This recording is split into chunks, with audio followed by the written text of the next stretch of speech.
Gretz. A fly ball to left field. This is deep, and this is going to go. His first home run as a Blue Jay makes it a one-run game.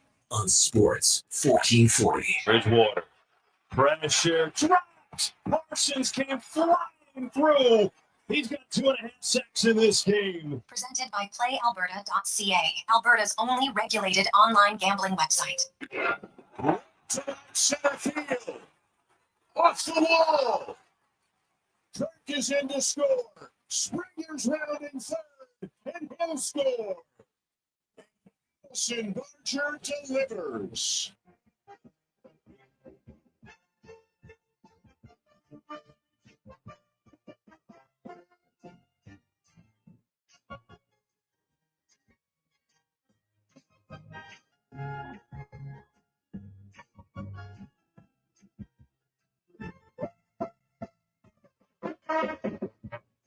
Two o'clock. Thanks for tuning into the Jason Gregor Show here on Sports 1440, streaming on Oilers Nation Facebook, YouTube, and X. Positive Friday edition of the show brought to you by PlayAlberta.ca. Tonight's Lotto Max an estimated $30 million. Go check it out at PlayAlberta.ca. Also, with your deposit, use code word Gregor50. If you haven't done so this month, put it in, make your deposit. You get a $50 free bet. Maybe you want to take the Elks to win over the Stamps on Monday. And then Tuesday, it'll be a new month, so you can use the code word all over again. PlayAlberta.ca. Use your game sense. GameSenseAB.ca. My name is Connor Halley, sitting in for Jason Gregor one more time as he wraps up his vacation down at the Oilers Nation Golf Tournament today, actually. We got Wanye, Gretz, Donovan Paulson, Josh Fenwick with you here from the Sports 1440 studios in West Edmonton Mall. Text line if you want to get in on the conversation, 1-833-401-1440. You can also reach me via the email, Connor@sports1440.ca. Lots to get to on this show today. Of course, it is Labor Day weekend, so maybe we'll talk long weekend plans. Of course, you got some great football coming up, not only in the CFL, of course, 2 games on Monday, 1 on Sunday, but college football now full swing. We got some really big matchups we can look at as well on the show. Eddie Steele will be by at 2:20 from Elks Nation, former member of the Green and Gold, won a Grey Cup as a member of the Eskimos. Also, Laurian Muenzer, Olympic gold medalist, will be by at 2:40. At 3:20, we'll be joined by Howard. Banter covers fantasy football with Sirius XM as well as Fantasy Alarm. So we'll, look ahead to week 1. So maybe some sleepers, some guys you should watch out for, and get some advice if you are doing your draft over the weekend. Cam Tate will be back with another edition of the 2-Minute Warning. We'll be joined by Mark Spector and Alan Mitchell, the host of the Lowdown with Lowtide. So lots to get to on the show today. Welcome in our co-host from Oilers Nation, Wanye Gretz. Wanye, what's going on? Good afternoon to you, sir. You got the coffee going again today?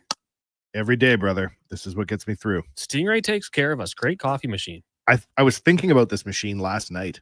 I was like, this is just an amazing contraption they have at 1440. It really is. It can make lattes, a good one. Like a good I'm drinking latte, one right now. No human hands touch this thing. It went from cow to robot to me.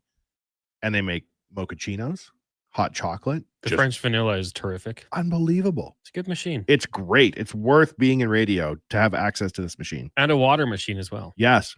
Top notch. I've been drinking out of the tap like a schmo. Yeah. Now it goes through this machine, and I don't know how it's waterier, but it is somehow. Oh, yeah. Are you I forget what they call it. It's hot, cold, and then they have a term for the room temp, essentially. Oh, no. I'm cold. Cold. Yeah, I'm with you. Let's get it going. It's got to be Let's cold. get crazy. Today, Oilers Nation Golf Tournament. Yep. Raising money for Gregor's grads. Did you get a chance to get out for a little bit? Yep. Or Oh, no. I've been adulting all day. Someone's got to be the responsible one at Oilers Nation. It was you. It's true. It's funny. Yesterday when we were talking, someone texted in and described what they thought I was like. Remember that? I do remember. Somebody I was working with happened to be listening to the show. And today when we were having our meeting, she goes, hey, just so you know, that can't be who you are. I'm like, that can't be who is. She's like, that guy that texted in saying that you drove around in a Cadillac, you can't be that guy. We have a lot of situations. You need to be here helping. So don't turn into that cool version of yourself. And I was like, don't worry, I won't. It sounded pretty cool. It sounded driving peaceful. A Cadillac, cool condo downtown. Super peaceful. We're going to talk a lot of sports, but hey, it's August 29th. We had a question come in yesterday. This was from Phil. It says, hey guys, have you watched Tulsa King? Once you get there past the fashion showcase for Sly, there's some pretty dark and gritty scenes. I like dark and gritty television. But the question from Phil was, in the Sports 1440 family, like, what's the mafia status? Like, what's the setup? Who's the Don? Who's the underboss? The capos, lieutenants, and the Conciliary. The That's like G the is guy silent. He like talks in the ear of the crime boss. It's Yeah, like, I didn't want to butcher it. yeah. The Italians out there would be sleeping with the fishes. So, anywho, I wanted to ask the listeners out there how they would rank it and what their thoughts are. Right. And then also yours, Wanye. Well, there's a lot of lieutenants, I think, in this building. Really? I think that's how it works. Is that right? You got to remember JR, PD for the station. Mhm. Is she the Don? Is Gregor the Don? Is one of them the underboss? There's a lot of rankings here, and I don't know how it actually works out. And there's station rankings and show rankings. So Yeah. within the station on the air, there's a different, like on the air, Gregor is the Don. Are you crazy? Absolutely. I would argue of the whole operation, Gregor is the Don. I think that's probably the way I lean as well. He cooked the whole plan up to come to 1440. No one came to him. Some other people played a role in it as well. So does that make Jay from Oilers Nation an underboss? I think he's the Don of a different crime family. Oh, different family. I think it's like a collaboration between two crime The families. three families that made Sports 1440, as we approach our 2-year anniversary, the Stingray family. Yep. That's JR. Absolutely. Don. Jay with the Oilers Nation. Jay Downton. Yep. Don. Don. Jason Gregor, Don. Yes. And they came together. So Marty Stevens of Stingray would be the underboss for Stingray. At Oilers Nation, are you the underboss? In 2025, no. Who would it be? Well, we've got a wonderful team. We're part of a larger company. So we have meetings now with people from New York all the time and people from Denmark. And we are part of a network of sites. So you're like the New York family. Yes. Stingray is based out of a lot of people out in Halifax. So the Halifax family. Well, Sports 1440 would be the Edmonton It's family. exactly like that. Like when our Danish overlords, who we love, come to visit, they're like, you couldn't be more Edmontoner and you couldn't be more hockey guys. And we're just like, this is who we are down to our genome. And they're like, continue doing your thing. Pacino says, is Declan that thoughtful kid who comes back from the war and becomes a Don? No, well, Declan, we'll see when he gets back from his little journey here to southern Alberta. See what he learns.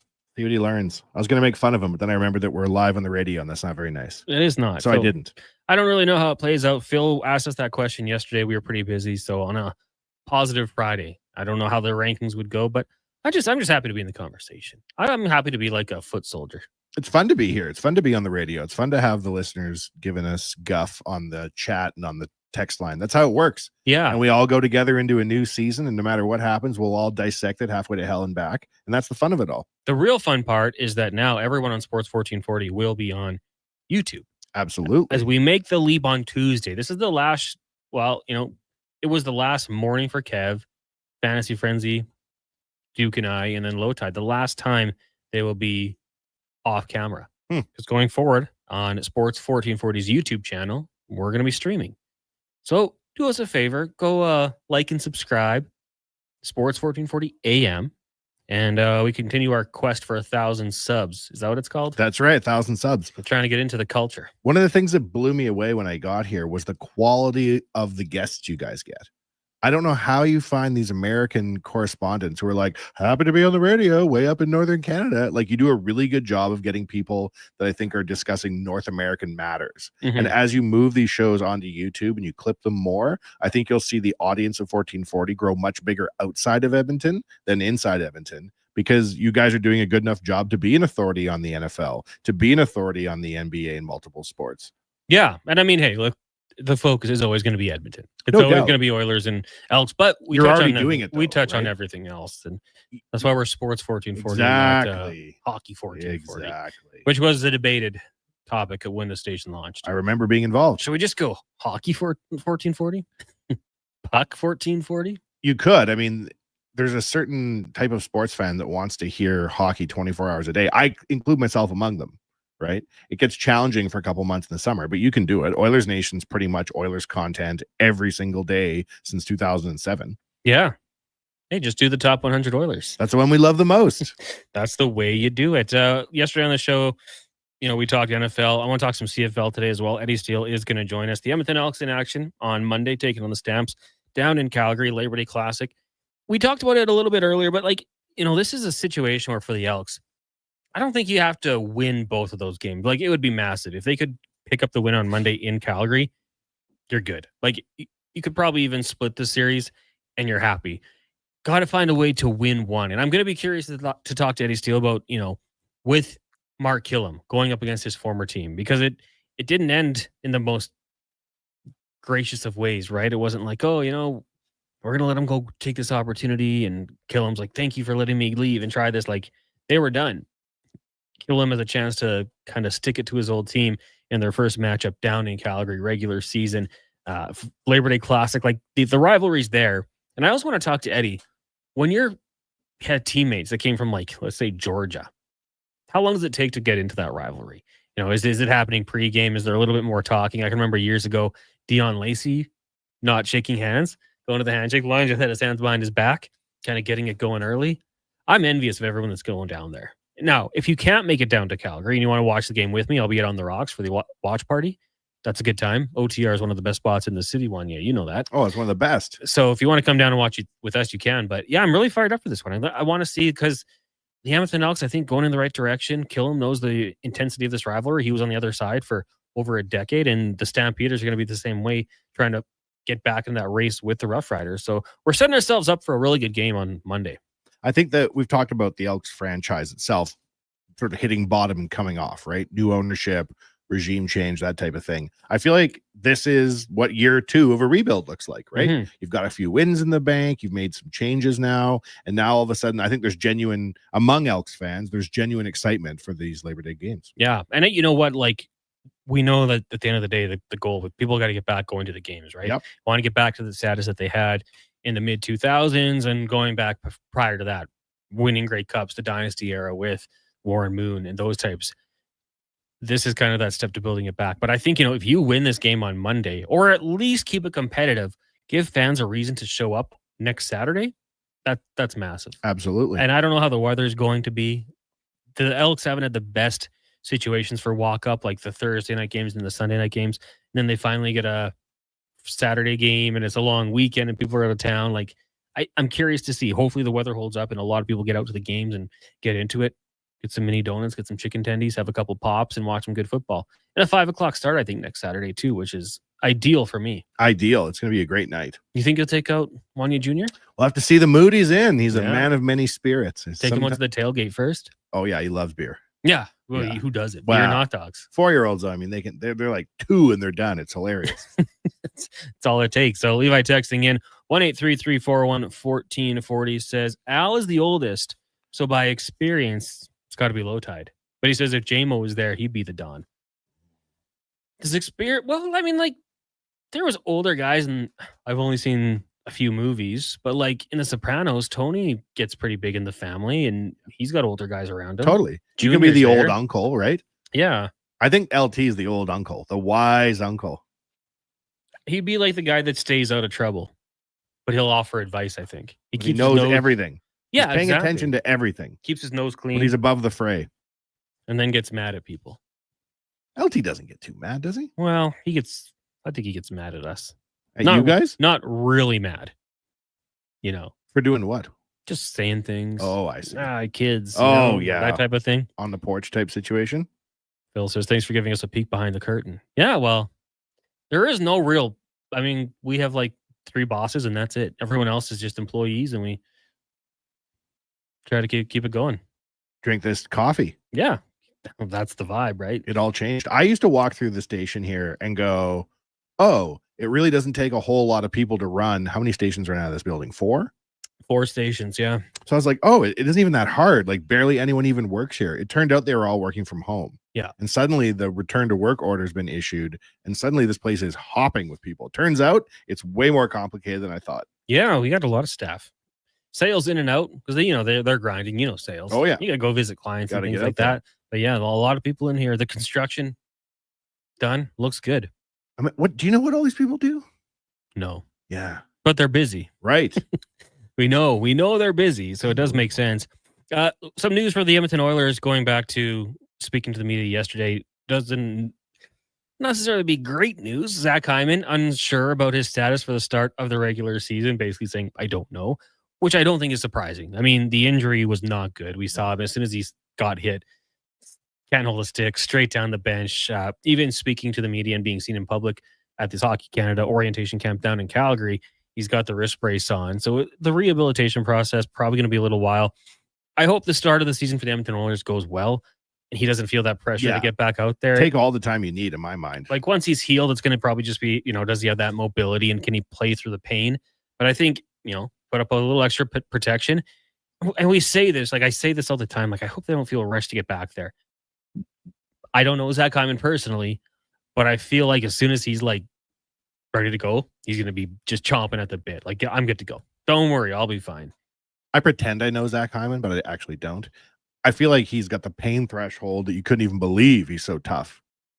But I think it's better to wait so you don't have a nagging injury. The season's long, especially the last 2 years in the Cup run. Yeah. An extended, not starting until November or something like that. I don't think it's the worst thing if you're him. No, and I just think that if they're losing games similar to what we've seen in the past, there might be that internal pressure of I got to get back out there and help the guys. Totally. You win some hockey games, it's like, okay, let's just, Zach, when you're ready, when you can, he maybe has to do the old Mighty Ducks tick test. Yeah. You know that one. Some people here don't know what that means. Donovan hasn't seen Mighty Ducks. Donovan. Crazy. But you got to do the Adam Banks stick test, make sure you can turn the wrist all the way around and then get him back out there. And then we'll see what happens. And then I hope he makes a push for Team Canada. To me, it's a no-brainer. Like he's got to be on the team. Yeah, I think he can play anywhere in the lineup. Short tournament, he'll hit the ground running with Connor McDavid on that top line. We know he can score goals, puts up 50. And then even if he doesn't score goals, he knows what he has to do. If he's got to play that physical role like he did against the Kings in the playoffs, throw 14, 15 hits a game, he's going to do it. I'm all on board for Zach Hyman on Team Canada. I don't get the people who don't see it. Manny says, are you... Oh, dear. Suggesting LT is curmudgeonly yet benign? Ah, yes. Is that a fair assessment, Wanye? I don't think he's curmudgeonly at all. LT is a poet. The wordsmith. He's a storyteller. Yeah. But I don't think he's... Predominantly negative. Curmudgeon. No. What is curmudgeon? Just like grumpy and like, why in my day you could get a barrel for a nickel, that type of talk. He does occasionally throw that out there, but I wouldn't. He plays off history, but I think he's more a student of the game than he is wishing different times. That's what we all should be, student of the games. Text line 1-833-414-1440 is the eWell inbox. Score with your power play partners at eWell. Get all your electrical needs at ewell.ca with 24/7 ordering and shipping in Edmonton and across Alberta. I also do want to give a quick shout out to Greg yesterday, who won the tickets to Lainey Wilson tonight. Donated $1,000 to SACE, the Sexual Assault Center of Edmonton. So a big shout out to Greg and his wife. Have fun at the concert tonight. Eat an insane amount of food. It's a free dinner, so go crazy on that. Enjoy your free parking and enjoy the night out. Should be a good one. I don't know the opening acts because hand up, I'm not huge into country music, but the Duke was telling me it's a pretty good show. Also in our city tonight, Golden Bears football down at Footfield, 6:30 kickoff. New era. Coach Stevenson Bone taking over, comes over from UBC, spent 3 years there as the OC. In each of those 3 seasons, his offense was top 2 in Can West. So he knows what he's doing with the offensive side of the football. And then they're taking on the Saskatchewan Huskies. Did you ever get out to any games down at Footfield? I have in the past, but not like in modern times. Because you're a U of A alum, right? Yeah, I love the U of A. Yeah, so you love the U of A. to get out there for that. I used to go to games for sure when I was a student. I go to a lot of hockey games too, and I've been going since the rookie game that they played with the Bears was always awesome on campus. That's a great night of hockey. Yeah, but they moved it now, right? It's at the arena. Yeah, well, didn't it change the year Connor McDavid was playing in it? It was like we can fit so many people that want to see it. So right, yeah, I think you could probably go do it at the Drake. It might be a little more intimate for those going. Golden Bear hockey games are great. Football, I haven't been to as many. I've maybe been to a dozen in my life, but generally playoff ones. How about basketball, volleyball? Did you ever get out to that? I went to basketball games back in the day. That when I was at the U of A, the Golden Bears basketball team was really good. So you go there to watch them stomp whoever they were playing. It was good fun. I want to get out there. Saville Center, just show up. Like I don't even know who's playing. Just go watch whatever it is. Volleyball is a sport. I've never loved it, probably because I'm 5'8" and just haven't been good at it. But I think it's a sport you have to be there to see how good they are, like how hard they hit it, and how high they jump. A lot of sports are like that, but volleyball for me is one I think I need to go get in the action and kind of take it all in person. I have a lot of respect for athletes that are, for lack of a better term, playing their asses off in front of not a lot of people for not a lot of money, and they're giving it their all. Like I respect the craft. Totally. Right? Amateur sport. Yep. That's why we love it. And we're going to take a break here. When we come back, we're going to talk some CFL football. Still to come on the show, we've got Laurian Muenzer at 2:40. Howard Bender from SiriusXM Fantasy Radio and Fantasy Alarm will preview week 1, but also some of you guys still have your drafts this weekend, so we can talk some draft talk as well. Cam Tate, Spec, LT, 5 questions, and more coming up on the Jason Gregor Show. Up next, Eddie Steele, former member of the Edmonton Eskimos at the time, green and gold alum, Grey Cup champion. We'll preview Labor Day and get his thoughts on the whole weekend. It is the Jason Gregor Show here on Sports 1440, Oilers Nation, Facebook, YouTube, and X, brought to you by PlayAlberta.ca. Are you looking for safe and professional travel options? Look no further than Silent Rides, one of Alberta's premier bus charter companies. Whether your group is big or small, Silent Rides has you covered. We offer state-of-the-art motor coaches, first-class service, and affordable rates. Get your quote today. For more information, call 1-877-748-0991 or visit silentrides.ca. The Midsummer Sales Event is on now at Volvo Cars Edmonton. The all-new redesigned 2090 is here. Test drive the ultimate evolution in luxury. Lease or finance a 2025 XC60 from 0.49% and save $5,000. Finance or lease a 2026 XC40 from 2.99%.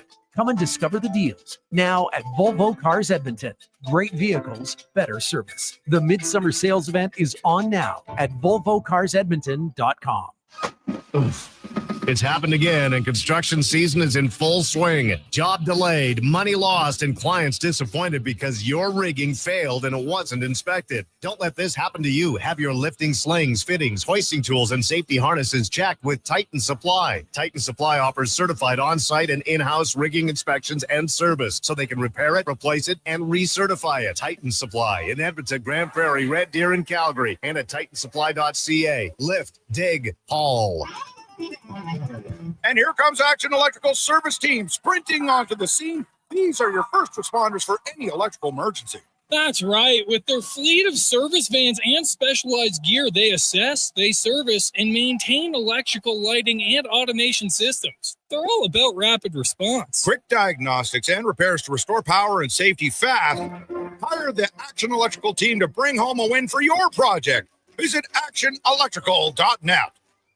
Legacy Heating and Cooling is the #1 air conditioning install company for lovers, because it's been a while since you kissed her tender lips or felt his warm embrace, because it's too hot for love. But you can rekindle that fire with AC from Legacy with no payments and no interest for 1 year. Your legacy of love will grow stronger, because with AC from Legacy, it's never too hot for love. Listen up, because you're not going to want to miss this. Right now is your chance to get in on Play Alberta's biggest offer ever. For a limited time only, new players can get up to a $1,000 casino bonus when they sign up. There's never been a better time to join the fun. Visit playalberta.ca today to get started with casino, sports, and lottery all in one app. Must be 18 plus to play. Remember, if you gamble, use your game sense. Ah, Hawaii. The warmth of a golden sunset as the waves roll in. The freshness of a waterfall. The lush scent of tropical flowers in the air. You don't need to travel to enjoy all Hawaii has to offer. You just need to order pizza. Bring Hawaii home with the Aloha Trio, available for a limited time at Papa John's. Try our classic Hawaiian, Super Hawaiian, or Hawaiian barbecue chicken for just $19.99 each. Better ingredients, better pizza. Papa John's, proudly locally owned and operated. Portion of this hour brought to you by Elks Nation, 2 weekly podcasts with Eddie Steele and Declan Kruger breaking down the green and gold, the most in-depth double football coverage on YouTube and anywhere you get your podcasts.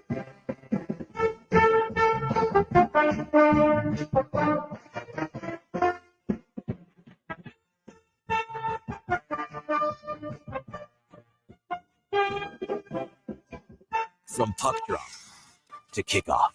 It's the Jason Gregor Show on Sports 1440. Presented by PlayAlberta.ca, Alberta's only regulated online gambling website.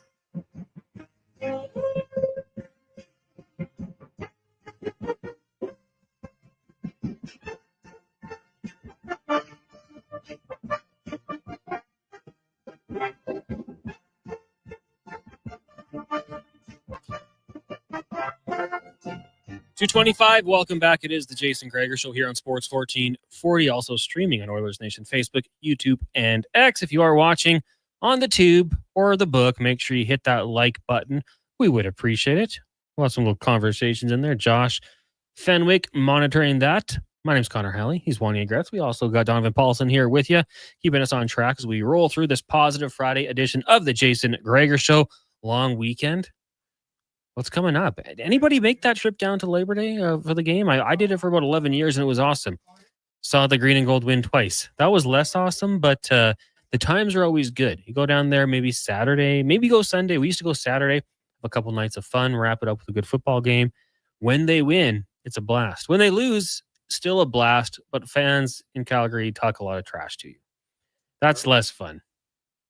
I remember going down to Calgary for hosting a bus trip, and as we were all leaving the stadium, I can't remember who won, but everybody had had several beers at this point. Yeah, that happens. It was French onion soup giveaway night, and they were giving away like packages of French onion soup. And as these people were giving them to us and everybody's streaming out of the building, I'm like, well, this isn't going to go well at all. And sure enough, about 75 feet away, the biggest French onion soup mix fight you've ever seen, where people were ripping open the envelopes of this and whipping it at each other. Yeah.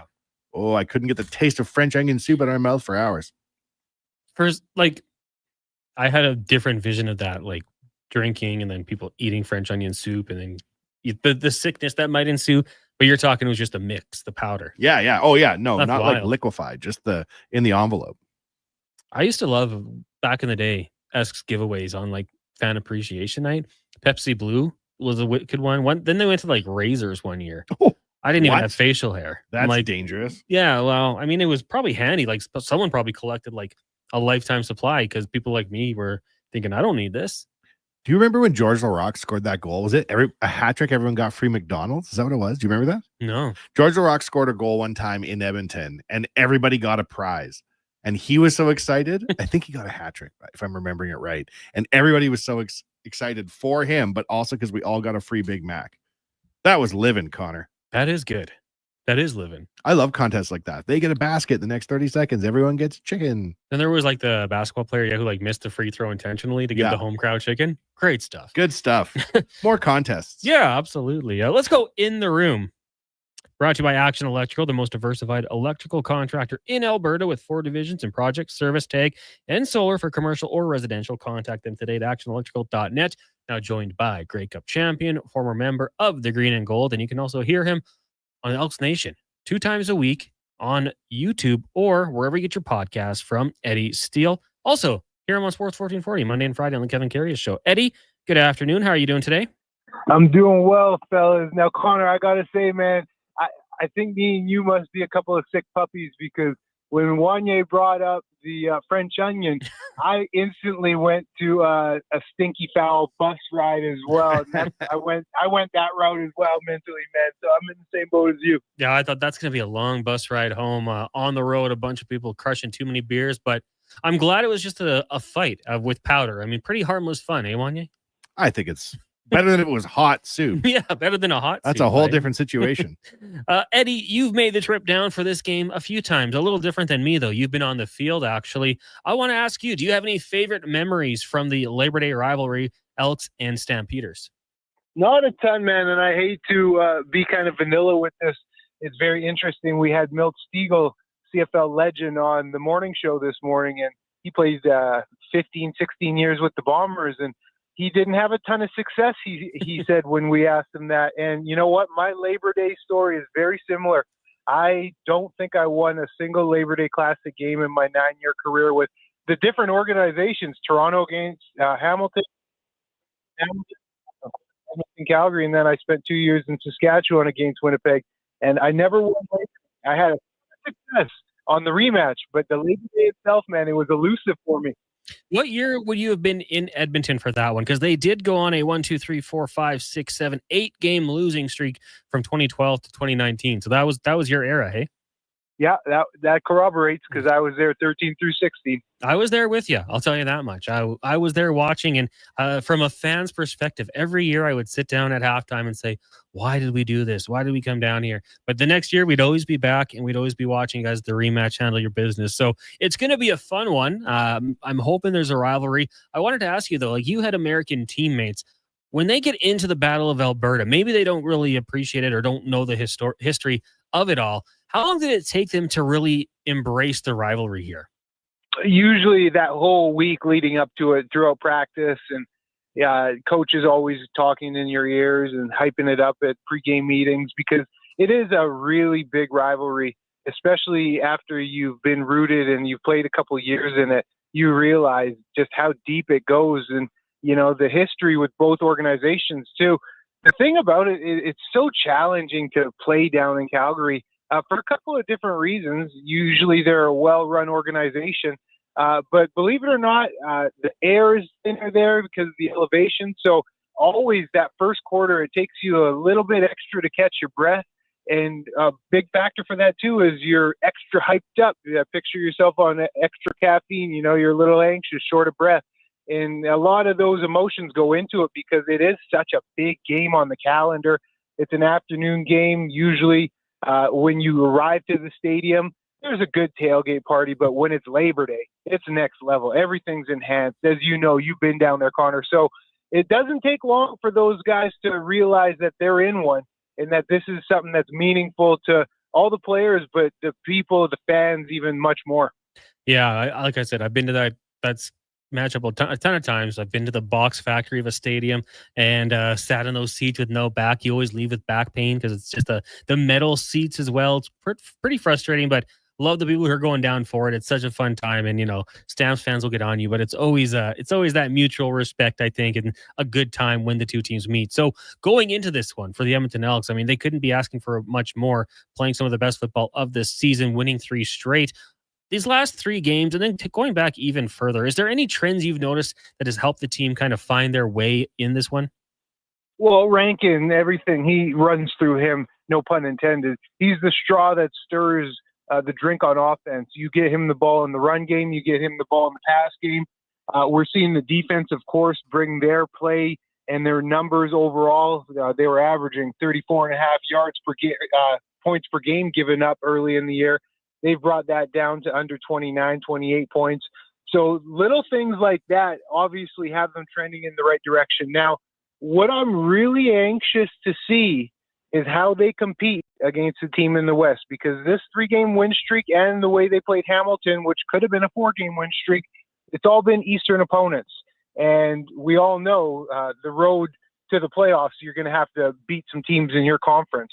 And what better way to start with a matchup against Calgary here in the biggest game of the regular season, you could say, with the Labor Day Classic. So I'm very curious to see how they come out and compete against one of the best teams in the league. We saw what Calgary did to Saskatchewan, who had been the best team in the league.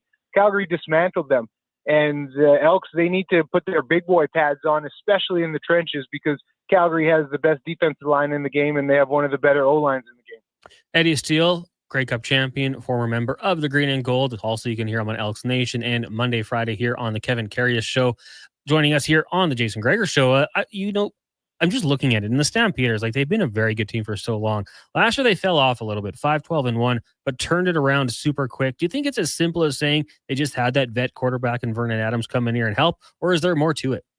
There's absolutely more to it. Vernon Adams absolutely steadies the ship. And his numbers don't pop off the charts, but Vernon Adams brings a lot of intangibles, a lot of leadership, a lot of culture in a positive way. And that's what you need oozing from the quarterback position. But like I just said, Connor, they have the best defensive line in the game. Their defensive line is ferocious. And if you haven't been paying attention, I hate to talk about Calgary this way. It pains me, but their defensive line is feasting on opponents. And it gets me juiced up because that's what I used to do in my day. When we would have our heyday of success, we feasted up front as a D-line unit, and you made teams fear you. And when you can eat and get off up front like that, it allows your DBs and linebackers to play so much faster and make plays because the ball's getting out of the quarterback's hand quicker. They're not able to run, which opens up the play action. So many good things happen when you establish the line of scrimmage. And Calgary has done such a good job of that. So they have it on both sides. Vernon Adam has been that presence, but their defensive line has set the tone across the league. So you guys, with the defensive line that you had back in the day, set the tone. What would an opposing offensive coordinator do to try to make things a little bit more difficult for you and maybe keep you on your heels? They would try and hit us with some screen passes, some try and get us with gimmick plays to trick our eyes, have our eyes looking one way, get the ball the other. But we were so smart, too. We weren't just a bunch of athletic ballers. Like, we had really intelligent players. Something Odell Willis, everybody knows him, the mayor of Commonwealth. He doesn't get enough recognition or credit for how smart he was. This dude was one of the smartest football players I've ever played with. The way he would study film, the way he would coach guys. He knew the entire defense almost position by position. So when you have guys like that getting to compliment guys like JC who do the exact same thing, JC Sherritt, it allows them to get guys in the right position, line guys up, know your assignment, and then you can play fast and you don't have to think. So often guys they'll get the play call, then they're thinking, what do I got to do? What if this happens? And you can't play fast and free when you're thinking. So the more prepared you can be and the more the leaders that we had like Odell and JC, they led us totally, man. So it's all about having the smarts and the ballers. Now, just talking about leaders with this Edmonton Elks team, obviously Mark Killam spent a very long time with the Calgary Stampeders organization, knows all about the Labor Day Battle of Alberta, but this time he's doing it on the other side. And it wasn't the most peaceful of, separations between the two sides. I mean, it got a little messy. So what do you think the motivation is here? Like, do you think the guys get up for this just a little bit more, knowing they got to get their coaches back and try to get a win here? Oh, yeah, man. This is big money on the board game, so to speak, if we want to talk hockey, man. This is huge. The man spent 19 years with the organization, many in the same role, never really had the opportunity to move up, probably could have moved up, highly regarded. Every time Calgary is brought up around him that's not in front of a media mic, all he says is truck him, essentially. You know what I'm saying, Connor? Yeah. But, this guy wants to go and pound them. I know that for a fact. So he's going to be motivating these guys. And that's what Coach K really does well, is he's a good motivational speaker. He can get the ears and attention of the locker room. And these guys, as much as it's Labor Day, they know for a fact this is Killam's first game back in Calgary. And I know they're going to want to show out for him. And I could see, fellas, Coach K getting this dub and just the fellas raising him up, up high into the air, because this is a huge thing going back to Calgary. Not often do you see a coach spend that long with an organization and then, now he's up the highway a couple hours, head coach of your immediate rival. Oh, it's going to be a lot of fun. Just looking at the other games quickly, Eddie, you know a thing or two about the Riders and then the Ticats. So what are you thinking for this one? You think Bombers got this one against Winnipeg? And then the same question, I guess, for the Argos and the Hamilton Tiger Cats. Yeah, you know what? This is going to be kind of crazy, but I think Toronto can do it against Hamilton. Hamilton's got some vulnerabilities, and if you look at the numbers, I know Toronto's no rock star, but Nick Arbuckle is lighting the league on fire passing. I didn't even realize it until I dug deep into the stats today. And he's having a heck of a season. So I think that they will be competitive in the game, the Argos, and I think that they could upset Hamilton. Winnipeg against Sask, that's going to be a tough one, man. I think Sask is going to have the momentum. They're going to want to get that nasty taste out of their mouth from that poor performance against Calgary last week. And, Mosaic Stadium, I love Commonwealth, especially when we were getting a lot of fans during our Grey Cup run. But there's nothing like Mosaic on Labor Day. Like, there is nothing like that barn. It is next level, and that atmosphere and environment is about as college NCAA in the States as you could get. So I think Sask is going to ride that wave. And then, like I said, man, I could see with Edmonton, Calgary, I could see Edmonton raising Killam up triumphantly on the sideline. I'm hoping it happens. And you mentioned Nick Arbuckle leads their team in rushing yards, I believe, and then also leading the league in passing yards, second in touchdowns. Good pull, because, he has been very good for the Argos this season. That is Eddie Steele. Thanks for joining us, Eddie, and Are you going to go down for the game, or you maybe come by on the rocks, watch it for the watch party? You know, what are you thinking? Oh yeah, I should pop on and by. I'm definitely not going down. Got some family commitments in the morning, but I should pop on by, make an appearance. We'll text Connor. We'll text. Come on by. Duke might be there. Maybe a few more. So yeah, we'll save you a spot. Sounds good, brother. You boys be well today. Thanks, Eddie. There you go. Eddie Steele. You can catch him on the Elks Nation podcast twice a week. The best coverage you're going to get. Eddie Steele and Declan Kruger, wherever you get your podcast from, or on YouTube. You can watch it. And then you play the game. Is Eddie wearing a tank top or a suit? His legs are bigger than, his arms are bigger than my legs. His legs are bigger than any legs I've ever seen. Out there grinding. Crazy Jack. Yeah, it's going to be a fun one this weekend. As we mentioned, you got 3 games, of course. Winnipeg, Saskatchewan on the Sunday, nice 5 o'clock start. Then Monday, doubleheader, Hamilton hosting the Argos. And then at 4 o'clock, it is Edmonton in Calgary. If you're not going to the game and you want to come out and watch it, we'll be down at On the Rocks, Jasper Ave, 118th. My guy Brett with the Elks had texted me, said Dr. Wang won't be there. Disappointing. I'll have to make a personal call and say, we need you. The streets are talking, Dr. Wang. We need Wang in the building. I was thinking we got to auction off a trip to the back cooler. Wang's a legend. Absolutely. But it's still going to be a good time. Be a great time. Totally. Prizes, performances, trivia, and great food and drink. Okay, I just got it from Dr. Wang. I might come by. So there you go. Always leave him with a little bit of mystery. We'll take a break. When we come back, we'll be joined by Olympic gold medalist Laurian Muenzer. It is the Jason Gregor Show here on Sports 1440, streaming on Oilers Nation Facebook and YouTube, brought to you by PlayAlberta.ca. Electrical Solar Team is now making a play for sustainability and savings. They're specialists in powering up for a greener future. That's the strategy. Designing and installing high-efficiency solar panels. They're helping homes and businesses combat rising utility costs by harnessing the power of the sun. A smart move for efficiency and the environment. Hire the Action Electrical team to bring home a win for your project. Visit actionelectrical.net. Legacy Heating and Cooling is your #1 air conditioning company. So when you can't take living in oppressive heat any longer, call Legacy. Call Legacy. If your hot, sticky sheets keep you up all night, call Legacy. Call Legacy. If you've decided that you deserve to be cool and comfortable, call Legacy. Call Legacy. And with no payments, no interest for 1 year, it could only be Legacy Heating and Cooling. Ah, Hawaii. The warmth of a golden sunset as the waves roll in. The freshness of a waterfall. The lush scent of tropical flowers in the air.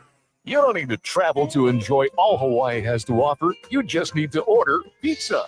Bring Hawaii home with the Aloha Trio, available for a limited time at Papa John's. Try our classic Hawaiian, Super Hawaiian, or Hawaiian barbecue chicken for just $19.99 each. Better ingredients, better pizza. Papa John's, proudly locally owned and operated. Tee off to win with Cattail Crossing's $10,000 hole-in-one challenge, powered by Sports 1440. Canada's first ever Aqua Range event. Just walk up, grab some golf balls, and start swinging. Or book a VIP bay today. Win $10,000 with a hole-in-one. Plus, great secondary hole and leaderboard prizes. Closest to the pin and monthly winners will battle for a $50,000 grand prize. The Hole-in-One Challenge. Open Thursday to Sunday, noon till 8 through August. Weather permitting, cattailcrossing.ca. The job isn't done until the last load is hauled, and having a semi-trailer out of commission is not an option. Whether replacing or adding to your convoy, Edmonton Trailer has a huge inventory of new and used semi-trailers, trusted by the gravel, logging, oil field, fluids, and freight industries. Find a trailer right for you online or at one of their 3 locations. For sales, service, parts, rental, and finance, when you're in it for the long haul, Edmonton Trailer. McDonald's sundaes and snack-sized shakes are $2, or get $1 cones exclusively on the McDonald's app. With those prices, your hands are going to be full of treats, like Alex here. My phone. I got you. App download and registration required. At participating McDonald's in Canada. Taxes extra. Prices exclude delivery. Photographers, start your cameras. It's time for Vision Credit Union's annual photo contest. Enter your hometown snapshot and show us what makes your community amazing. Whether it's a view from the farm, a stroll down Main Street, or a weekend at the rodeo, we're looking for snapshots that show off your rural Alberta hometown. Share your photo before September 2nd for a chance to win cash prizes or a donation to your favorite community group. Learn more via Vision's Facebook page or go to whatsyourshare.ca. Portion of this hour brought to you by On the Rocks. Jump on OTR's party bus shuttles to the Elks game, Riverhawks games, and concerts at Commonwealth. To see all upcoming bus events, visit ontherocksyag.com.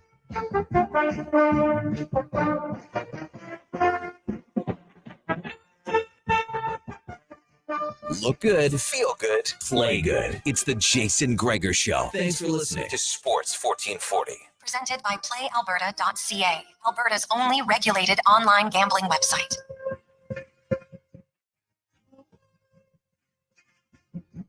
It's 2:45. Welcome back to the Jason Gregor Show here on Sports 1440, streaming on Oilers Nation Facebook, YouTube, and X. Brought to you by PlayAlberta.ca. Connor Halley, Wanye, Gretz with you here.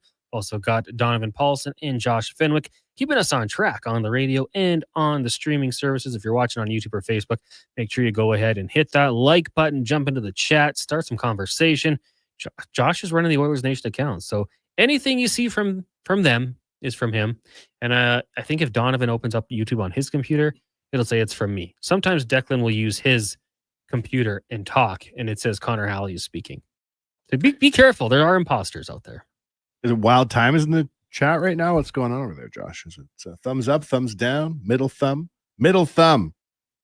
We can get the toxicity up in the chat, can't we? Isn't there an Oiler we can blame for something? Or if you're watching on YouTube, let's get feisty in the chat. Maybe you have old Oilers grudges you'd like to air. Marc-Andre Bergeron hasn't been yelled at for a while. Remember game one? If you know on Fantasy Frenzy, because Friday on the Carrier Show is Feel Good Friday. Mm-hmm. It's Positive Friday on the Jason Gregor Show. For Fantasy Frenzy, we do Fed Up Friday. Oh, boy. So what's got you fed up? And we call it the 1440 hate line. Oh, no. So the YouTube chat can just take that on. If we want to be negative somewhere, you take it to YouTube. The comments will disappear once we close the stream down. So they'll disappear. Nothing hateful, nothing mean, but just, speak your mind. Never cater to a hater, but also even hatred counts as an interaction. We'll take it. Sure. Let's be a little more positive now. It is the Jason Gregor Show, Positive Friday. We're going to get to our big guest of the day here, brought to you by the Spruce Grove Saints. Their home opener is 3 weeks away today. Get your tickets to see great Saints hockey at their brand new arena. Tickets at sgsaints.ca. We bring in Olympic gold medalist Laurian Muenzer. Laurian, how are you doing today? Doing awesome. Happy Friday to you. Hey, thank you for joining us on the program. We do appreciate it. And you know what? We wanted to open up and get some listener questions, and we'll get to those in a second. If you want, you can send some in for Laurian, 1-833-401-1440. But I did have a question for you. And I kind of mentioned to you earlier today about rivalries and how people can get really amped up. And sometimes it could get them off their game. And we just talked to Eddie Steele, and he even brought it up because the Elks down in Calgary for the Labor Day Classic, one of the most fun matchups and environments in CFL if you are looking to get out to a game. And he said, sometimes it was the air down there was a little bit different, but also you get a little bit too fired up with all the things going on. So I wanted to ask you, if you're a coach and you see players on your team, maybe it's distraction, maybe it's a little too worked up, what types of things can you do to kind of find their zen and be ready to perform and focus? Oh, that's a great question. And yes, Calgary is a little different. The air is different because of the altitude, and it doesn't really look like much, but as an athlete, it can affect your performance. When you're thinking about it, sometimes you get too ramped up. It's that emotional overload and just, you get too hyped. It leads to poor mistakes. And a lot of times is distraction therapy is what we used to call it in cycling is, what are you listening to music-wise that would either bring you down versus raising you up? Because we all know what kind of music does that, but sometimes there's a set of music or a playlist that will just be the get you back into the zone. And then it's thinking about what can you control. It's not thinking about, the game's in 24 hours and then there's another one 48 hours, because that can really blow the mindset part of it and really give you the anxiety jitters versus the excited nervousness.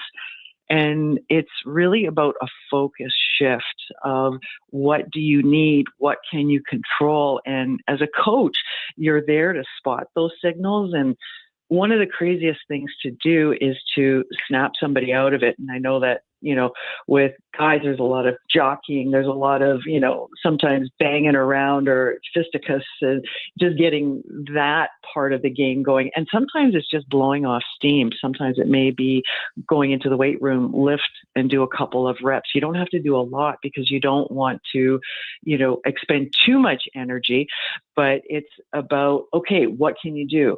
Is it a movie, or, hey, is there somebody that you need to connect with? Or sometimes, a lot of the athletes that I've been working with is they're also studying something. So get them talking about something they know, something they're fascinated with, something that they're just going, wow, this is really starting to take shape. And it really takes the focus off of the game so that you can go and prepare and then be ready to get back into the game mentally and physically.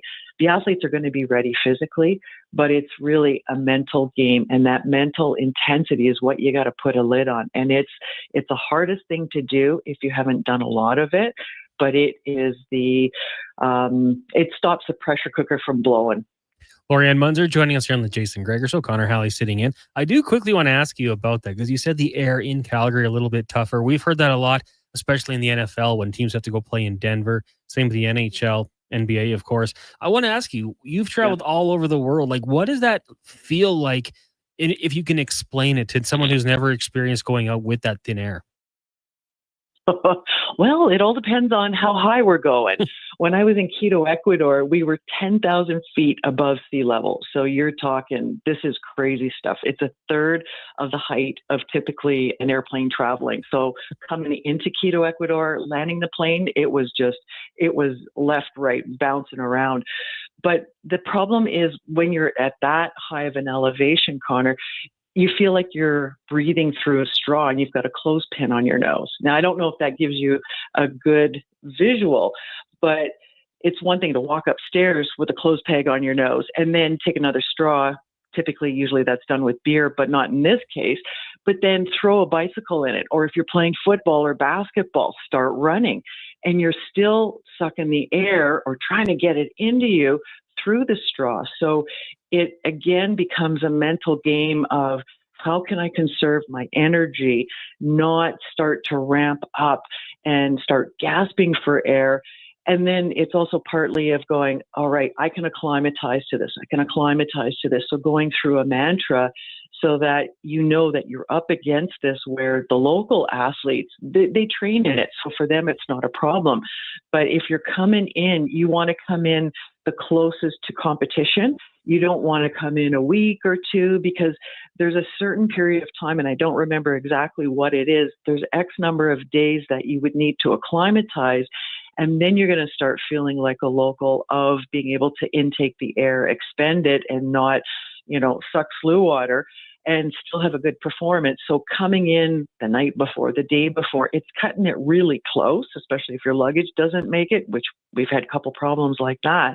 But that's the best way because then you get out, you get in, you compete, and then you get out. So it's the minimum amount of time that you can to prepare and set up because there's really not much here that, like in Edmonton, that we could actually prepare to prepare for altitude like that unless you're in the mountains hiking all the time. This doesn't have to be a very long, drawn-out answer, but just on the topic of that, getting in and getting out, we've seen that is kind of a policy these NFL teams are adapting when they fly to London or Germany, Brazil. I guess Brazil's kind of a similar time zone, but you know what I mean, across the pond, where like some teams would say, let's go down on the Monday, play Sunday, and come back. Other teams are like, let's get there Saturday, play the game, and get out of there. How much have you seen evolve in kind of sleep science when it comes to that? I don't know. I think it's always something that will be evolving, and then there's going to be a breakthrough of something just miraculous, as we always see, right?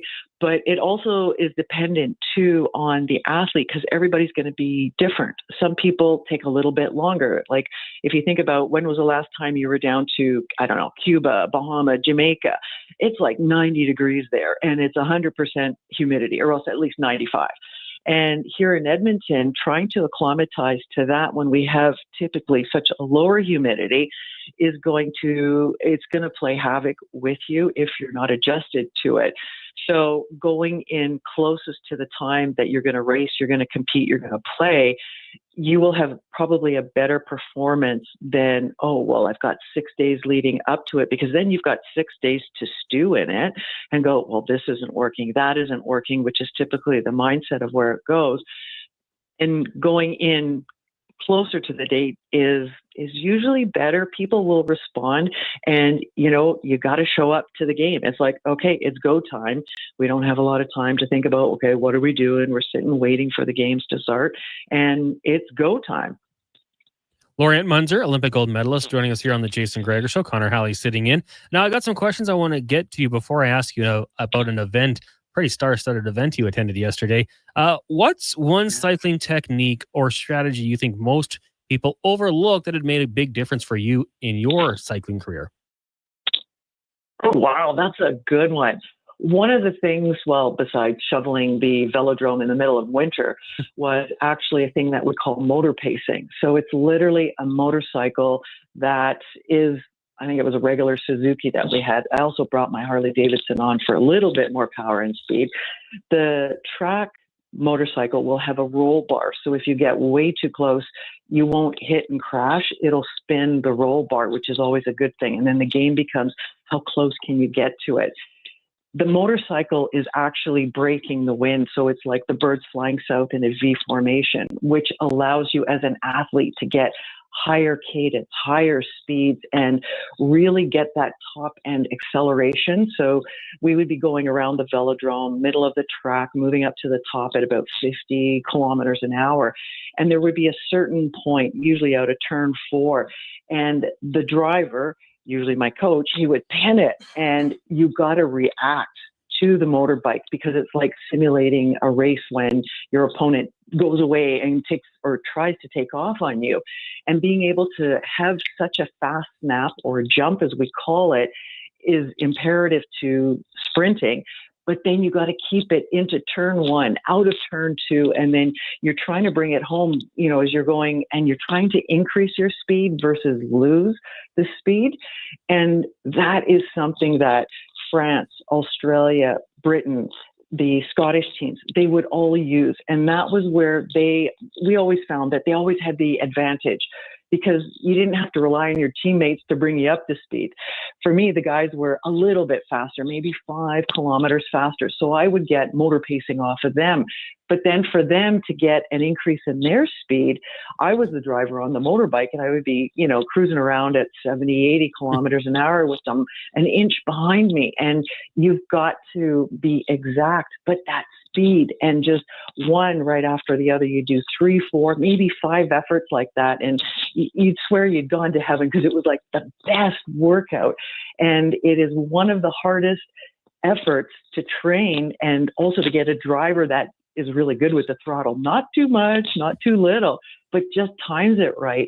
And that, I tell you, was most track riders overlook the drafting ability and the increase of speed that you can get from motor pacing. It is so much fun. So you talk about that being difficult, but what would be the toughest training session you had? And, for a lot of people, the question is, how do you just not quit when it gets that tough? Well, you usually have a really great goal, a big one that you're willing to go the extra mile. And I think the hardest preparation training that I ever did was when we were going into overload max training in the gym. And we were I was stacking 8 45-pound plates on the leg press. And you didn't start at the 8. We started at 2, then we went to 4, then we went to 5, 6, 7, and 8. So we were there for a good couple of hours. But I mean, you're talking 720 pounds, 8 plates aside on the leg press. And we don't do what's called 1 RMs, 1 rep max, because a 1 RM, 1 rep max, you could actually blow a hamstring. You could really hurt yourself. And what we did was 2 RMs, 2 reps max. So you are literally just below your 1 rep max, but you're cranking out 2 sets of 2. So you're thinking about it. You got to psych yourself up. Then you get into the seat. Then you got to lock and load it and then go and rock it, press those plates. And you've always got a spotter on either side because that's a truckload of weight right there. And it was incredible coming out of the other side. It was just a personal record, 720 pounds, 2 sets, 2 reps. That was the toughest. It sounds very tough. Laurian, one more before we let you go. You had a pretty cool event last night with some pretty impressive names in the cycling community. Oh, last night was absolute pure magic. I think there was probably 60, 70 riders and people at the track, the velodrome at the Argyle Park last night. And it was sort of like a last ride of everybody. So everybody who's been around for the past 25 years, this track has been around for almost 50 years. And it's been through the weather. I tell you, Mother Nature has not been kind. We're going to be moving into the new velodrome in Coronation Park there in January of 2026. So we had the Lamp Kids. This is the program that just turned 20 that carries my name for development riders, for younger riders who have a passion for cycling between the ages of 9, 10, and about 13, 14. So they do road, track, and mountain biking. Alex Cita was there. Tanya Dubnikoff was there. Kelsey Mitchell was there. I was there. And it was just everybody who was in Edmonton came out last night. Some of the guys were riding the track. I got to see Paulo Ungaro. His brother Alex Ungaro teaches and trains the academy riders. It was like a blast from the past. I ran into Randy Murchison, who used to be one of the owners of Fast Track. I think it's been about 15 years since I've seen him. But I tell you, the highlight was the Lamp Kids, the guys and gals just coming out. I brought my medal, so I got to hand that out. The responses, Connor, and the surprises, the eyes were big as saucers, like, whoa, this is so cool. And that's the best part of getting out and sharing that. And for me, it's like planting a seed. It's, if I could inspire, or my medal inspire somebody to show them what's possible, even though it was 21 years ago, my job is done, because everybody has a dream of doing something. It's not necessarily the Olympics, not necessarily NHL, but it could be. And my goal and mission is to help people bring that spark out and go after it. And it's a little bit over, maybe a month, maybe 2 months, maybe a year or 2 years. And last night was just magical. We're going to be closing the velodrome down there. It will be demolished because it would cost $14 million if they were going to repair it. So we're going to be moving over into the new building in January. And I'm going to give a shout out to all the cyclists and everybody who's been curious about cycling and track cycling. Come and check out this facility in January. It is going to be incredible. I'm looking forward to it. I've been seeing it being built for a long time. For a while, I was curious what it is. Now I know, and I want to make sure I get down there to check it out, Laurian. So maybe we can arrange a tour or something. Oh, you got it. Anytime you want to go, let me know, and we'll make it happen. Awesome, Laurian. Thanks so much for doing this today. Really appreciate it. There you go, Laurian Muenzer, Olympic gold medalist. Biggest of the day, brought to you by the Spruce Grove Saints. 3 weeks away from opening puck drop. New arena. Get your tickets at sgsaints.ca. Wanye, I know you have a Stanley Cup ring. Have you ever held an Olympic gold medal? No. Laurian brought it in once. Heavy? Yeah, heavier than you'd think. Yeah, it was really cool. From which Olympics? Sydney. No, Athens. Interesting. I don't think I took it in. I should have been more impressed. Maybe I was stressed or something. But then I was like, geez, that was really cool. That's wild. Declan wore it. Really? You got a picture with it on. Would you wear somebody else's gold medal? No, not till I win my own. That's what I'd say. Take the Stanley Cup. I'd say, sorry, Laurian, not until I win my own at the velodrome. Do you bike, Wanye? I do not. Oh, power walking. Yeah. Or maybe horse dancing. That's an interesting question.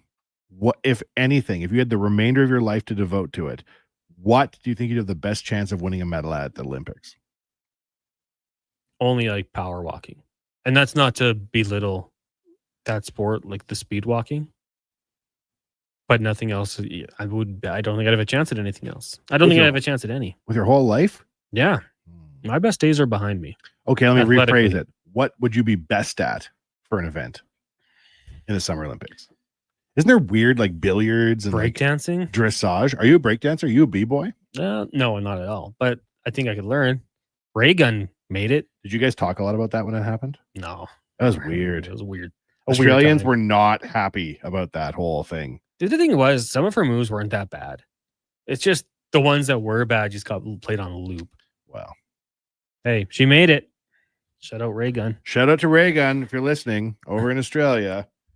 Let's take a break, Wanye. When we come back, more text 1-833-414-1440. But right now, a Sports 1440 update with young Donovan Paulson.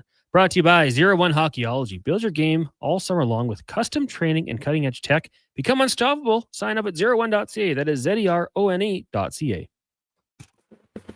This is a Sports 1440 update.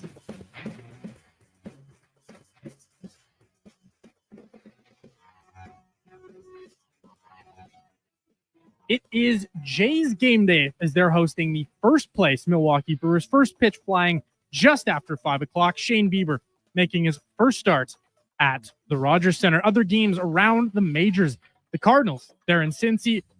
You've got the Nats hosting the Rays. It's the Phillies and Braves. The Mariners clash with Cleveland. The Dodgers, they battle the D-backs. And the Red Sox, they've released two-time All-Star Walker Buehler ahead of their game against the Pirates. And U.S. Open tennis action getting underway at 5 o'clock. You can watch Canadian Leila Annie Fernandez take on Sabalenka. Coming up on Sports 1440, it's hour 2 of the Jason Gregor Show. And we have Bill Bender coming up right at 3:20. I'm Donovan Paulson. That's Sports 1440 update. Sports 1440, a Stingray radio station broadcasting on Treaty 6 territory. Download the free iHeartRadio app and listen to CKJR wherever you go. Listen up, because you're not going to want to miss this. Right now is your chance to get in on Play Alberta's biggest offer ever. For a limited time only, new players can get up to a $1,000 casino bonus when they sign up. There's never been a better time to join the fun. Visit playalberta.ca today to get started with casino, sports, and lottery all in one app. Must be 18 plus to play. Remember, if you gamble, use your game sense. Summit Restaurant, located in the heart of the Silent Ice Center and just minutes from South Edmonton Common. Summit is your destination for exceptional house-made pizza, delicious entrees, and expertly crafted cocktails. Experience the perfect blend of flavor and ambiance in a modern setting. Join us for a straightforward yet elevated dining experience where our commitment to quality speaks to every bite and sip. Make Summit Restaurant your next night on the town. The Midsummer Sales Event is on now at Volvo Cars Edmonton. The all-new redesigned 2026 XC90 is here. Test drive the ultimate evolution in luxury. Lease or finance a 2025 XC60 from 0.49% and save $5,000. Finance or lease a 2026 XC40 from 2.99%. Come and discover the deals now at Volvo Cars Edmonton. Great vehicles, better service. The Midsummer Sales Event is on now at volvocarsedmonton.com. Legacy Heating and Cooling is the #1 air conditioning install company for lovers, because it's been a while since you kissed her tender lips or felt his warm embrace, because it's too hot for love. But you can rekindle that fire with AC from Legacy with no payments and no interest for 1 year. Your legacy of love will grow stronger, because with AC from Legacy, it's never too hot for love. And now Action Electrical's testing team is on defense duty. They're the guardians of safety and compliance, a critical part of any lineup. Precisely. They perform rigorous safety and code compliance testing for commercial operations. Think of them as the referees, ensuring everything is up to standard before disaster strikes. Their preventative plays are legendary, spotting faults early. Hire the Action Electrical team to bring home a win for your project. Visit actionelectrical.net. Ah, Hawaii. The warmth of a golden sunset as the waves roll in. The freshness of a waterfall. The lush scent of tropical flowers in the air. You don't need to travel to enjoy all Hawaii has to offer. You just need to order pizza. Bring Hawaii home with the Aloha Trio, available for a limited time at Papa John's. Try our classic Hawaiian, Super Hawaiian, or Hawaiian barbecue chicken for just $19.99 each. Better ingredients, better pizza. Papa John's, proudly locally owned and operated.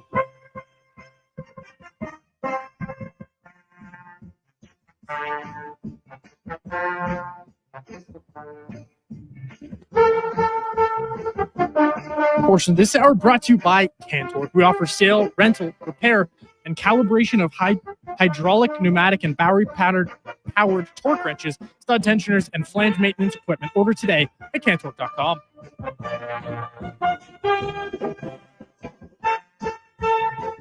He's Alberta's sports authority and lead touchdown winner of his family's backyard flag football games. The Jason Gregor Show on Sports 1440. Presented by PlayAlberta.ca, Alberta's only regulated online gambling website.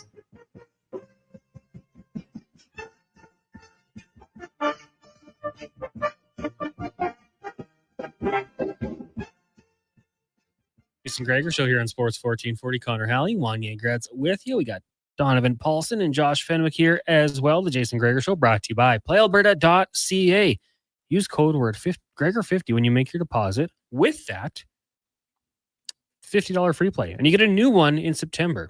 Check out PlayAlberta.ca. Also, tonight, an estimated $30 million for Lotto Max. And tomorrow, $10 million gold ball jackpot with the Lotto 649. So life-changing money potentially. PlayAlberta.ca. Use your game sense. GameSenseAB.ca. The text line 1-833-401-1440. Mark in St. Albert said, I don't get the get in and get out philosophy for altitude. As a climber, I am spending 9 days in Ecuador for a summit climb at 6,000 meters. Yeah, Mark, I mean, that's stood out to me as well, especially for altitude. Like the sleep one, I kind of get, like, they're pretty strict now in the NFL. I mean, you remember the Denver Broncos when they went, it was like you sleep the whole way. And I think it was Russell Wilson who was doing knee highs down the aisle to stay loose. But like they have these plans like sleep science. This is when you're going to sleep, wake up, and then we'll get out of there and you have to stay awake the whole way on the plane. When you get home, crash for 12 hours, whatever it might be, right? The altitude, I almost feel like I'd want to stay there and get into it. Maybe it depends on what you're doing. Like if it's a high intensity race, maybe less time there is better. If you're climbing 6,000 meters, I probably want to be there for a long time. That's awesome. Good luck, Mark. That sounds very cool. I've never been to Ecuador. Wanye, you're a world traveler. You ever been? No, I haven't. I've heard very nice things about it. A friend of mine went there and had a great time. Yeah. Hot. Is it by the equator? Sounds like Equator. Ecuador. Yes. On that basis alone, no knowledge of geography. It is right beside the equator. Where's Declan when you need him? Or Brandon? Those guys just love geography. Matt Leduc texted in skeet shooting. That's when you say pull. Yeah, I've never done that. I've never fired a gun, actually. We have a shooting range right beside us, and I should maybe just go one day and give it a go. You've never shot a gun? No. Water gun, gel gun, yeah, Nerf gun for sure, but you would last 30 seconds in the zombie apocalypse I prepare for. Actually, my hand-to-hand combat is unbelievable. Against the zombie, really? Yeah. Are you going to have forearm guards so they can't bite your forearms? Of course. Oh, and a katana. Oh. Yeah. This may actually work. And my machete? For hand-to-hand combat? Yeah, just in case they get too close. That's going to be in my boot. So I pull it out. Ugh. Solid. I do have, when we cleared out our garage from a house that, like, it was me and 3 buddies. And I'm pretty sure there was a rotation of about 20 people that had lived there in like the 10 years prior. So much junk. And there was like this old dull machete. I was like, it's from Cuba. I'm going to keep it. I don't know where it is now. Is it sharp? Not at all. You got to stay sharp. You got to sharpen that up. Yeah. Well, it's more of I don't know, blunt force trauma weapon now. If I could find it. If you haven't shot a gun, go to Phoenix. They have ladies' night at the gun range. That's where you meet a keeper. That's offensive to ladies. They're better gun shooters than I am. What do you mean? You got to really think about if you're a nice enough person to meet somebody of the opposite sex at the gun range. That to me is asking for trouble. In what sense? Well, a sharpshooter is going to shoot. So if you meet somebody at the gun range who's like, the answer is a 12 gauge. I don't know. Is that something to build a relationship off of? Marksmanship? Well, I'm married. And you've never shot a gun. I've never shot a gun. You wouldn't meet these people. No. This isn't your party. I'm not opposed to shooting guns. Hey, I got friends who are responsible gun owners, go hunting all the time. They've just never invited me out. The first time I shot a gun, I was like, oh, I understand why this becomes people's personality. It's kind of cool. It's very empowering. I mean, my nephew had a little gel gun and I was shooting it. I'm like, this is sick. I didn't buy one. I could have the expendable income, but I don't know. One day I'll go. One time we were in a nightclub in Cambodia and this guy came up to us. He goes, hey, do you want to shoot an assault rifle? I'm like, continue. I'm listening. And then he was like, do you want to shoot a bazooka at a cow? What the? And I was like, this is a bit out of my pay grade. But they had this like shooting range that they were recruiting tourists to go shoot like crazy automatic weapons. Really? Yep. When you start a story with, I was at this nightclub in Cambodia. I was. It's a different set of rules. The story really opens it up to, could be a lot of things. Vitamin J says, hey guys, never shot a gun in my life, but my wife is a cop. Oh. Well, there you go. Watch out, in home invaders. Hey guys, when I meet a woman who not only shoots, but knows more than I do, that's my kind of woman and I'm a happy man. Just about picked up a Makarov 12 gauge pump action gun for going out on the claw trails in case we run into big wildlife. Dang. Trailer Park Ryan. I'm just reading this stuff. You could be making up gun names and I'd be reading it because I would have no knowledge of it. Stick with a shotgun. Anything that's more deadly is illegal. I feel like if I shot a shotgun, I would shoot backwards. The kickback would like hit me in the face. I know it happens, so I'd do my best to prepare for it, but one of these days we'll go out there and have some fun. Text line 1-833-401-1440. Lots to get to here still on the show. Going to try to connect with someone down in Calgary, talk about the Stampeders as the Elks said to take them on Monday. We got Speck at 5 as well as Alan Mitchell coming up at 5:20. Cam Tate's 2-minute warning, 5 questions. So lots to get to here on the show. We'll take a break a little bit early, get back in time for Howard Bender talking some serious, fantasy football. He's with Sirius XM and Fantasy Alarm. So if you got any questions, week 1 matchups, who we might like, we'll talk about that. And a lot of drafts still to happen. So any draft questions, you can get them into 1-833-401-1440. It is the Jason Gregor Show here on Sports 1440, Oilers Nation, Facebook, YouTube, and X, brought to you by PlayAlberta.ca. How's your summer so far? Are you zipping around in your new truck from Wolf GMC Buick? If not, you should be. GMC employee pricing continues through August on our entire 2025 GMC Sierras, including the Sierra HD lineup. But just August. Who knows what September brings? Costco members save an additional $1,200 on our 2025 Buick lineup and all our new GMC Terrain. We're here for a good time, not forever. Buy the new reliable vehicle and treat yourself. Employee pricing, 0% financing at Wolf GMC Buick. Well, get ready for a silly hockey fans. Your partner in power just skated onto the ice. EWEL.ca, the new e-commerce website for electrical wholesalers Edmonton, is ready for the power play 24/7, 365. UL skates to where the puck will be in 5 years. Now that's forward thinking. Killer selection, slamming products from the best brands, and legendary service. Don't sit on the bench. Get your account today at EWEL.ca and win that project. Plug into your partner in power. Get an EWEL.ca account today. Whether you're a craft beer connoisseur or more of a wine aficionado, there's always something new to discover at Sherbrooke Liquor, a unique family-owned independent liquor store. The selection, incredible. The non-alcohol section is also very impressive. Sherbrooke Liquor, expert, knowledgeable staff with a passion for unique finds. More than just a liquor store, we're a community. Alberta's best, the one and only Sherbrooke Liquor. Wine, spirits, and oodles of beer. Visit SherbrookeLiquor.com. Hey, sports fans, we've got a clear choice for you. At Crystal Glass, we provide customers with the perfect glass for any job. From home to auto and even commercial, installation or repairs, we're your team. Call 310-GLASS or visit crystalglass.ca. Crystal Glass. McDonald's sundaes and snack size shapes are $2 or get $1 cones exclusively on the McDonald's app. With those prices, your hands are going to be full of treats. Like Alex here. My phone. I got you. App download and registration required. At participating McDonald's in Canada. Taxes extra. Prices exclude delivery. Come for Canada's largest trade shows, the biggest names in entertainment, exhilarating sporting events, and more. Stay for the experience at the Edmonton Expo Center.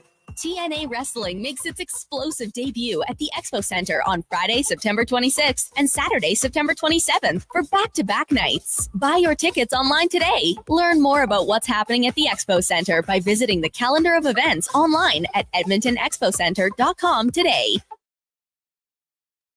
Diablo Boots sells only Canadian-made work and biker boots made by Canada West. No American or boots made in China, so no tariffs. All of Diablo's boots have replaceable soles and heels for longer life. Sizes 6 to 14 EEE. Buy quality, buy Canadian. And support Canada West and Diablo, the two best names in the boot business. So save on boots by Save On Foods. That's Diablo Boots, 3340 Gateway Boulevard on the east side of Save On Foods. Buy Canadian. They're terrific.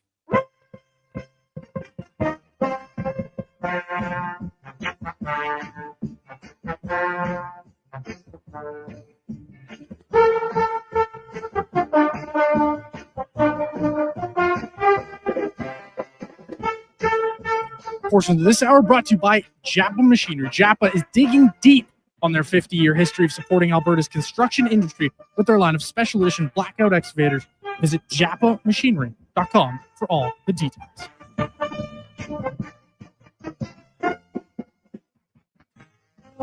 Tricks, touchdowns, and home runs. Get it all with the Jason Gregor Show on Sports 1440. Presented by PlayAlberta.ca, Alberta's only regulated online gambling website.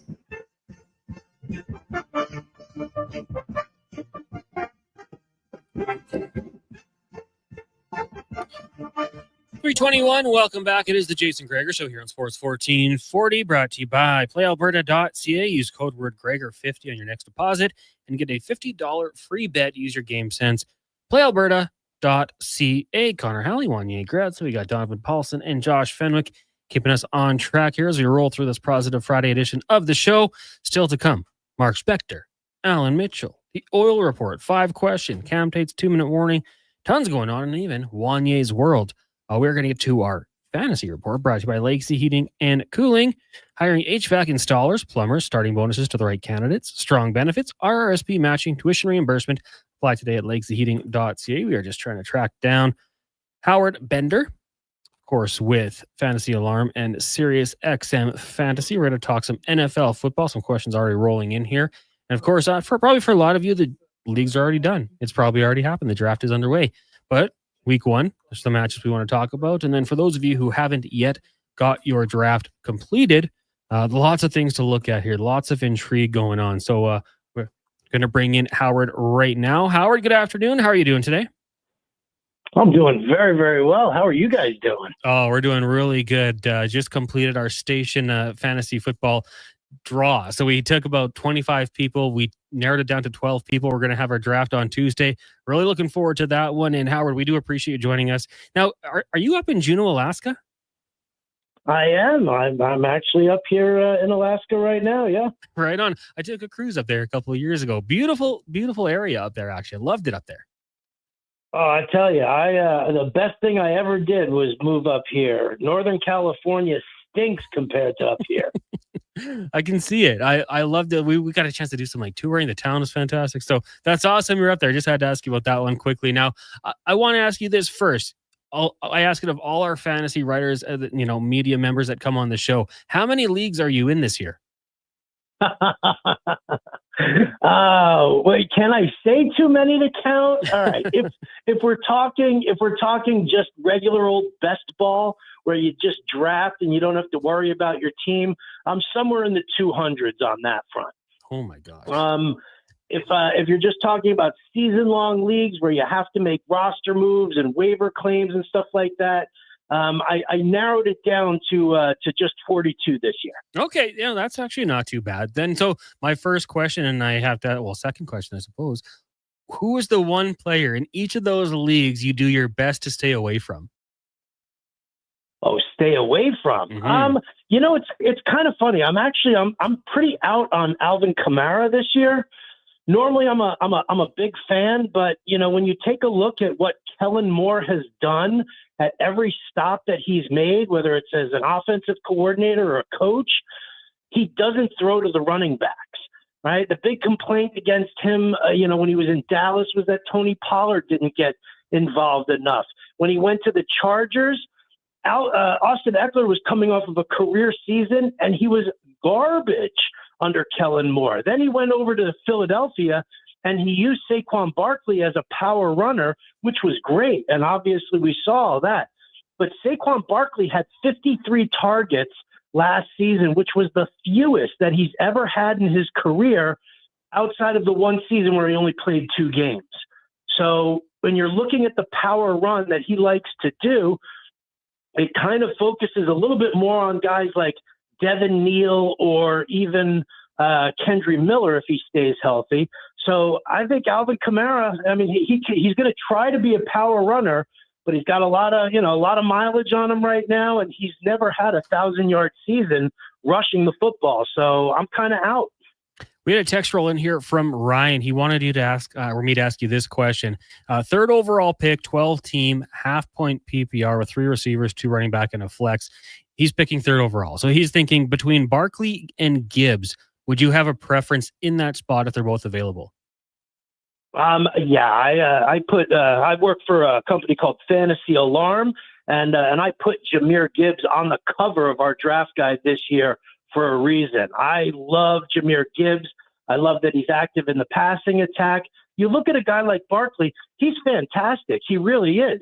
But they're going to want to try and limit his workload to even just a little bit this year to try and keep him fresh for the playoffs. Not to mention the fact I worry about what that Philadelphia secondary looks like, and they're going to probably give up a little bit more on the point side than they did last year. So just handing the ball off to Barkley in the second half, likely to be pulled back. So I love Jahmyr Gibbs. I love the explosiveness, and I love the fact that he's even edging out David Montgomery for even more touches. Now, just sticking with the guy who used to run that Lions offense, Ben Johnson goes to the Chicago Bears. When you look at the weapons that they have, if you had to rank your targets 1 through 3, talking all positions, wide receiver, tight end, and running back, what would be your top 3 picks from that offense? Top 3 picks from that offense right now are probably DeAndre Swift first. He's got the experience with Ben Johnson, and they really don't have anybody else in the backfield who really can take on any kind of like a major share of that role. Maybe Monangai or somebody Roshan Johnson will get some complimentary touches, but I think Swift owns this backfield. After that, I'll go with DJ Moore as the most experienced receiver, and then I'll probably look at like Colston Loveland as the next guy over there. We know that Ben Johnson saw him on his pro day and was gushing about how much he reminded him of Sam Laporta. So I think that's kind of where I'm at, and that's going to upset a lot of Rome Odunze fans, but what are you going to do? That's the biz. Howard Bender joining us here on the Jason Gregor Show. Connor Halley sitting in. You can catch Howard at Fantasy Alarm and SiriusXM Fantasy. So looking at a guy who I think is quite polarizing at this point, if he's healthy, I'm sure he can be a big asset, but there's going to be some questions. Christian McCaffrey, last year's unanimous number 1. Until the injuries happened, what are your thoughts on McCaffrey this year, and where do you think would be a safe spot to select him?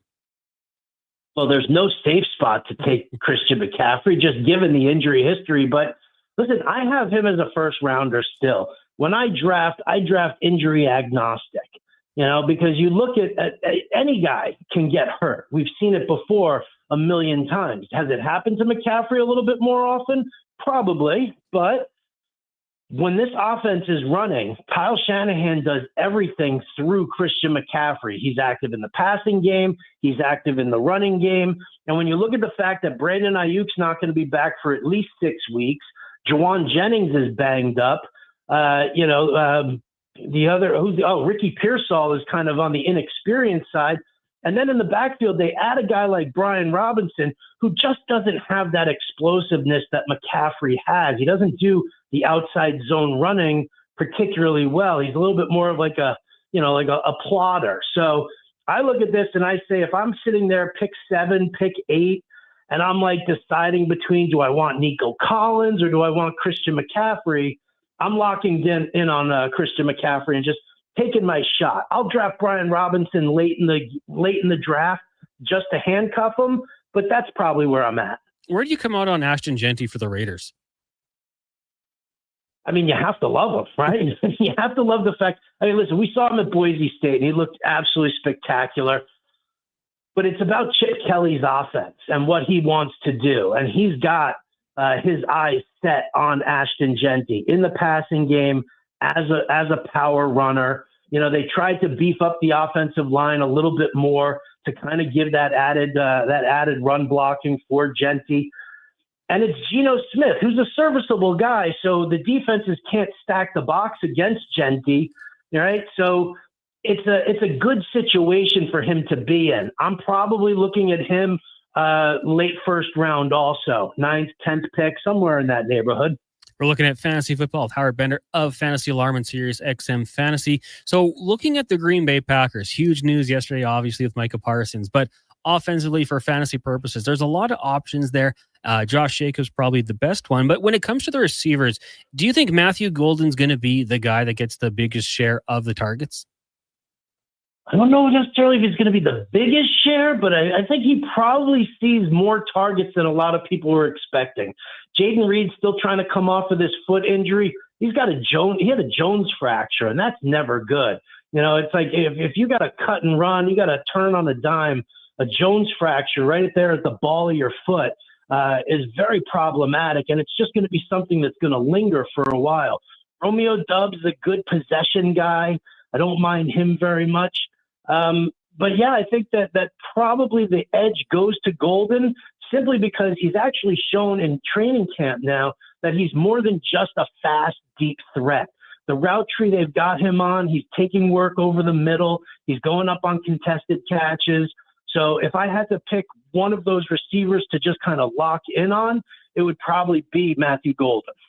We got a question coming in here from Jeff in Victoria. Says, hey guys, I'm doing a ton of mental gymnastics over who to take at number 2 in a two quarterback league. Would I go for a quarterback like Lamar or Jaden, or do you think running back Chase or Bijan? Or sorry, I guess receiver Chase or Bijan. Yeah, I mean it's such a fine line. My philosophy when you're dealing with a 2 QB league or a super flex league, if you have that early pick, you lock down Lamar Jackson or Jaden Daniels. Let somebody else take Josh Allen. I'm not actually a huge fan of him, but Lamar Jackson, Jaden Daniels, or Jalen Hurts. I'm good with either one of those 3 guys. They all have the rushing upside. They all got touchdown work for themselves. And it's just better to just lock them up right now because once that happens, what you're going to see is the top 5 QBs will come off the board. Then the rest of the first round will, kind of move in towards your Jamar Chases and your Barkleys and your top guys there. But when they're coming back for their second round, the majority of those back-end teams are going to start taking the other quarterbacks, the Bo Nixes and the Baker Mayfields and those guys, so that by the time it comes back to you for your second-round pick, you're still going to see some serious top-tier talent available to you, like a Malik Neighbors or a Brian Thomas Jr., something like that. Now, if you had to take one Broncos running back, would you go rookie RJ Harvey or the vet J.K. Dobbins? Oh, see, come on now. Now you're just baiting me, aren't you? I love RJ Harvey. I think that he's a fantastic running back, and I think that eventually he wins out the majority of touches. I mean, J.K. Dobbins is nice, and he'll lead the backfield to start. When was the last time we even saw J.K. Dobbins, touch on a full season or a full workload, at all? What Sean Payton and Joe Lombardi are doing over there in Denver, they're building this Broncos team exactly how they built the New Orleans Saints when they had them. So if you just look for like the correlation, Alvin Kamara and Mark Ingram, and you look at the job that those 2 guys did, that's what we're going to get with RJ Harvey and J.K. Dobbins, but it's going to be Harvey in the Kamara role, and it's going to be Dobbins as Mark Ingram. So that'll be my pick. Now, we are 1 week away. We'll be having a Friday night game. We'll be recapping the Eagles and the Cowboys at this point next Friday. But I want to ask you, just for week 1, who are some must starts for you? Ooh, some must starts for me. Man, I mean, listen, anybody that you've taken in the first 8 rounds of your draft better be starting for you. You're not going to get too cute with it. Like, that's one of the things that, I feel like a lot of fantasy owners, they tend to outthink themselves a little bit. So, when I start looking at some of the guys who are lined up, some of the players who, may or may not do well, you kind of have to watch. All right, so I like a lot of the Jacksonville Jaguars going up against Carolina in week 1. I like Tank Bigsby out of that backfield. I like Brian Thomas Jr.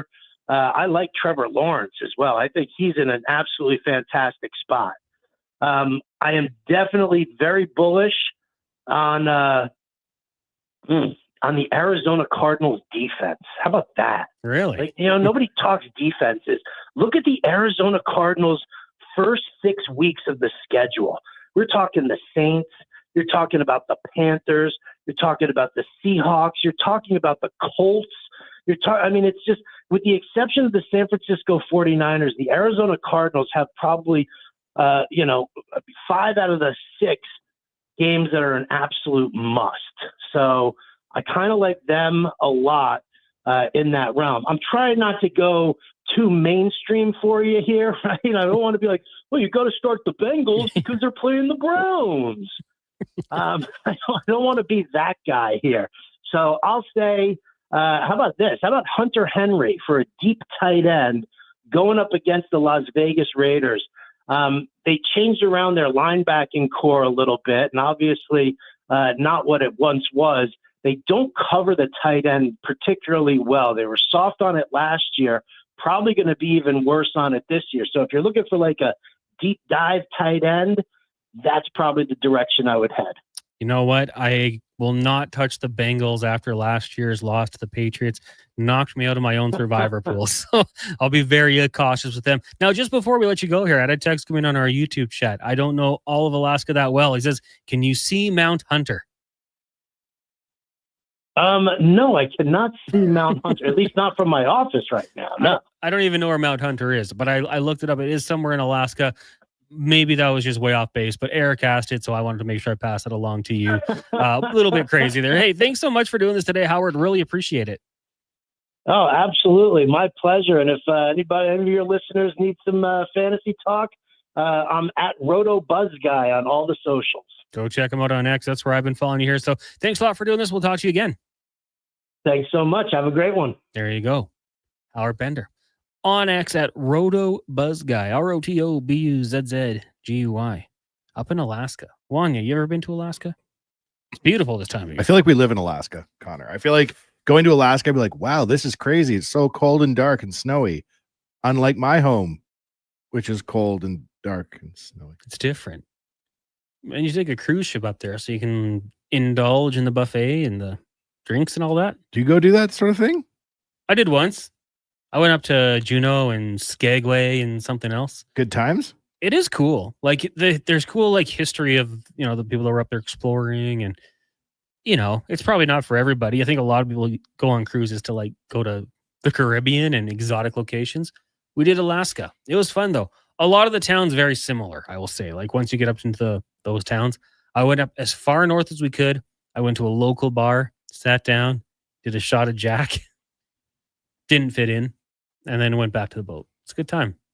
Really? Yeah. They weren't welcoming. Oh, they were just all like locals. I probably stuck out like a sore thumb. You'd think they'd be pumped to see you. They took my money. Cool spot. One single shot. Just Well, one I've shot. done my part. Goodbye. Support the economy, get out of there, go back to the boat, check out the casino, watch a movie. When I first started going to the bar, I didn't really like the taste of booze. So you know what a lemon drop is? Shot of vodka, lemon, sugar. Yeah.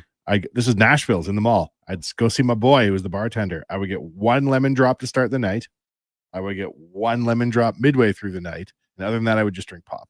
Really? Yep. So like that's probably good advice for new people going to the bar. Just have a little bit, take the edge off, and chill. I like told him this is got, you're young in a bar when you like go do a deal with the bartender. I was like, well, you see, sir, I'm just turned 18 and I don't want to get too out of hand. Yeah. So I'll order drinks in a rocks glass from you, but just make it pop.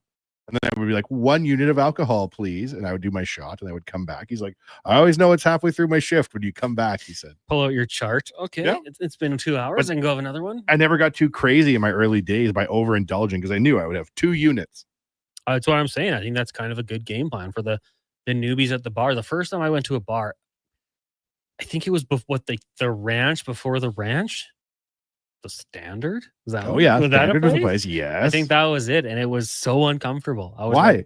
Because I was like 18. I just awkward on the outside. Like you said, you go to the bar and try to order a drink, and you're not that confident. Just wasn't the best time. It was like for a fun birthday and had a good time by the end of the night. But I remember going to Cowboys with my Mothers Nation co-founder Jay Downton, and we both, everybody in town at the time loved the beer tub girls, but we would go and get a beer from the beer tub girls to talk them. Neither of us really liked beer. And we'd leave and be like, well, we got to drink one. Otherwise they won't talk to you. And you're like, hello, how are you this evening? Mitchell says the Standard. How old are you? I'm 38. So this would have been 20 years ago. I think that's what it was called. Yeah, Standard. But like, it was like a kind of a club, right? Yeah. Yeah. That was probably like the first club I went to. Awesome. Yeah. It was not awesome, but it was awesome. We took a limo there. Like it was a limo. It was an 18th birthday. Yeah, absolutely. Good times. Charming. Kim. Leave in a limo. Sorry, come in a limo, leave in an ambulance. That was our motto. Mm-hmm. That's dangerous. A dangerous way to look at it. I don't know. There's probably a few of you that went up to the Standard. That's about probably the oldest bar I can think of that I would have gone to. It shut down pretty quickly after I was in attendance.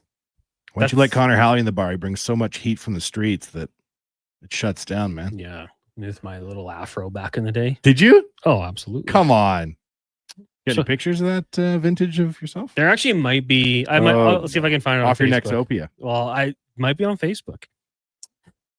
Jeff got the answer he was looking for. Hey, thanks for tuning in. Skippy says, I like the bars in Cambodia. They didn't offer you a bazooka to shoot at a cow, or unlike the bars in Cambodia, I think that was supposed to say. Oh, yes. Yeah. Nashville's what you went to? Yeah. Oh, yeah. Nashville's. No, they'd never offer you a bazooka at Nashville's. I saw a guy at Nashville's leave the bar, jump into the water, come back in dripping wet, and somehow got back into the bar in a matter of 5 minutes. Like he left, he came back wringing wet. And we're like, where did you go? And he's like, well, obviously I jumped into the water. Ugh. Different days. Triple C in a truck said the Standard was Barry T's when I was 18. So that was the same bar. Yeah, yeah. It's been many every bars. good bar. Yeah, that's crazy. Okay, we'll take a break here. When we come back, we'll get to more texts. Try to get to Cam Tate's 2-minute warning in the next little while here as well. We got low tide spec, 5 questions, and more. It is the Jason Gregor Show here on Sports 1440, streaming on Oilers Nation Facebook, YouTube, and X. Brought to you by PlayAlberta.ca. The Midsummer Sales Event is on now at Volvo Cars Edmonton. The all-new redesigned 2026 XC90 is here. Test drive the ultimate evolution in luxury. Lease or finance a 2025 XC60 from 0.49% and save $5,000. Finance or lease a 2026 XC40 from 2.99%. Come and discover the deals now at Volvo Cars Edmonton. Great vehicles, better service. The Midsummer Sales Event is on now at VolvoCarsEdmonton.com. Mr. Rooter connects with Gen Z. I have 84 followers, as my niece would say. Slay. No, that's cringe. How do I get more? You're a plumber. Make a skibbity toilet joke. A skibbity what now? Or make a fashion calendar full of super hot plumbers, plumbers with drip. Young lady, I'd appreciate it if you'd stop acting so thirsty around my employees. Burn, Uncle Mr. Rooter. Slay. For a plumber who cooks, call Mr. Rooter. Rivalries run deep in Alberta football. Edmonton all the way. Calgary rules. But when it comes to the best snack for 3-down fun, there's no Battle of Alberta. It's a clear winner. Wilhock Beef Jerky. The one thing every Alberta fan agrees on. So whether you're watching the game from your recliner or in the stands, make it a part of your game day. Wilhock Beef Jerky. Because you don't win games with salad. Only available in Leduc. The Bricks Famous Tent Sale is back. Find up to 60% off clearance items in the tent and store, with even more amazing deals arriving daily in every department.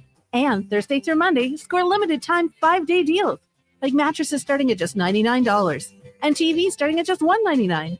Plus, get a free Bluetooth party speaker when you spend $9.99 or more on furniture. Exclusions, terms, and conditions apply. See in-store for details. The Brick, saving you more.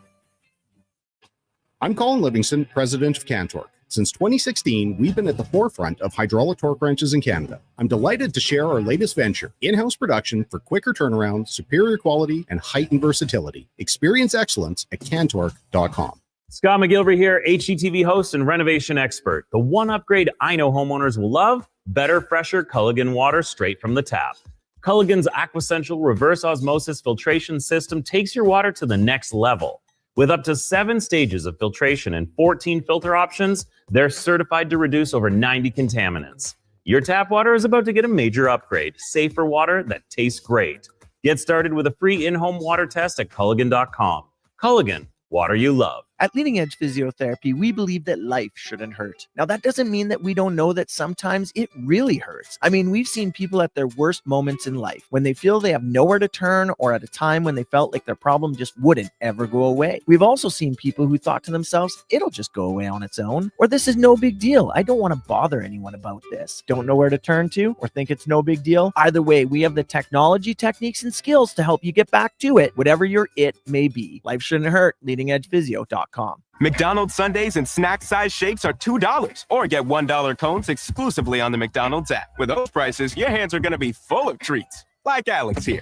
My phone. I got you. App download and registration required. At participating McDonald's in Canada. Taxes extra. Prices exclude delivery. Are you relying on credit cards to make ends meet? Are you making just the minimum payments and carrying a balance month after month?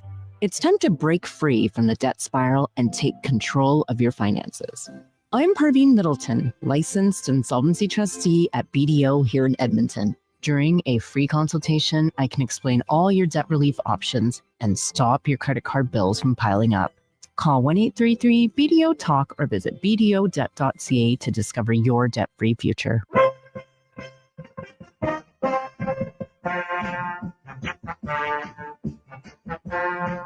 Courses this hour brought to you by Papa John's. Enjoy a taste of Hawaiian with Papa John's Aloha Trio. Try the classic Hawaiian, Super Hawaiian, or the Hawaiian barbecue chicken pizzas for only $19.99 each at papajohns.ca or on the Papa John's app.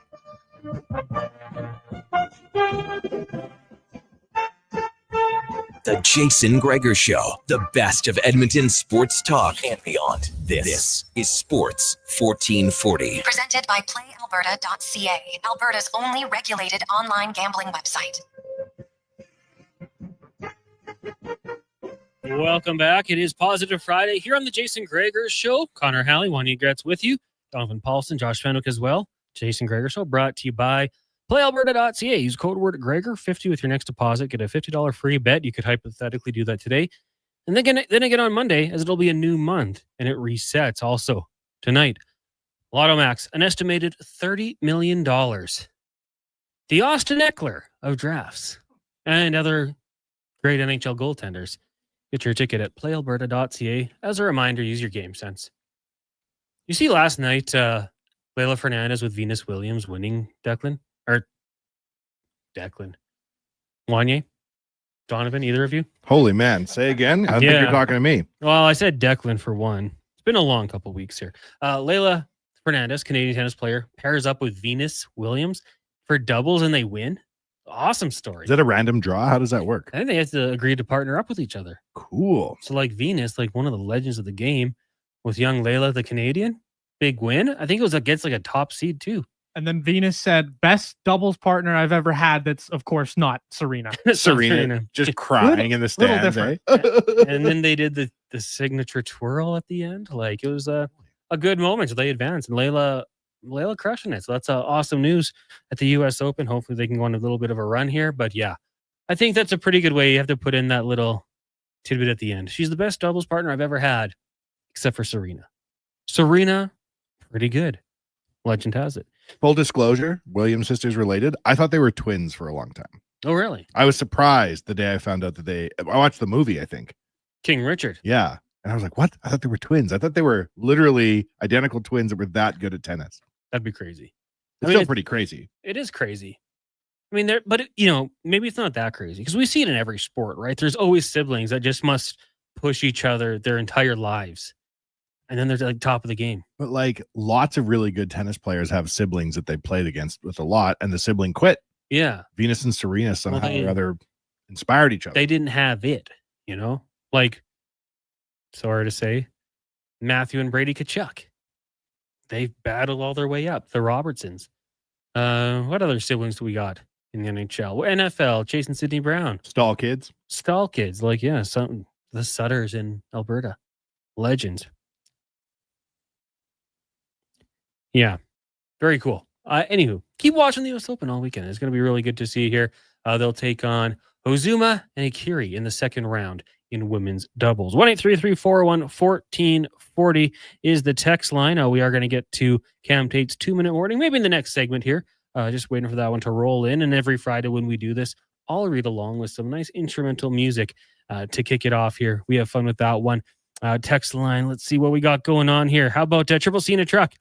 Cowboys Club Malibu, White Ave, 25 cent drafts, legendary. Come on.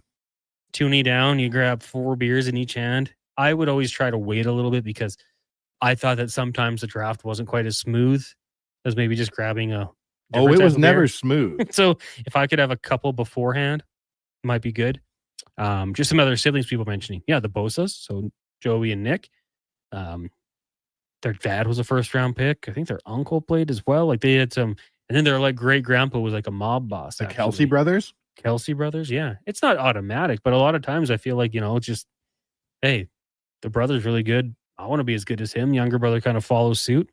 The Sedines as well. Rig texting in. Dancing Shoes in Mayfield Inn was a really fun place. Saw Doug and the Slugs there a couple times. That's the original name of the gas pump. The gas Dancing Shoes. It had a different name as well, right? There was another name in there too, but Dancing Shoes was in the Mayfield Dinner. Yes, before our time. Yes, we were talking about it one time, and we couldn't think of what the name was because a bar that opened 20 years before we were born. Why would we know? I've heard that place though was legendary. Dancing Shoes. Okay, and then so you knew it as the gas pump. I never. Too young. Because when I went there, it had a different name, and young men went there for one reason and one reason only. Can we say it on the radio? To meet older women. Yes. Yeah. Well, I shouldn't say the only reason. You probably went to have a couple of drinks and have a good time. But also to try to meet an older woman. Yeah. You don't go to the Seattle Fish Market if you're not looking for a nice fish. And you don't go to Dancing Shoes or the gas pump unless you're looking to be hunted by cougars. I can't think of the name. Something Urs. That's what I remember it being. And I remember one time a buddy and I were there and we were like, let's go to the dance floor. And we walked towards it with a beer in our hand. And the guy's like, no. No drinks on the dance floor. I was like, well, what do I do with my hands? If I don't have at least one drink. You put them over your head and you dance. Yeah. I didn't have that in the repertoire yet. So I couldn't do that, but good spot. I'm sure somebody knows the name. Ginger Tim says, I bounced at the Standard. It was an interesting place. Oh, bounce. Anyone who's been a bouncer probably has some absolutely ridiculous stories. The long arm of the law. You earned your money if you bounced at the Standard or any nightclub. Yeah. The things you would see happen at a nightclub, and maybe it's a little bit different now. I don't know, with the cell phones being out there all the time, but like every night something would happen. Then were you ever at a bar when you just saw like a little kid come in? What? And it'd be like, who is that? It must have been like not an actual minor, but someone that would come in and they look like they're 14 and like, how'd they get in here? That was always a random occurrence for us. Someone selling flowers at nightclubs was a weird one too. Oh yeah, that was always a weird night, part of the night. Somebody would definitely buy one to try to catch the attention of a lady. I remember seeing people who'd buy all the roses off the lady at the end of the night to try to woo somebody. Do bars today have the guy in the bathroom? I don't know. No. Some, I mean, can confirm some do. Some do, yeah. Some do. It depends on the bar. Like some. Most of them don't, but some of them do. And I would like wash my hand and like only have a 5 and like give him a 5. He'd give me a paper towel. And then it's like, I have to take something to complete this transaction. I'm not paying you $5. So yeah, give me 2 shots of Jean-Paul Gaultier and give me some suckers as well. Like I need something to make this worth my time. I remember when I worked at the Golf Star, we were talking about first jobs, and like I'm so young and I drive my own car, so they just assume I'm older than I am. And they're like, "You want to go get some wings after work?" I'm like, "Oh yeah, totally, I do." And then I just went with them to a pub, and I was like, "I don't have ID." I'm like in my mind rehearsing this super elaborate story as to why I don't have anything. Lady didn't say a word. We just sat down, ate our wings. I was like, "Oh man, this is crazy. I'm in a pub." And then I remember a few months later, also underage, I went to Cowboys. Oh, really? And I remember going to high school and being like, "You don't even know what we're waiting for when we all turn 18. It's a school dance every night of the week." I would go there occasionally. How about Santana's? Did you ever go to Santana's right beside it? Oh, yeah. One time I went to Santana's thinking I was in Cowboys. And I was like, "Why is it so dead in here?" And they're like, "You need to have less to drink and you're in the wrong building." Yeah. I went there once because the bouncer at Cowboys straight up said, like, "Guys, it's 1:00. Line's big. Probably want to go somewhere else." So we went to Santana's and got a jug of beer, and we're like, "This is a tough crowd. Maybe a spot we don't belong, actually, as 18 or 19-year-olds. It was a tough crowd at Santana's. It was, yeah. Got invited to an after party. From Santana's? Yeah, Oh, we did boy. not go. Didn't want to take that route. The rig says the guys who bought all the flowers were trying to woo the flower lady. Not the flower ladies that I saw. Give it right back to her. Here you go. And then she just sells them again to some other sucker. It's an interesting point in the night when you're like, what we need is an $18 rose. Yeah. For you, my lady. What I needed at the end of the night was a hot dog from the hot dog guy outside. That was the real hero. The boy that would just show up at probably 1:00 and cook hot dogs for 3 hours. Onions, ketchup, all the good stuff. Now we're living. I say two things: onion and ketchup, the good stuff. Dr. Phil says, "Boys, I'm still batting 1,000 at Santana's." Oh, well, that's going to go on forever because I don't see Santana's popping back up. Unreal. Wasn't across from Cowboys a massage parlor and a taxidermy place? And there's like a little strip mall. You're talking the strip mall across the And parking there was lot? the gas station there as well. Yeah, There's a lot going on there. Good neck area, neck of the woods, good town. Yeah, it's a good spot. Good old West End bars. The amount of times I had to like drag my friends out of Cowboys, though, get them in a cab, absolute puddles from 25-cent draft. They had an office across the street, across the parking lot there. And when Snoop Dogg came to town, that's where he hung out. And for some reason, that stressed me out at the time. I was like, "Oh no, he's not going to like it here. They're putting him in the office across the parking lot." Did he perform at Cowboys? Oh, yeah. Okay. Oh, yeah. Super short show. I would imagine so. I heard it. I wanted to go back to the office. Can I tell a Snoop Dogg story that I heard from this era real quick? Yeah, well, we don't have the 2-minute warning yet, so sure. He was doing a tour across Canada and somehow, like on the fly, lined up these club shows. And a guy I knew worked in Saskatoon. I think it was Saskatoon, might have been Regina. And Snoop Dogg's tour manager came in and was like, "Hello, I'm Snoop Dogg's tour manager. He's driving through town on his Canadian tour. You guys do a concert here. We'll split the gate 50-50. And the guy was like, "Do you have any identification?" And it was Snoop Dogg's road manager. So Snoop would just like line up shows on the fly. And that was 25 years ago. And he's still touring the world. He's a grinder. Crazy. It's a good idea too. Like, okay, I'm going to and for the fans that would get to show up and experience that. And apparently he did a great show too. Yeah. And even if it is like, I pay whatever. If he goes up there, does 5 songs, good night. It's a hustler's mentality though, right? Like, I'm on the road. I've got all my equipment. I might as well do one incremental show every night I can. Why not? Absolutely. Lance texting in. I remember one time at a punk show, they had a guy in the bathroom. I don't think he made a lot of tips. Not really the location guys are wanting cologne. Washing my hands might be a rarity. Oh, those punk rockers, Lance. Gotta buck the stereotype. Wash your hands, throw on some cologne. I don't know what the good kinds are, but I always felt bad not tipping. But like, they literally put soap on your hand and gave you a paper towel. If I was tipping more than a toonie, I would always take something. Like, I had to take something. Like, I'd walk out, "Hey, look what I got from the guy in the bathroom." A comb? No, mints, whatever it might be. Would you comb your hair with the washroom attendant's comb ever? Never. I don't think people did that. Did they? Yeah, it was like in the blue Barbasol. Really? No? Not my hair is like a little one. Told you I had the afro. I didn't need it. I remember where was it? Was it Iron Horse that had attendants that were like upscale? Maybe downstairs. They'd be like, "Here's 37 kinds of cologne and you can comb your hair." And I was like, "I'm in a fancy club." Yeah. Idaho.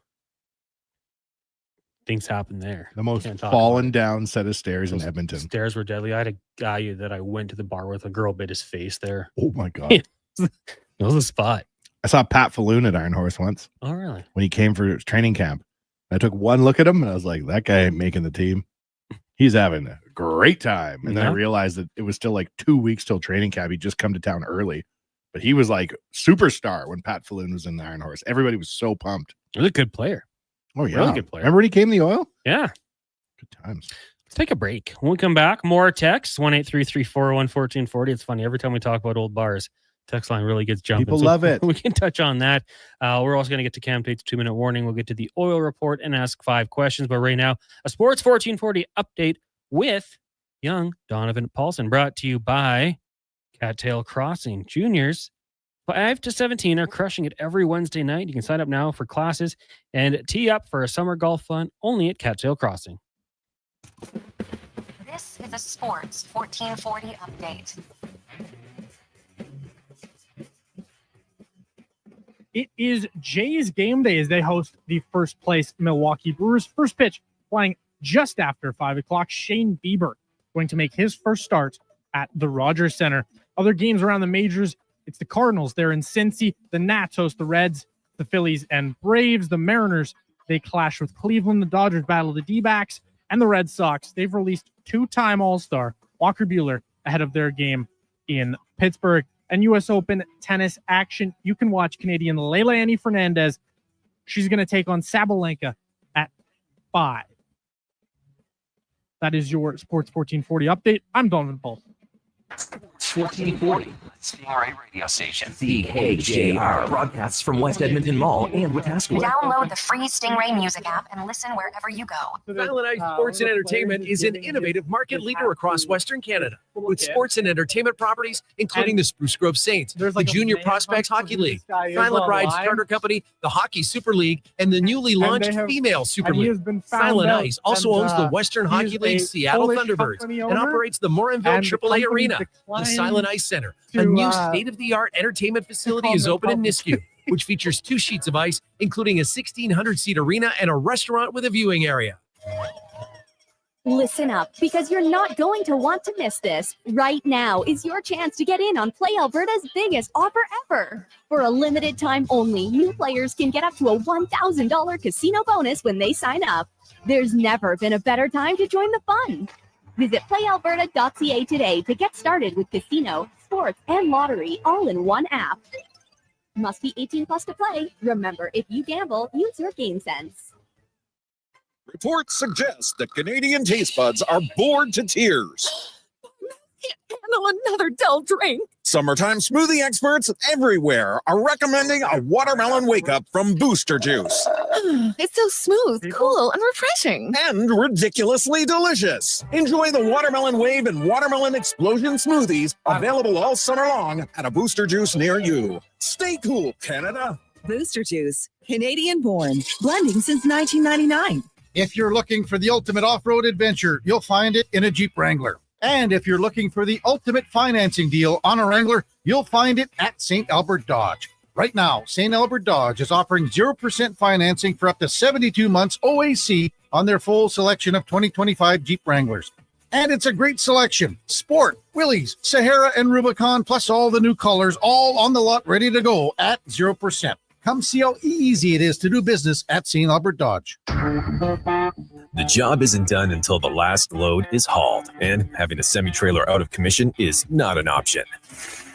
Whether replacing or adding to your convoy, Edmonton Trailer has a huge inventory of new and used semi-trailers, trusted by the gravel, logging, oil field, fluids, and freight industries. Find a trailer right for you online or at one of their 3 locations.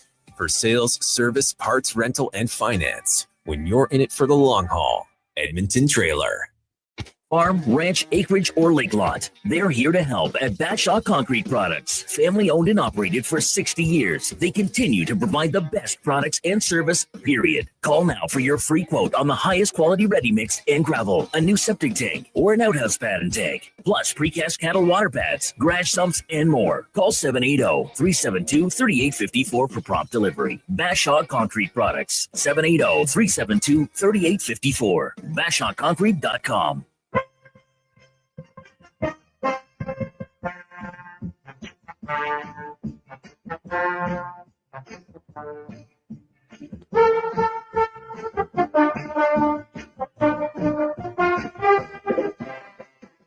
Portion of this hour brought to you by Leading Edge Physio.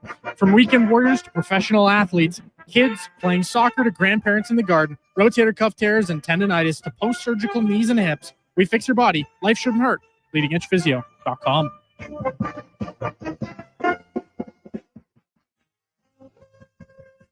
Tricks, touchdowns, and home runs. Get it all with the Jason Gregor Show on Sports 1440. Presented by PlayAlberta.ca, Alberta's only regulated online gambling website.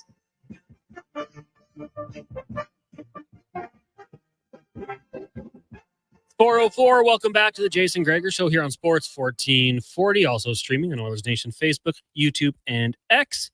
Make sure you go check us out on the tube. Give us a like, and starting on Tuesday, every show will be streaming on Sports 1440's YouTube channel. You can just search up Sports 1440 YouTube or specifically Sports 1440 AM. We'll also have exclusives there, shorts, reels.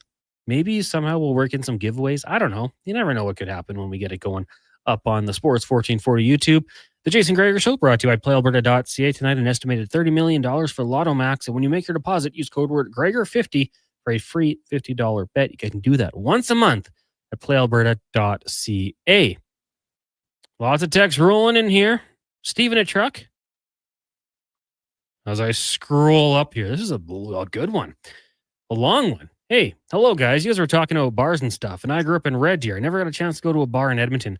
By the time I moved up here, my bar star days were done, but Red Deer did not have attendance in the washroom. We were not really that classy. It was an unbelievable 2 strip club country bars, 2 regular bars, all within a 6-block stretch downtown. Don't know if either of you guys had ever made it down there, but it was a fun time. I once ran into Gold Dust and Raven in one of the bars on a Sunday night. They were pounding beers. It was a riot. Good guys, lots of fun. Cool with the Raven. You know who those guys are? Wrestlers? Yeah. Raven was so cool. He would just go and sit in the corner of the ring with his long hair and like say dark things, and then Gold Dust would be a creep. You don't know? No. A creep? Oh, Gold Dust was eerie. He'd come out with a weird music and it'd be like the gold lights and gold flakes would come down. Terry Reynolds was his manager. I'll show you videos at the break, maybe, if we can remember. He also, Stephen Truck says, go Pack, go. Micah Parsons, so excited as a Packers fan. This is not a move we make. I'm sure you guys talked about it endlessly yesterday and today on the radio, but I'm so excited. Can't wait for the season to start. Yeah, we had Bill Schmidt actually join us, a post-game show host for the Green Bay Packers down in Wisconsin. Go check that interview if you'd like. You could feel like the positivity in his voice. Like he was like, that's just such a huge move. Micah Parsons does not become available often. Those types of players, I should say.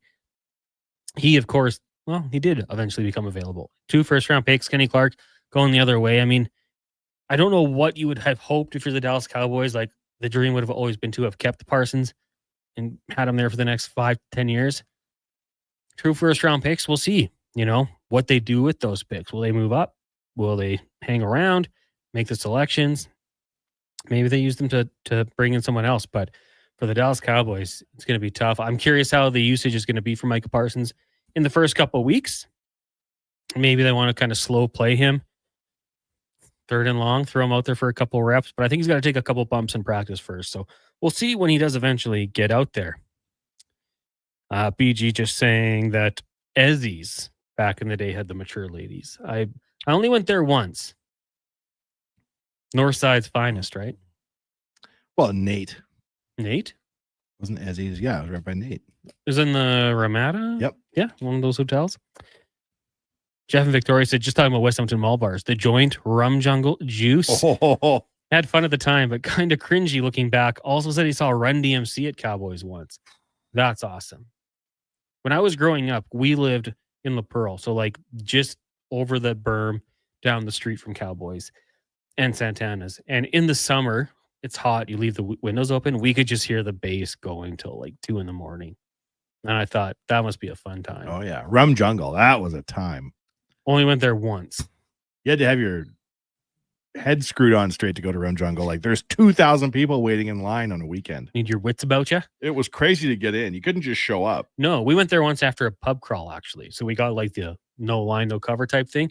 Got in. I was just like, this is too much. Let's go to the casino. It was awesome. Too much? Too much. No.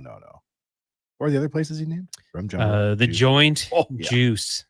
I don't think I ever went to Juice. The Joint, I think, was kind of less cool when I finally went there. Juice was on Bourbon. It was cool. A good spot. Oh, yeah. I liked Sherlock's was always fun. Yep. Hudson's. Good times there. I'm jealous of Run DMC at Cowboys. I think that would have been awesome. Okay, we do have Cam Tate's 2-minute warning, I do believe. We're rolling in here. Let me check it out. Tater City sent it 3 times. Finally, it went through. I want to bring this up so I don't mess it up. I want it on its own tab, Wanye, and I want to break it full screen. The big letters are appreciated. Okay, Cam Tate's 2-minute warning brought to you by Legacy Heating and Cooling. They're hiring HVAC installers and plumbers. Starting bonuses to the right candidate, strong benefits, RRSP matching, tuition reimbursement. Apply today at legacyheating.ca. Let's hit the music. If the stars line up with the moon, and Wanye Gretz over there has the best, and I mean best cup of coffee, the weather in Calgary, gotta tell you, one of my best bits from my comedy show. You all know these words are read by Connor Halley. People often ask me why I talk about it. I say, Calgary. Okay. Sorry. Okay. Does that wake you up over there, Johnny? Okay, back to Calgary's weather. If it's sunny, light winds, that cool breeze, it gets cooler with every gust. Singly in winter, it's just a decent calendar for the day. The Edmonton Elks continue their power, which has won a 3-game here. If the offensive line continues their shadow to be part of the RC media, Edmonton police and other fighting. If the O-line can protect the firepower, the double team, they're trying to look at the hunger, to recognize the tradition of the big class, and the real need for this game. If the Elks winning Calgary against the Stampeders, the big Elks from Mark Killing, with the sideline of 17 with the Stampeders, fired at the end of last season, might take one look at McMahon Stadium as the team bus rolls down Pro-Child Trail and whisper 2 words. Thank you. 2-minute warning. Monday, Wednesday, Friday. Me, Paulson, Gretz, Fenwick, Tate, 4th. I think that what motivation for this game? Like Banter said, Eddie Steele said, to spend like almost 2 decades with an organization, to bleed red and black, like that's your team. Despite playing at the University of Alberta, you're Calgary, and that's how it's been for almost 2 decades. And then just the way it ends, and it like sports, it's a tough business. It's a great job, tough business. To be let go like that, only to find yourself, in a better position. Now you're a head coach of a CFL franchise. A chance to turn a franchise around. And now this opportunity, playing good football, finally starting to see kind of the vision you had when you joined the organization. It's starting to get into place. They're looking better. Things are coming together. And now you get that matchup in Calgary where, let's face it, a bunch of guys on that team absolutely love Mark Killam, right? But there's still going to be that bad taste that was left in his mouth. And Tater says it. If you leave McMahon with a win, like that's happy bus. Everyone's going to be stoked to leave town if that happens, and a chance to make it 2 straight. Calgary's a really good team, but I think, I'm hoping this is going to be the best performance we've seen from the Edmonton Elks team, not only because they're playing good football, but just that extra little bit of motivation to win it for their coach. It's going to be a big game. These are the games you win now en route to turning things around as an organization, right? Yeah. And I mean, like for the fans going down there, the vibes will be good. It's a really good time. I look back at that with some of the fondest memories going down to Calgary. And, you know, we would wear our Eskimos jerseys or hats, shirts out all weekend. Let them know we're here. Go down. It was Pride Parade all the time on the Sunday. So we'd go to the parade wearing green and gold. People would boo us, embrace the heel, go out that night, same sort of thing. And then wherever you go that morning, like any place around the stadium, we used to go to like the Boston Pizza. There's a few other places that I learned about. I had no idea. Josh actually worked at one of them. You go in there and you get booed. It's awesome. I'm not used to that. I don't go to certain places and get booed. So when you'd walk in and Stamps fans would kind of say it with a smile and have some fun with them. Like, it's just such good vibes. It's good in Edmonton as well, but I don't get booed when I'm in Edmonton. So it's not quite as fun. Like, have you ever been out opposing team NHL style wearing an Oilers jersey and like the other fans just let you hear it? Like, it's kind of a rush. We used to go to Calgary all the time for the New Year's Eve game because they always seem to play on New Year's Eve. I think we were like 0-6 when we went. Every year we would get stomped and leave. And get booed. Yeah. But recently, obviously in the McDavid era, they've had some pretty good success there. Mm-hmm. It's always a good time. Well, it's a different game now. Man, if you're going down there, have fun, be safe, and hopefully they collect a win. Team Dean says, as a Cowboys fan, Parsons was the ultimate Cowboy, all the talent in the world, and disappeared in the playoffs. It's bittersweet if they can turn into Arch and Jeremiah Love. Next year, it's a win. Team Dean. Yeah, people brought that up actually. And in the playoffs, I don't want to put it on one guy, but the production wasn't there. It was a 1 sack in 3 games, I think. So I understand. The way I just look at it, like if TJ Watt got his $41 million, okay, he's going to be paid more than TJ Watt. How much more? Up for discussion. If it's $3 million, that takes you to 44. They eventually got Micah Parsons for about $48 million per season.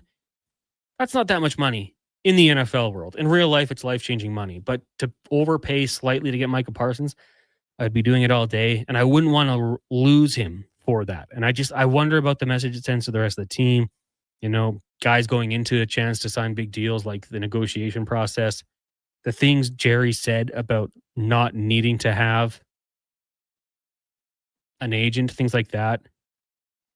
I'm not quite as sure. I think that it's tough. And I wonder what the next step is for the Dallas Cowboys and Jerry Jones. Like, is there going to be a point where he has to sit down and say, maybe I don't involve myself anymore? Do I hire a GM? And if you hire a GM, does that GM really have power? Or is it just Jerry Jones, pulling the strings? Team Dean says he's not as good as TJ Watt or Myles Garrett. I don't know. Would you have said that last year? Like, I think he's pretty damn good. I have him in the top tier when it comes to pass rushers. I mean, maybe take a bit more of a dive into statistics against the run, and maybe that's where he's not quite there. But man, I hate to lose a guy. Hate to see that guy leave my locker room if I'm on the Packers. MTR says Lions Packers week 1. Green Bay needs him right away. Yeah, that's a good point. I suppose you can get him in there situations like, hey, all right, maybe not first down, maybe obvious passing downs. But at the same time, maybe he's just such a freak. He's ready to go as soon as it's needed. Frosty from Leduc says, I worked on the rigs down by Red Deer in the 80s. The Windsor Hotel. Strip club had no stall partitions in the men's washroom. Tough bar. Sounds tough. Those partitions are there for a reason. To separate. Vitamin J says, chaos was Rum Jungle at West Edmonton Mall. He thinks. I don't remember chaos. No. But Kevin also texted in chaos at West. Chaos turned into the joint. Which is now what? Where Bed Bath & Beyond used to be? Nothing fun. Nothing too crazy. It's a little bit more chill. I mean, if you enjoyed that spot in your 20s, you probably loved it in your 40s, though. With now all the home goods they have. You can't have the same amount of fun in chaos as you can. Chaos used to have teen nights. I used to go to chaos teen nights. Was it underaged? Yeah, it was just a bar with no alcohol, and you could roam around and look at other kids and Didn't fight. I don't know what we did. Galaxyland used to do that? Yeah, rock and ride. Yeah, like a kind of just kids party. It was supervised, I would assume, but I never went to those things. Too scared of the ride. Those always got out of hand. Oh, of course. Of course. Probably fights all the time. High school kids acting tough or junior high kids. Phil says, so here's a few from the late 70s and early 80s. David's, Goose Loonies, a.k.a. Juiced Loonies, The Point After, Victor's for Fine Dining. Wayne and Vicky had a plate on the wall. At Victor's for Fine Dining. Apparently, fine cuisine. Lan says, just talking about the washroom guys' attendance, I suppose it'd be called. That's how my punk band did shows. We would just drive across. Oh, never mind. This is kind of Snoop style. His punk band would just drive across the country, walk into bars, and ask if they could play. Didn't pay a lot, but it kept the van moving. Interesting. It's not a bad idea. Like, for what it's worth, it gets, gets people entertained. Live music is always awesome. Rushing the Burn texting in from 0506, 25-cent draft killed me. Then moving over to Santana's for double rum and Coke pony jugs. I was supposed to be the double D that night. Didn't happen. Rushing the Burn. Pony jugs. Speaking of Red Deer, I went to Mort's in Red Deer. You ever go there? No. Only bar I've ever seen. Country bar. Unreal. $9 pony jugs. VLTs on the dance floor. As I remember it, there was like a dance floor, one part of the sunken area, and the other side VLTs. You could literally win money while dancing. That'd be the move. That was the best. Tap, tap, tap. That was the best. That would be fun. I like that. MTR also followed up, said Parsons maybe not the best against the run. I just wanted to try to see if I could find it here at PFF, which isn't always totally accurate. His pass rush grade, 91. His run defense grade, 65, which would put him 72nd amongst 210 edges. Sorry, 72nd. So yeah, so not the best. Okay, well, he's an elite pass rusher, so I'd still take him on my team, and I'd still pay him that money. And I think the Green Bay Packers are going to love him. Also, the big difference between Micah Parsons and Myles Garrett and TJ Watt is one's 26, the other one of them's 30, and the other one is 29 in Myles Garrett. So, I mean, you get one guy in his prime versus two guys who are getting over $100 million to be, well, realistically, half those deals might not be aging well with Garrett and Watt. Like, I mean, I can tell you which one I'd rather have if I was a front office / team. It's Micah Parsons. Yeah, I mean, I like them all. If we're being, you got to like them all. I'd take any one of those guys on my team. But yeah, I'm not really looking at it and being like, not good. Now, just looking at edge, run, stop, win rates, the guy who's going to be playing the opposite side of Micah Parsons, Rashawn Gary, looks like he at the top. So, in terms of percentages, Max Crosby also very good against the run. Guy who doesn't get a lot of love, but a former first overall pick, Trevon Walker, good. Jared Verse, Nick Bosa.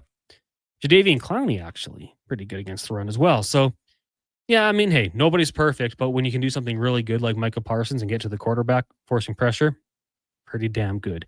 There's a lot of guys, actually, that I'd have in the conversation. Like, when they're healthy and on their game, not trying to suck up to MTR, but I think Nick Bosa can be an absolute beast. Myles Garrett. Hawkinson, very good.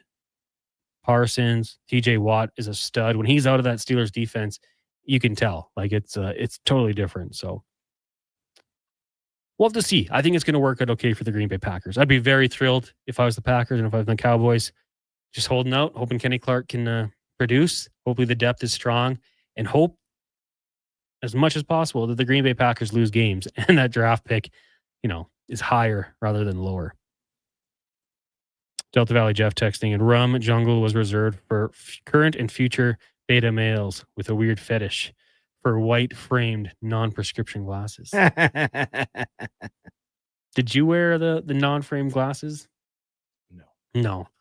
You remember the trend? You remember Kanye's glasses with like the shutter slits in them? steps, Yeah. I'd see those out and about, and I just never understood it. I did wear a lot of white sunglasses. Yeah. I thought I looked great. Was it Diesel across from the Coliseum? Yeah, Diesel Ultra Lounge. We went there for a pub crawl, but yeah, it was the first stop. We got there at like 7:30. Oh, it wasn't open yet. They opened it up just to let us go in. So it was just like a private party with everybody who's on this fundraising pub crawl, and they gave us those glasses. So everybody was just wearing them. Very 2007, 2008. Good times. Yeah, very good memories. We'll take a break. When we come back, more text. We'll get to the Oil Report. It is the Jason Gregor Show here on Sports 1440 Oilers Nation, Facebook, YouTube, and X, brought to you by PlayAlberta.ca. McDonald's Sundays and snack-size shakes are $2, or get $1 cones exclusively on the McDonald's app. With those prices, your hands are going to be full of treats, like Alex here. My phone. I got you. App download and registration required. At participating McDonald's in Canada. Taxes extra. Prices exclude delivery. The Brick's famous tent sale is back. Find up to 60% off clearance items in the tent and store, with even more amazing deals arriving daily in every department. And Thursday to Monday, score limited time 5-day deals, like mattresses starting at just $99 and TVs starting at just $199. Plus, get a free Bluetooth party speaker when you spend $9.99 or more on furniture. Exclusions, terms, and conditions apply. See in-store for details. The Brick, saving you more. Every morning, you look in the mirror and see less of yourself. Hair loss can feel like losing a part of who you are. But it doesn't have to be that way. Hi, I'm Dr. Vance Elliott. At Advanced Hair and Skin Surgery, we understand the pain of hair loss. Our advanced hair restoration solutions won't just bring back your hair, they'll help you face the mirror with confidence. Good morning, you sexy beast. Visit drvanceelliott.com today, because it's time to be the man you remember. Photographers, start your cameras. It's time for Vision Credit Union's annual photo contest. Enter your hometown snapshot and show us what makes your community amazing. Whether it's a view from the farm, a stroll down Main Street, or a weekend at the rodeo, we're looking for snapshots that show off your rural Alberta hometown. Share your photo before September 2nd for a chance to win cash prizes or a donation to your favorite community group. Learn more via Vision's Facebook page or go to what'syourshare.ca. The ATB Classic is returning to Northern Bear Golf Club. An international field of professionals will battle it out on their path towards the PGA Tour. Advance tickets are $20 or upgrade your access to sit greenside in the Sports 1440 Birdie Bar, presented by Sleeman. Net proceeds go to Youth on Course to give kids age 6 to 18 access to play golf for just $5. Come see the future stars of the PGA Tour. The ATB Classic, September 11th to 14th. Get your tickets at atbclassic.com.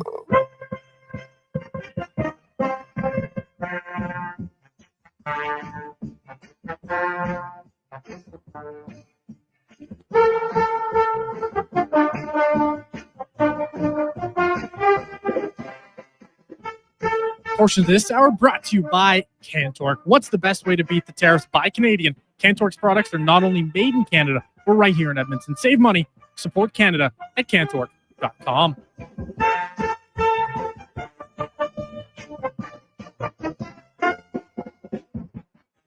He's Alberta's sports authority and lead touchdown winner of his family's backyard flag football games. The Jason Gregor Show on Sports 1440. Presented by PlayAlberta.ca, Alberta's only regulated online gambling website.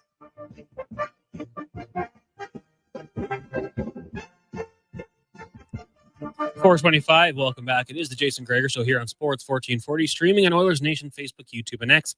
Brought to you by PlayAlberta.ca. Connor Halley, Wanye, Gretz, Donovan Paulson, and Josh Fenwick with you here, the Sports 1440 studios in West Edmonton Mall.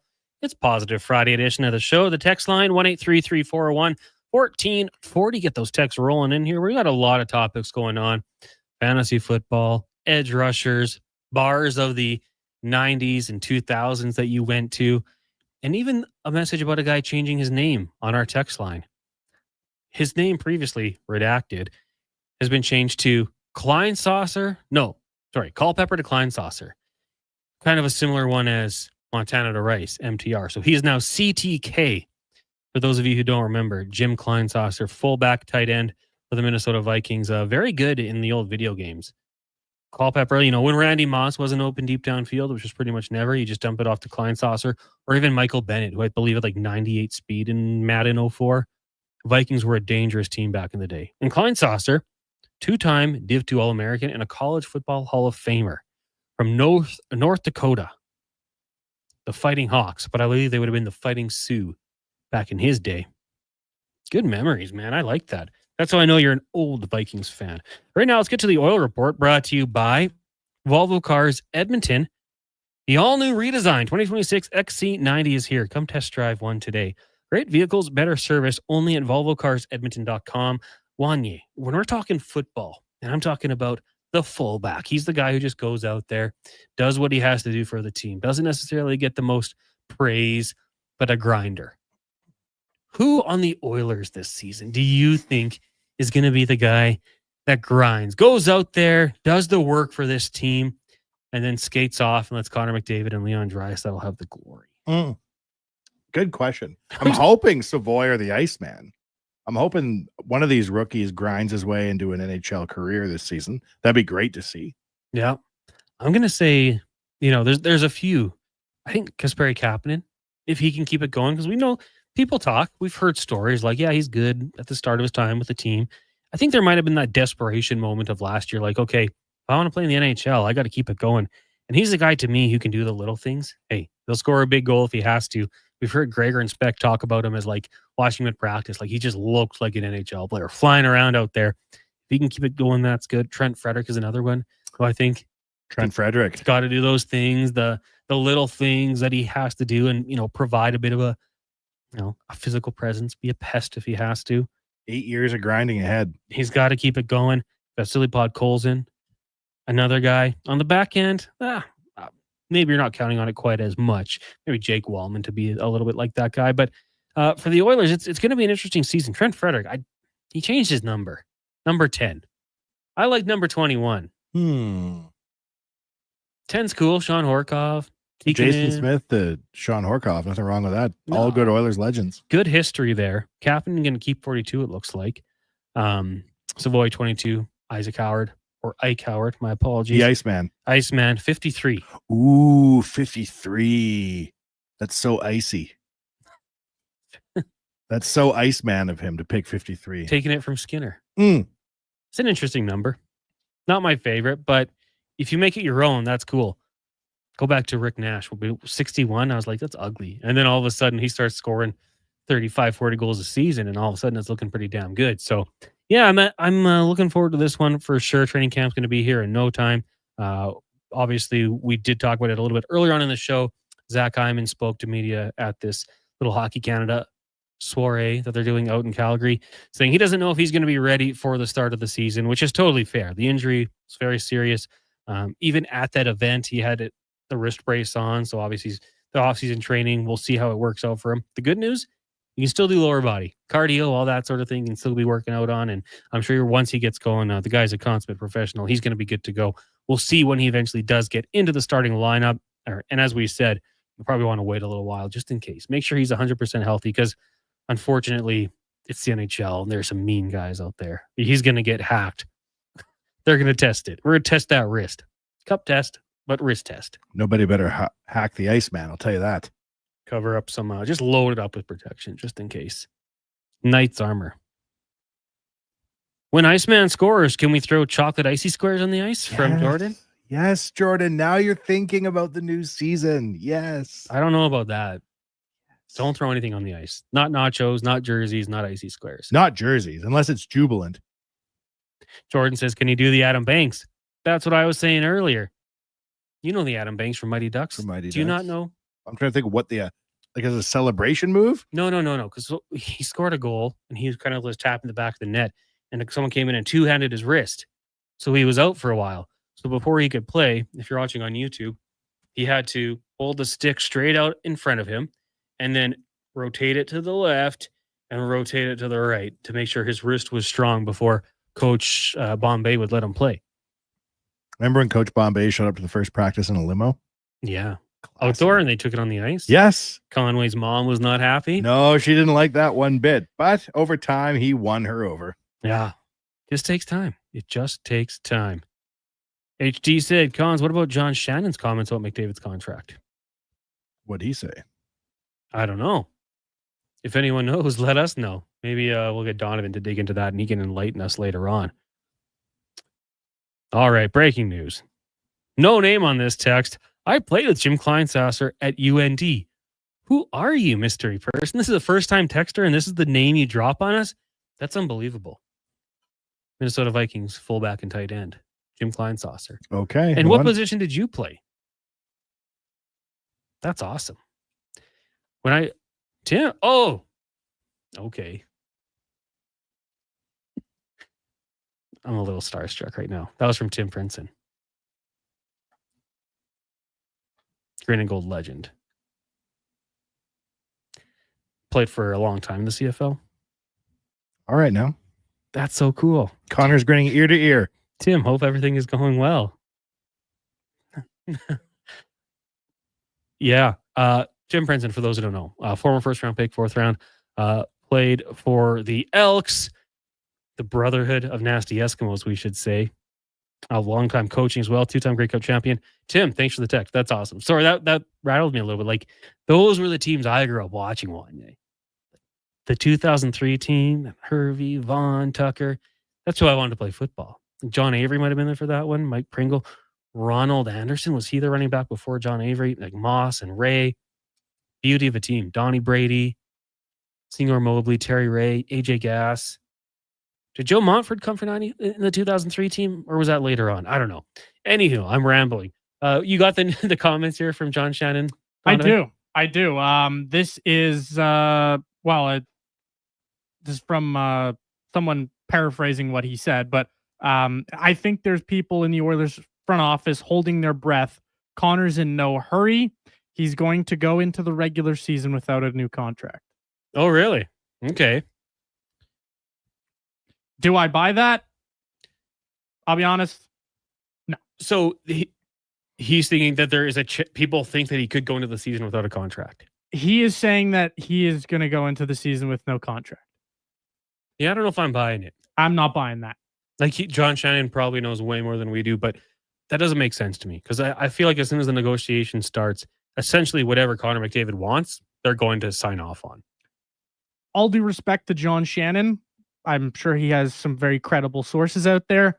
But when Connor McDavid comes out and says himself, I don't want this to be a distraction, I would be more inclined to believe that Connor McDavid is of the mindset that, you know what, I should probably just sign the damn thing instead of holding out and letting my teammates, myself, from the front office, the coaching staff, and letting that whole media frenzy and circus surround this team for the first month of the season. Frankly, that's how you come out of the gates slow. And if there's one thing we know about this Oilers team, it's they usually come out of the gates slow. Could you imagine what the extra circus might add to the whole Oilers beginning of the season woes?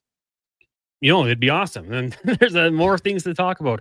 I mean, we've talked about that. Kind of a slow start, one for Zach Hyman. Like, you don't want him to feel the pressure to get back into the game too early. If it's not going good. If that were to be the situation, Donovan, and there is no contract for Connor McDavid, that'd be another storyline to get into. But I don't know. We'll see. I'm still of the belief that he's going to sign in the next 2 weeks here. Gets into town, sits down, gets the negotiation hammered out, and there is no distraction. The contract's signed, and they move forward. But hey, that is an interesting report from a very well-respected person in the hockey world. Doran says the Maple Leafs got a hold of John Shannon's phone. Yeah, they're trying to create that narrative that he's not going to sign. Yeah, I'm going to go the other way on that one, but then again, take that with a grain of salt. John Shannon, way more connected than I am. If it was Elliot Friedman, then I'd be really scared. That's when the horror might set in. As if it was Elliot Friedman or Frank Saravalli, then it would be a horror movie right now. But no disrespect to John Shannon, but I don't know. It doesn't really carry the same weight to me. Or if like Bob McKenzie just dropped the bomb. Or that. Like, oh no, this isn't good. Well, yeah, it's an interesting report, and we'll discuss it when we come back. We'll take a look at that. Obviously, later on in the show, we got Mark Spector, guy who's pretty dialed in, and also Alan Mitchell. We get their thoughts on that report from John Shannon as the show rolls on here. But we'll take a break right now. When we come back, we'll get to 5 questions. It is the Jason Gregor Show here on Sports 1440, Oilers Nation, Facebook, YouTube, and X, brought to you by PlayAlberta.ca. Reports suggest that Canadian taste buds are bored to tears. Another dull drink. Summertime smoothie experts everywhere are recommending a watermelon wake-up from Booster Juice. It's so smooth, cool, and refreshing. And ridiculously delicious. Enjoy the Watermelon Wave and Watermelon Explosion smoothies, available all summer long at a Booster Juice near you. Stay cool, Canada. Booster Juice, Canadian born, blending since 1999. Hey everybody, it's Gene Principe, the Prince of Puns, and I've got something that definitely will Float your boat. How would you like to join me and the superstars of hockey on an exotic holiday? Join us on a 7-night cruise through the Mexican Riviera, leaving from LA and including Cabo, Mazatlan, Puerto Vallarta, and more. While we relax and cruise the tropical waters and have some drinks with umbrellas in them, you could attend an intimate meet and greet with legends like Bill Ranford, Jason Strudwick, Kelly Buchberger, Ron Lowe, and more. Don't miss out on every hockey fan's dream cruise, the Edmonton Hockey Legends Cruise. It's going to be one hell of a trip. Prices start at just $23.99, and part of the proceeds support the Ben Stelter Foundation and Kids with Cancer. Visit cast.tours/Edmonton or call 1-833-347-7678. Call and save $200 when you mention promo code Stingray Radio. Cast Tours, 1-833-347-7678. Ritchie Brothers Auctioneers presents a massive 3-day unreserved heavy equipment auction at their Nisku site September 3rd to 5th, 8 a.m. Live online bidding on offer core construction heavy equipment, trucks, trailers, nearly every industry covered. Register to bid online. It's free. Priority bids start August 29th. On-site viewing all weekend. Timed auction starts August 29th. Demand for equipment is strong. Contact your local territory manager to consign. More at rbauction.com. There's something we need to talk about: debt. It's an uncomfortable topic, but the truth is, most of us carry some form of debt, and we are ashamed to talk about it. My name is Parveen Middleton, a licensed insolvency trustee at BDO here in Edmonton. Every day, people struggling with debt come to me for a solution. When you make that call, I'll listen to your story without judgment and will lead you to a debt-free future. Call 1-833-BDO-TALK or visit bdodebt.ca to learn more.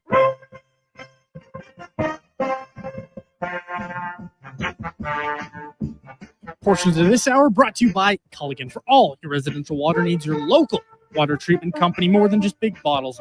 That's Culligan.com.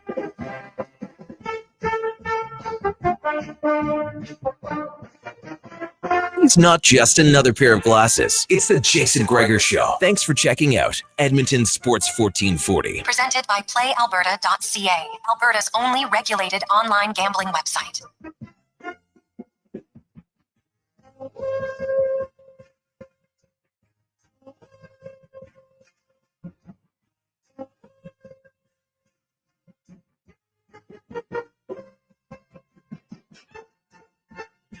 .440, welcome back. It is the Jason Gregor Show here on Sports 1440, brought to you by PlayAlberta.ca. Tonight's Lotto Max, an estimated $30 million. PlayAlberta.ca. Connor Halley, Wanye, Gretz with you here.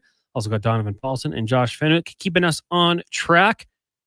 Still to come, Spec, Low Tide with the Wanye's World, and a whole lot more. I just want to go back to that report from John Shannon.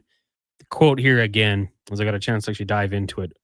On the McDavid extension, I think there's people in the Oilers office holding their breath. Connor's in no hurry. He's going to go into the regular season without a new contract from 100% Hockey. That is a podcast with Millard and Shannon. Darren Millard, brother of Dean. Great guy. So probably not ideal for that. I think John Shannon, I'm pretty dialed in, has heard some things, good connections in the game. But it just seems like I don't see what the benefit would be. If that were to happen and, you trust Connor McDavid at his word, like, no, don't want to be a distraction, wants to be in Edmonton, it makes no sense that would happen. There's no negotiation here. What Connor McDavid wants, the Edmonton Oilers are going to give him.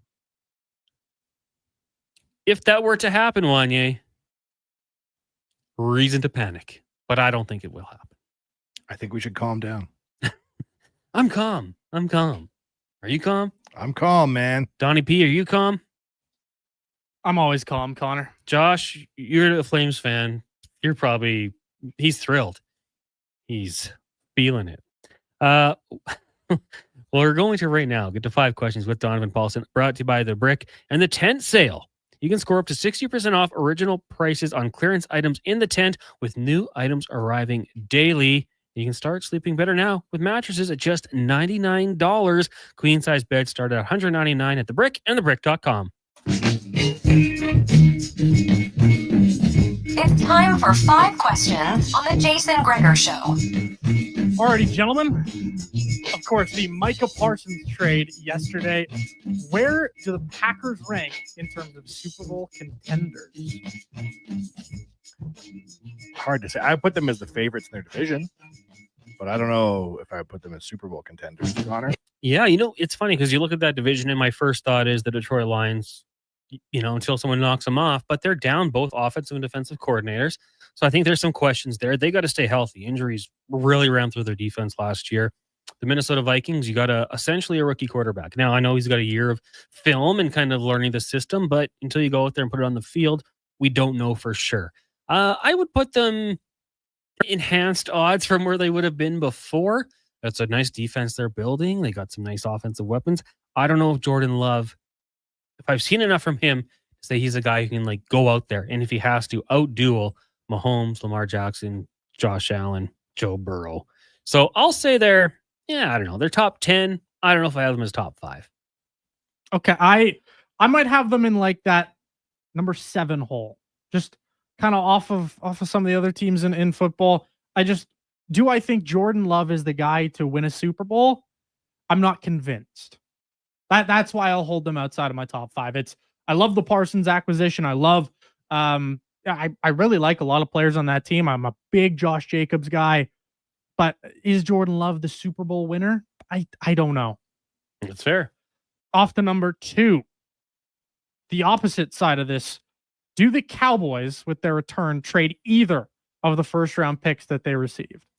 I would say, yeah. I mean, I think at some point you got to make a splash and bring in some defensive player. Now, I don't know who that's going to be. But if you could package up a deal and, jump up into the top 3 and get that impact player going into next season, why wouldn't they? I mean, Jerry Jones likes to make a splash. He likes to bring in big names. So I definitely could see them making a move in the next 2 years to jump up a spot, or potentially even use that. Hey, you never know, another contract's going to go wrong and another player around the league might want out. It'd be silly if it happened and then he brought someone in and then paid them. But it's the Dallas Cowboys. You never know what they're going to do. So obviously, yes, they will trade one of those picks. Do you think they're getting ready to bring Arch Manning into Dallas? And this is all just cleaning up the room. They're paying Dak Prescott $60 million a year for now. They're cleaning up room. I don't know. It's such a strange trade that I almost look at it like we were talking about for the Mavericks when they traded Luka to the Lakers. It didn't make sense until you knew they'd rigged the draft for Cooper Flagg. I feel like there's another shoe to fall in all of this. And you know what? Just like devil's advocate, arguing against myself, you could say, you know what? We would love to add in the next 2 years, let's say 3 first-round talents to that defense, for cheaper than what it would have cost for Micah Parsons, bring in an offensive player as well. I could see them going both ways, but for the fun of it, for the madness, I'd love to see a trade and bring in a big superstar to the Cowboys organization. I just look at it this way. Dak Prescott is signed till 2028 and he's 32 years of age. What are you going to do with Dak Prescott? Is your team going to just be stuck in limbo for forever? Are you going to pull like a Buffalo Sabres? Are you going to miss the playoffs for four straight seasons with a $60 million a year quarterback? I don't think so. So I think you have to trade at least one of your first round picks that you just acquired. I don't know who you're going to go out and get. I don't know who's going to be available or when you're going to get them. But you got to think that the Dallas Cowboys have a little bit of an ace up this week. Isn't the NHL, though. First round picks can come in, even if they're late round picks, and contribute immediately. Guys fall for whatever reasons, and I don't think Jerry Jones has an issue taking guys on. So, I think you could keep those picks, and each of the next 2 years, all of a sudden, you have 2 new starters. This isn't who was a recent Buffalo Sabres pick, Owen Power, and it's all right, we need him to step in immediately at the age of 18. I think that's the luxury from the NFL draft, is having guys coming in at 22 years old. Yeah, you're absolutely right there. It's just when you get the chance to grab, I don't know, what would the problem with the draft is you never know who's going to slide to you. You never know who's going to, be available, right? I think if you're grabbing a player in a trade, he's going to fit your age window. You're going to have an already established player that you know what you're going to get from him. And if you're the Cowboys, that's what you need right now with the age window that you have. And CeeDee Lamb's not getting younger. Dak's 32.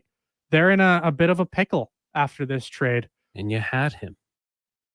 You did. The guy you're talking about, they had, and they let him go. What a shame. I'm sure we're all devastated inside. Yep. Off to number 3 here. Labor Day Classic, of course, coming up on Monday. So let's get a score prediction and a bold prediction for the Elks and Stamps.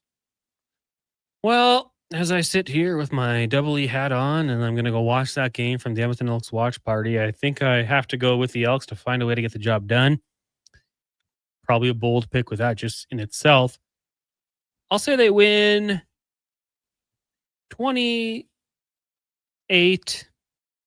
Into Rouge in there, maybe 28-24, and a bold prediction. We get a rushing touchdown from Fajardo, and we see Trey Ford in the game. That is bold. Think about that. I think the Elks are going to win 30-20. Hooray! I think the Elks are going to lose this one, actually. Really? Well, that might be the more realistic That's not very nice. I think they're going to split these games here with Calgary, and I think this is the one that they're probably going to lose. It has that vibe to me. What the score is going to be, I mean, I think it's going to be a tight one. I think it's going to be, give me a 24-20. Realistically, if they can split these games, I think everybody would tell you that that's a win for the team. It is a win, considering they have not won a game against a Western opponent this year either, which is shocking in and of itself. But the Elks, I mean, they're going to look for it at worst case set. They're hoping for that split with Calgary. Off to number 4 here, August 29th. It marks what would have been another birthday for the iconic Michael Jackson. In terms of your most influential artists of all time, where does he rank for you? That's a very interesting question. I put him as number 1. Hard to disagree. I mean, who else is there? Beatles would probably have been very influential. Elvis Presley, man, Dolly Parton, but he's the king of pop. He had hits, and I think there's probably a lot of musicians, whether it's Justin Timberlake or Bruno Mars, I would have him probably top their list of, influences musically, put on a show. Like, it's not just go out there and perform. You're including dancing and entertainment. So hard for me to disagree with that one. It's a good point, fellas. There's a lot of guys today, guys and gals, especially. I mean, you look at a guy like The Weeknd. That's very clearly, I think, some Michael Jackson influence. But you're making a good case there. I would probably have him at number 5. 5. Yeah, I mean, he's in the top 5, but I don't know. Maybe I'm overlooking it, and maybe I'm underselling him for me personally. But I don't know. He's got to be in the top 5 somewhere. To be different, I'll say number 5. No, because you've had this take before. I have. This is not you being different. This is what you believe, which I'm not going to argue on your beliefs, but I have to ask you, who was your top 4? Off the top of my head, the Beatles would have to be, for me, probably number 1, just based on how much they've, they took the absolute world by storm. And who owned their music?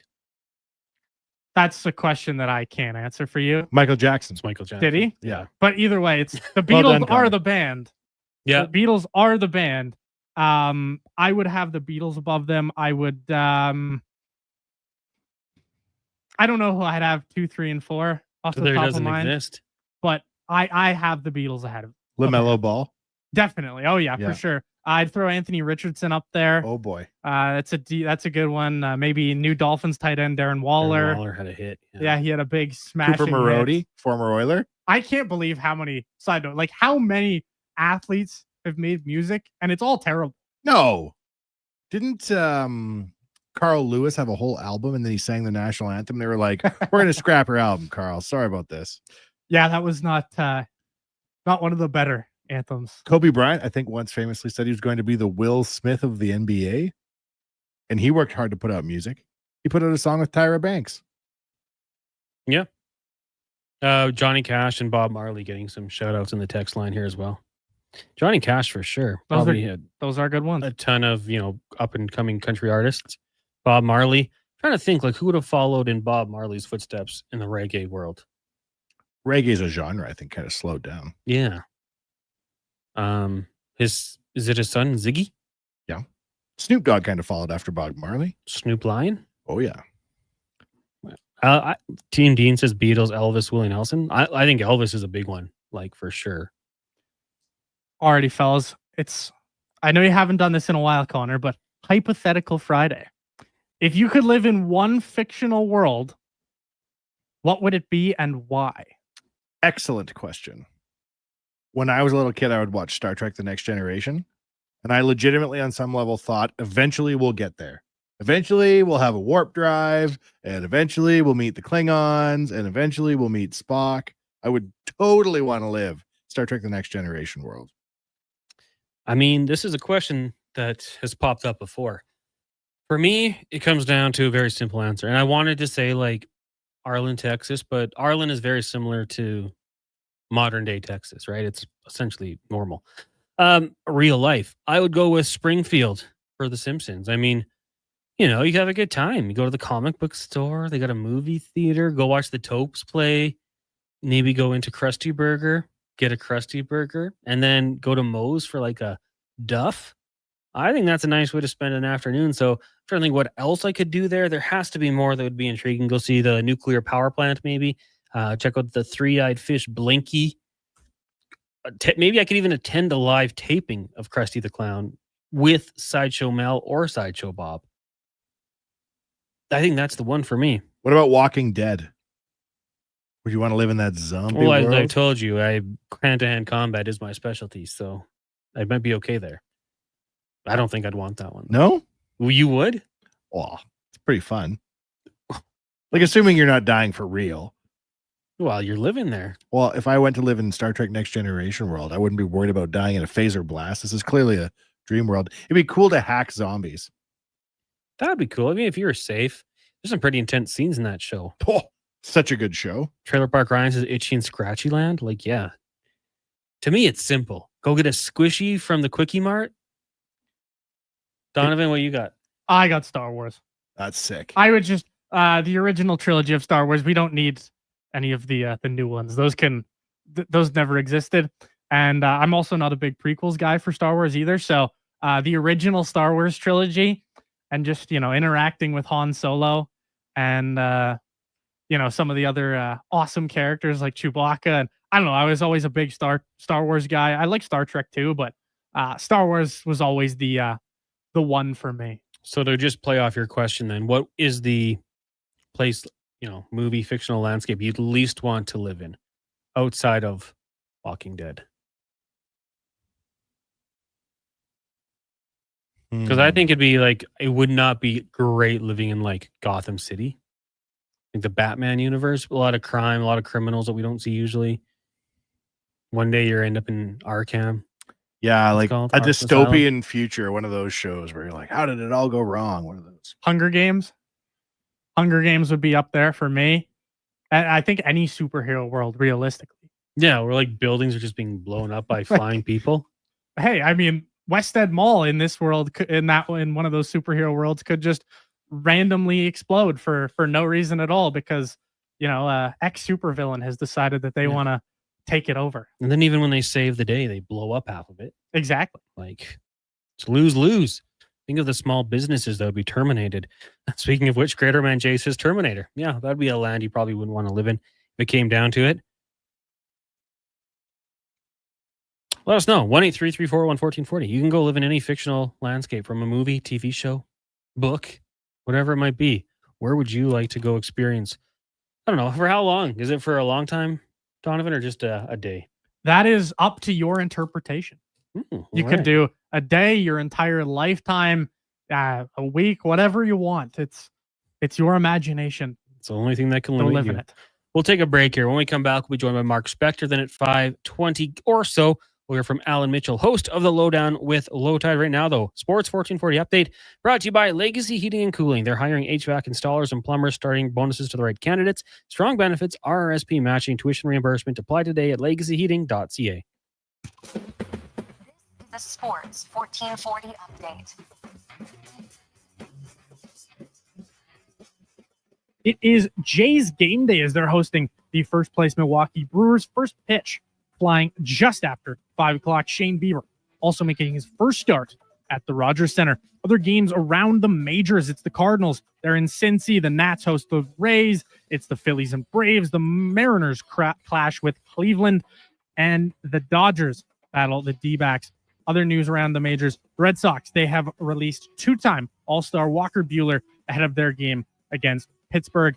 Getting underway in just under 10 minutes time, it is U.S. Open tennis, where you can watch Canadian Leilani Fernandez take on Sabalenka. Should get underway at 5 o'clock. Coming up, we've got Mark Spector right after the break. I'm Donovan Paulson. That's your Sports 1440 update.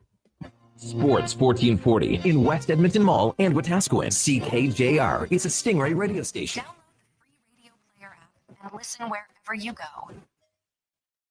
Listen up, because you're not going to want to miss this. Right now is your chance to get in on Play Alberta's biggest offer ever. For a limited time only, new players can get up to a $1,000 casino bonus when they sign up. There's never been a better time to join the fun. Visit playalberta.ca today to get started with casino, sports, and lottery all in one app. Must be 18 plus to play. Remember, if you gamble, use your game sense. Some people wake up and get dressed for work in a suit and tie or a nice dress. At GS Construction, we're less fashion forward and more putting our best foot forward. We wear hard hats and steel toe boots, and most importantly, we wear 50 years of experience with pride. It's not glamorous, it's definitely not easy, but it matters. We do it well. So if you'd like to be part of something where your work matters, GS Construction is hiring. Just remember, when you come for an interview, ditch the tie. See more at gsconstruction.ca. Bringing every project to life requires the right team. By joining the Japa Machinery Group service or sales teams, you can be part of setting a new industry standard. Celebrating a legacy of excellence with Japa. Learn more at japamachinery.com. McDonald's Sundays and snack size shakes are $2 or get $1 cones exclusively on the McDonald's app. With those prices, your hands are going to be full of treats. Like Alex here. My phone. I got you. App download and registration required. At participating McDonald's in Canada. Taxes extra. Prices exclude delivery. On the rocks, the party never stops. Check it out. Mondays, bingo tune. Tuesdays, tacos and tequila. Wednesdays, it's wings and karaoke. Shake what your mama gave ya with salsa lessons on Thursdays and the best live DJs. Plus, live music every Friday, Saturday, and Sunday, along with DJ Kenny K. Hold on, let's not forget $5 happy hour, 7 days a week. Your bar, your party. You're on the rocks. On the rocks. Chat Brab and 118th. You got a go-to coffee spot, a trusted barber, even a lucky game day jersey.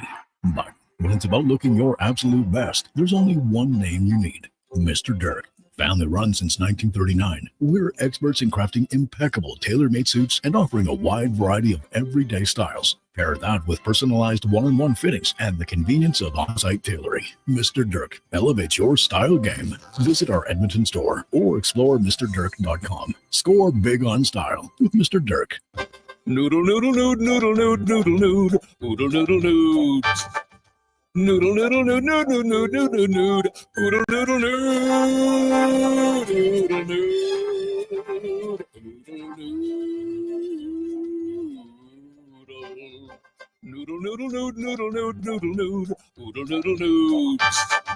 noodle, noodle, noodle, noodle, noodle, noodle.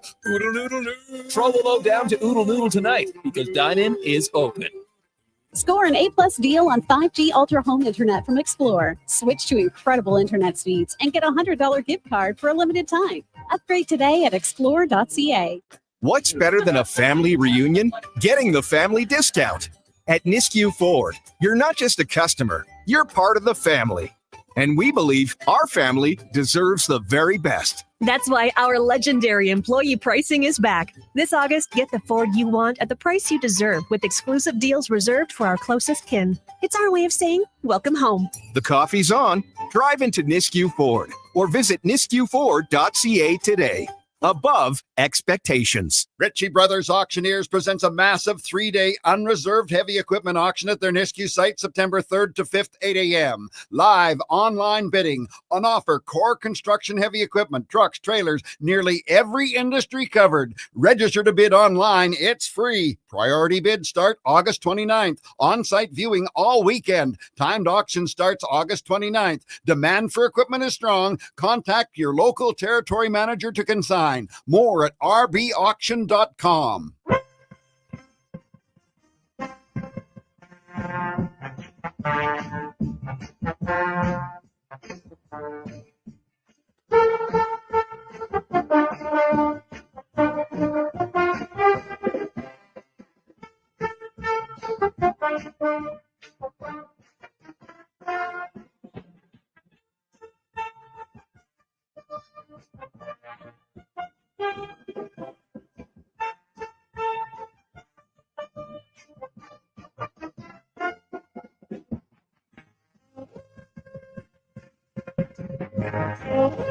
Hat tricks, touchdowns, and home runs. Get it all with the Jason Gregor Show on Sports 1440. Presented by PlayAlberta.ca, Alberta's only regulated online gambling website.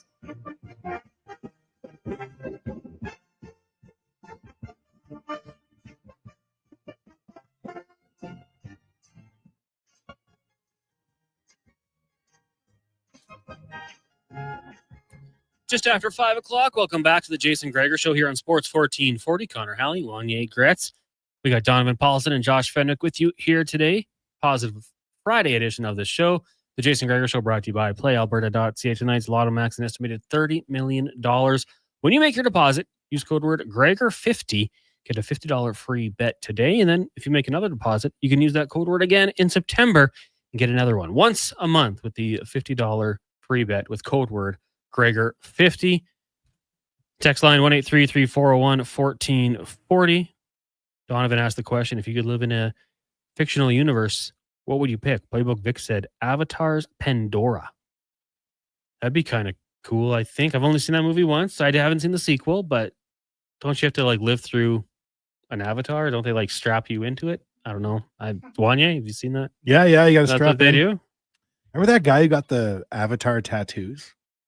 I mean, there's an Avatar truck in Edmonton, isn't Same there? guy. Well, because, okay, makes sense. And he got the blue skin tattooed neck to fingertips. But super fast after Avatar came out. Yeah. He saw Committed. it once and was like, yup. And then he went and got his van done up like Avatar. Blue skin. Wow. Apparently that's a thing where people are so immersed in that world that they get super, weird is probably the word to use. EG says, did anyone say living in the Pokemon universe? No, but that'd be cool too. Got to catch them all.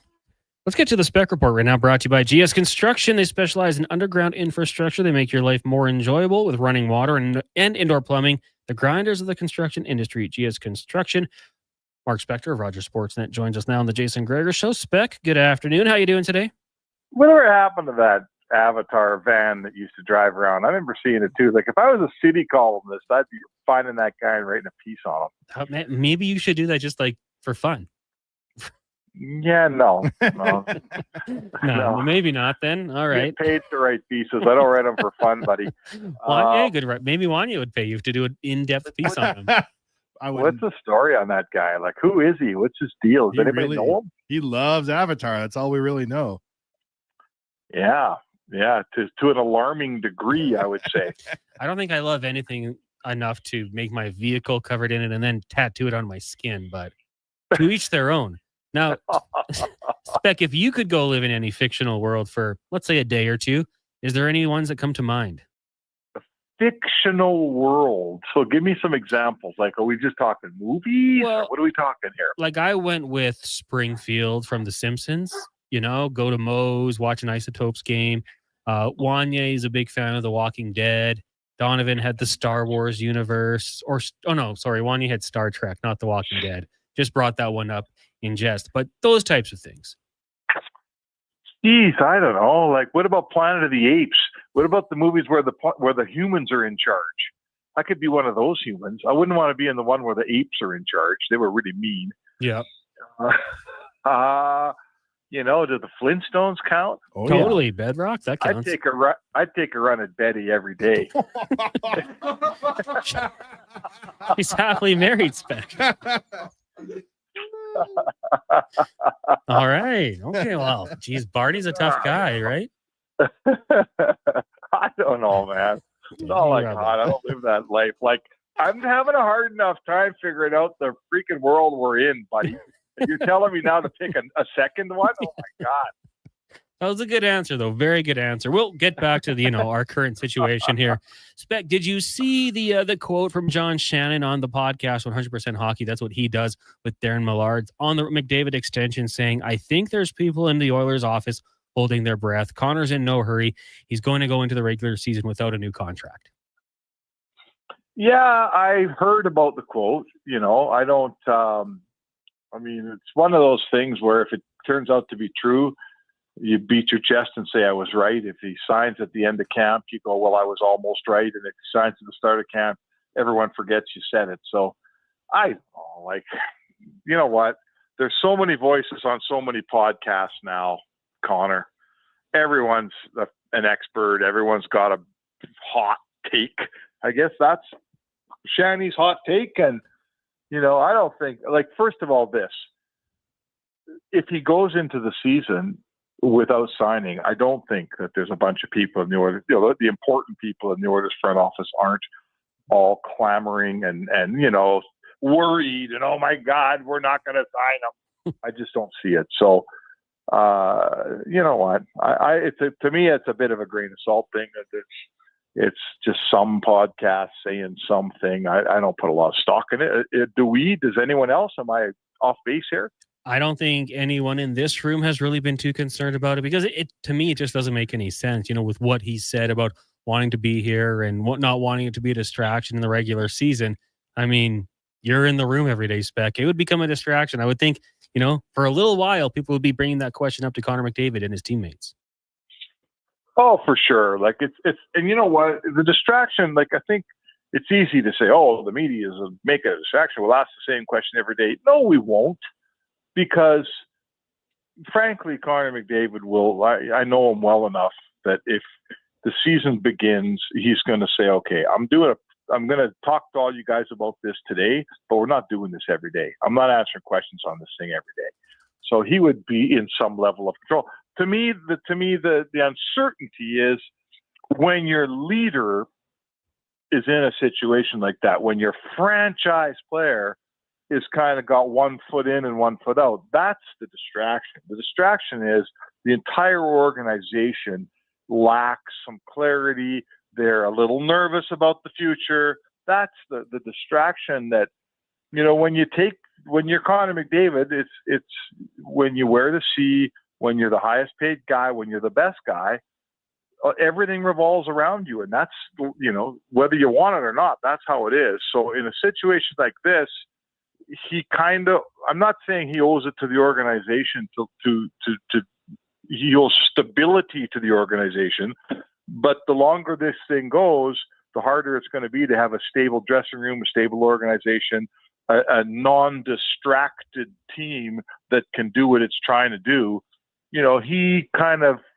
That's just comes with his territory. If Brett Kulak's in this situation, I'm not saying nobody cares, but the organization isn't tiptoeing around on, thin ice. If Connor McDavid's in that situation, yeah, it's a big deal and it is a distraction.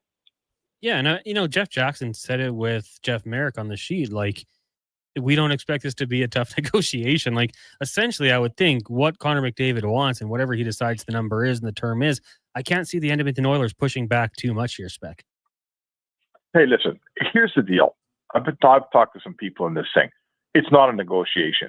Judd Moldaver and Connor McDavid will come to the table and say, okay, we're ready to sign a deal for this much money in this much term. And the Oilers will not say, they won't ask for less money. They may ask for more term, but you're right. It's not a negotiation. The McDavid camp will decide the money, they'll decide the term. The only question here is, can the Oilers give Connor McDavid a chance at the Stanley Cup over the next 4 or 5 years, the term of the contract? He's got a year left in this deal. He's going to, let's say he signs for 4 more. Yeah, they're really good right now. Yeah, they're a Stanley Cup contender in the coming season. What about the year after and the year after and the year after and the year after? He doesn't want to sign on for a team that turns into Pittsburgh, right? And I understand that. The problem is you kind of have to trust that Stan Bowman can continue to turn over his roster and make it good. You have to trust that when it comes time to let's say a guy like Matthias Ekholm, when he ages out, that Stan Bowman will turn him into a better, younger player. There's no way to say, tell me what your roster is going to be like in 2028, right? Mm-hmm. Like, you can't say that to Stan Bowman and say, I want to know that we're going to be a contender in 3 seasons. Who's going to be on your team? It doesn't work that way. So there's eventually McDavid's camp is going to have to take the leap of faith that we trust that Edmonton management isn't going to go out every year and sign Skinner and Arvidsson like Jackson did last year, but they're going to make smarter, better moves, like Wallman and like Podkolzin, and they're going to be able to keep this train rolling. They're not going to turn into Pittsburgh. McDavid doesn't want to sign on for something that's going to be a loser in 3 years, and I get that. Yeah, that was a really good example with the Pittsburgh Penguins. Like with what Sidney Crosby's going through right now, I don't think he'd want to be there. You have that loyalty to your franchise, and I get that, but playing for potentially a bottom 5, bottom 10 team, I would get why McDavid would want to sign shorter term. So that makes a lot of sense. Because we're joined by Mark Spector of Rogers Sportsnet here on the Jason Gregor Show. Connor Halley, Wanye, Gretz sitting in, and probably no surprise, but Zach Hyman today talking about the wrist injury in the start of the season, since he doesn't know if he's going to be good to go. We saw him at the Canadian orientation camp with the wrist brace. I wouldn't be overly concerned, Spec, but it wouldn't surprise me if there is a little bit of a delay to the start of his season. Now, did he talk in Calgary, or who was he talking to? I believe it was in Calgary. It was just up on tsn.ca. Oh, okay. So probably Ryan was down there getting him. Yeah, I would think so.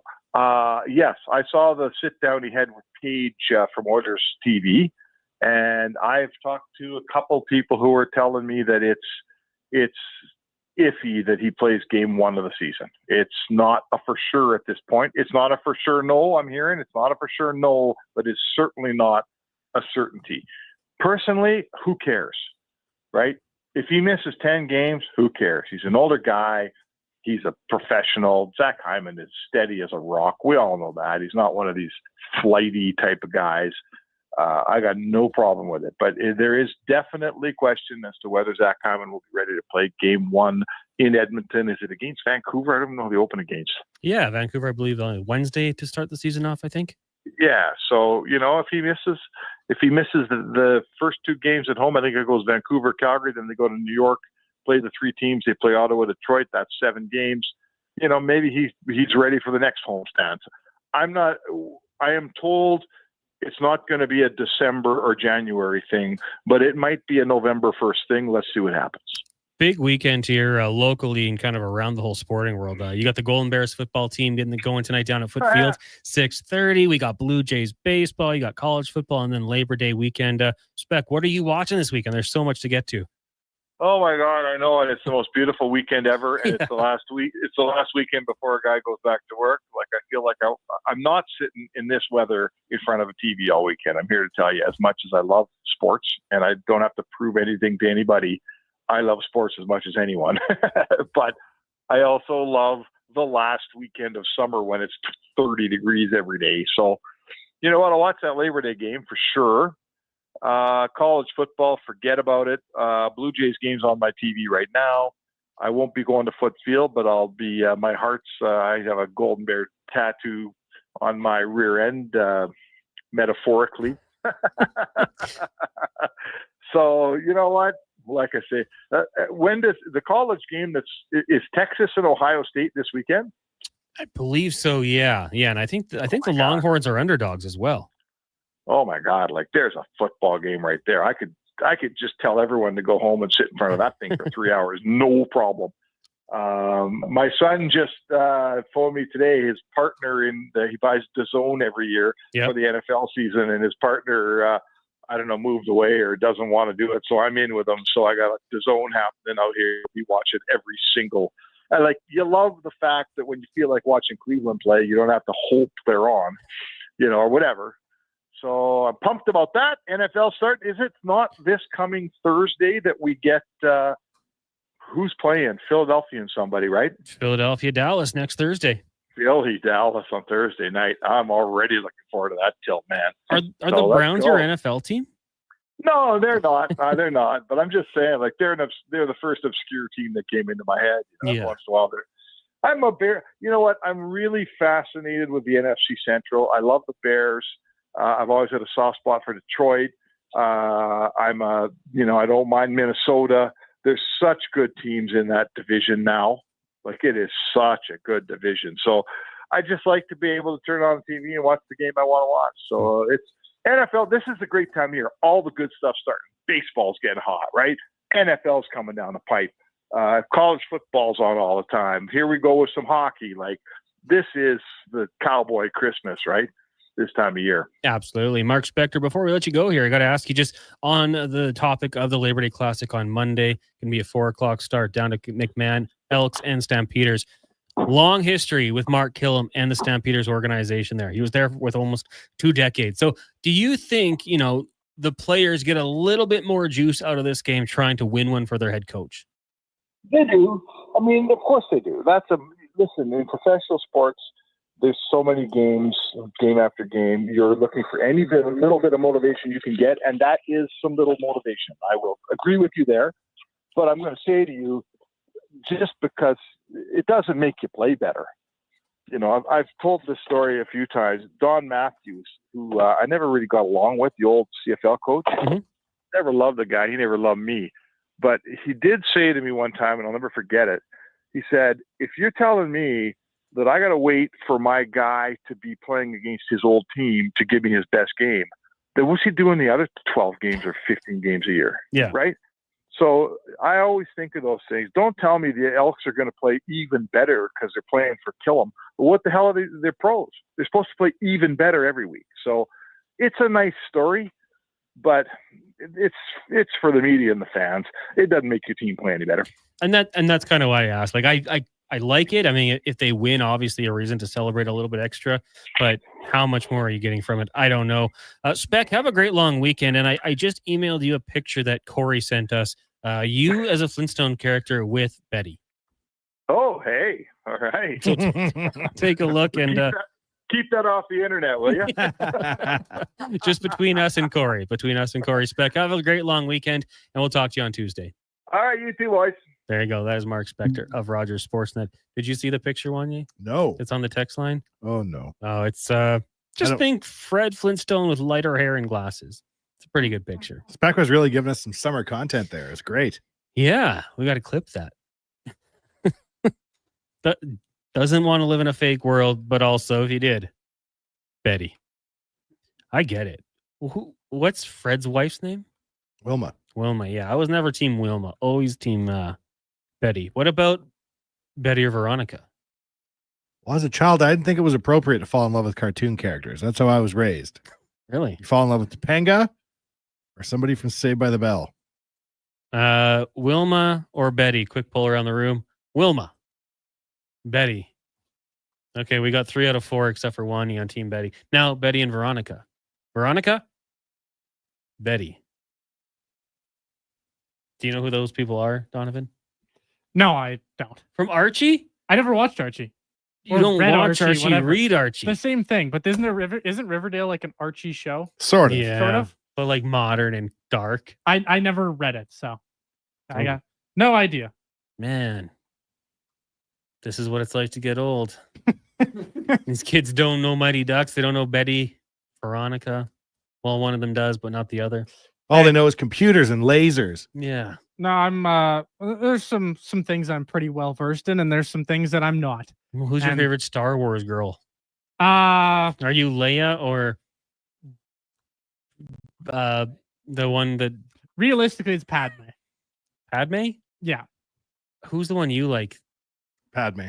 But what's her name? Natalie Portman. Natalie Portman. Okay. You got to take Natalie Portman. Amen. I mean, it's Natalie Portman. Like, it doesn't get much better than that. All right. He's heated. We'll take a break. When we come back, we're going to talk to Alan Mitchell, a.k.a. Lowdown, here on the Jason Gregor Show on Sports 1440. Also streaming on Oilers Nation, Facebook, YouTube, and X. Brought to you by PlayAlberta.ca. You got a go-to coffee spot, a trusted barber, even a lucky game day jersey. But when it's about looking your absolute best, there's only one name you need. Mr. Dirk. Family run since 1939. We're Joins us now on the Jason Gregor Show. Spec, tailor-made suits and offering a wide variety of everyday styles. Pair that with personalized one-on-one fittings and the convenience of on-site tailoring. Mr. Dirk elevates your style game. Visit our Edmonton store or explore MrDirk.com. Score big on style with Mr. Dirk. Japa Machinery Group knows that XCMG may not roll off the tongue, but Japa's team will help keep your construction jobs rolling on time and on budget with heavy equipment sales and rentals. Visit japamachinery.com to find out more. Day or night, tasting just so right.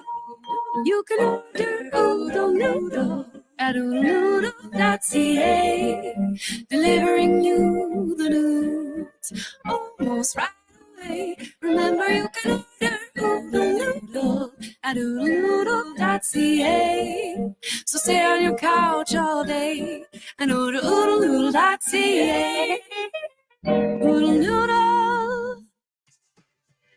The Bricks Famous Tent Sale is back. Find up to 60% off clearance items in the tent and store, with even more amazing deals arriving daily in every department.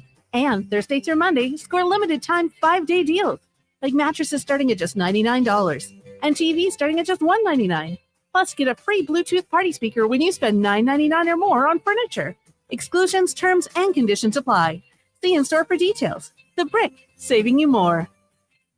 Is your company drowning in paperwork and administrative tasks? Do you need more data to make better decisions? Nectar.io is your company's all-in-one solution for fleet and materials management, safety, time cards, and GIS-based project management.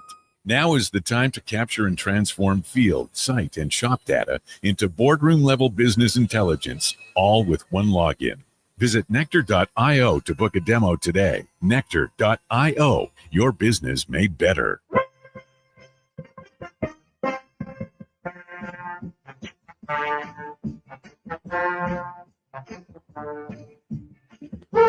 Portions of this hour brought to you by Papa John's. Get the Gregor special. Enjoy 20% off any regularly menu price order. Enter the promo code Gregor at papajohns.ca or on the Papa John's app. He's Alberta's sports authority and lead touchdown winner of his family's backyard flag football games. The Jason Gregor Show on Sports 1440. Presented by PlayAlberta.ca, Alberta's only regulated online gambling website.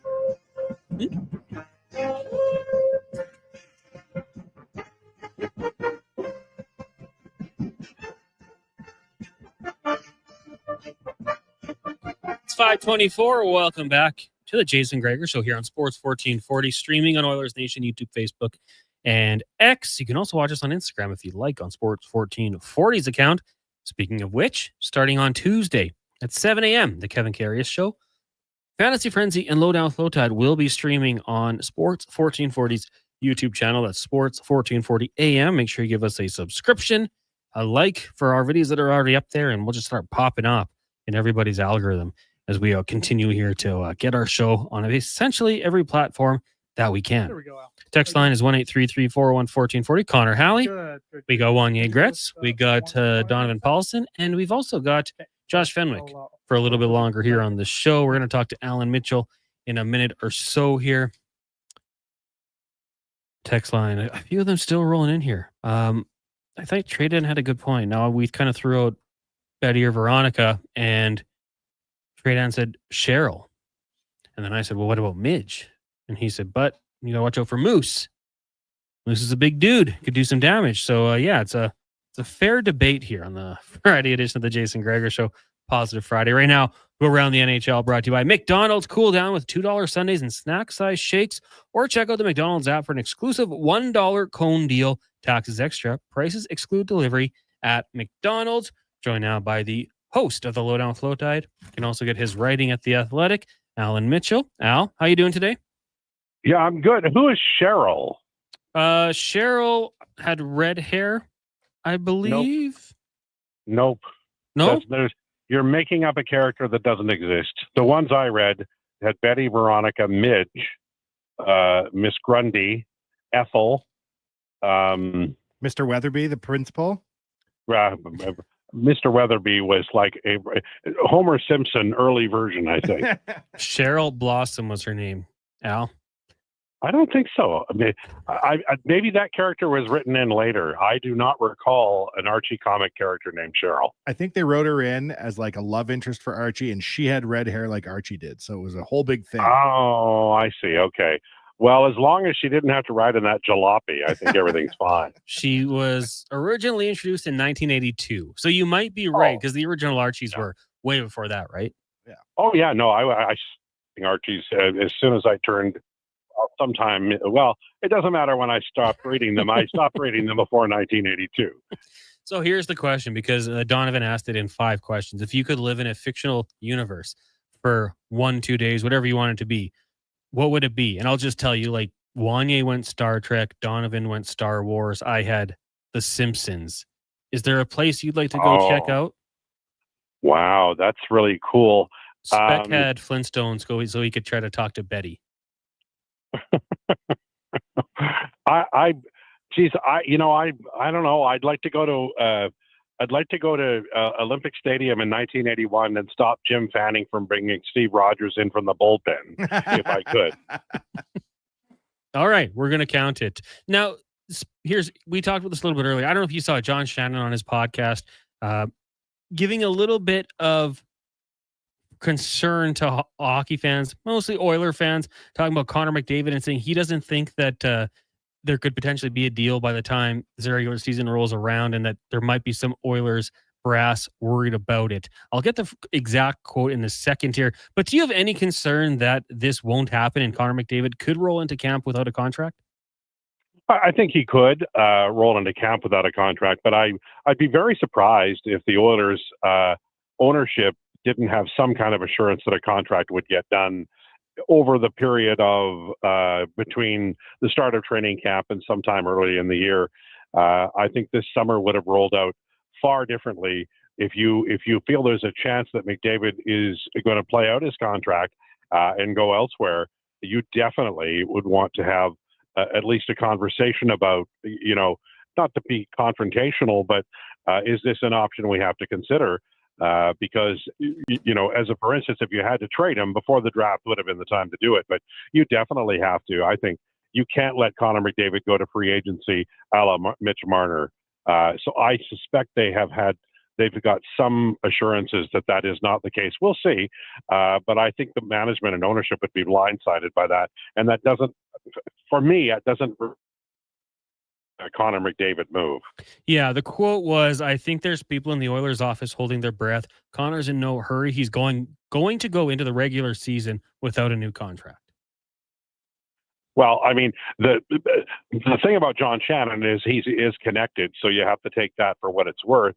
Having said that, everything up to and including after Connor McDavid made his statements would lead me to believe that there's an opportunity here. Now, if this is the beginning of not saying anything, playing the season and saying, well, we're going to figure it out later, that's not really going to wash, because Connor McDavid is the one player in the league, I would say, who the contract status would be so distracting, the team itself would be impacted. So he said during the media avail he didn't want it to be a distraction. Good luck.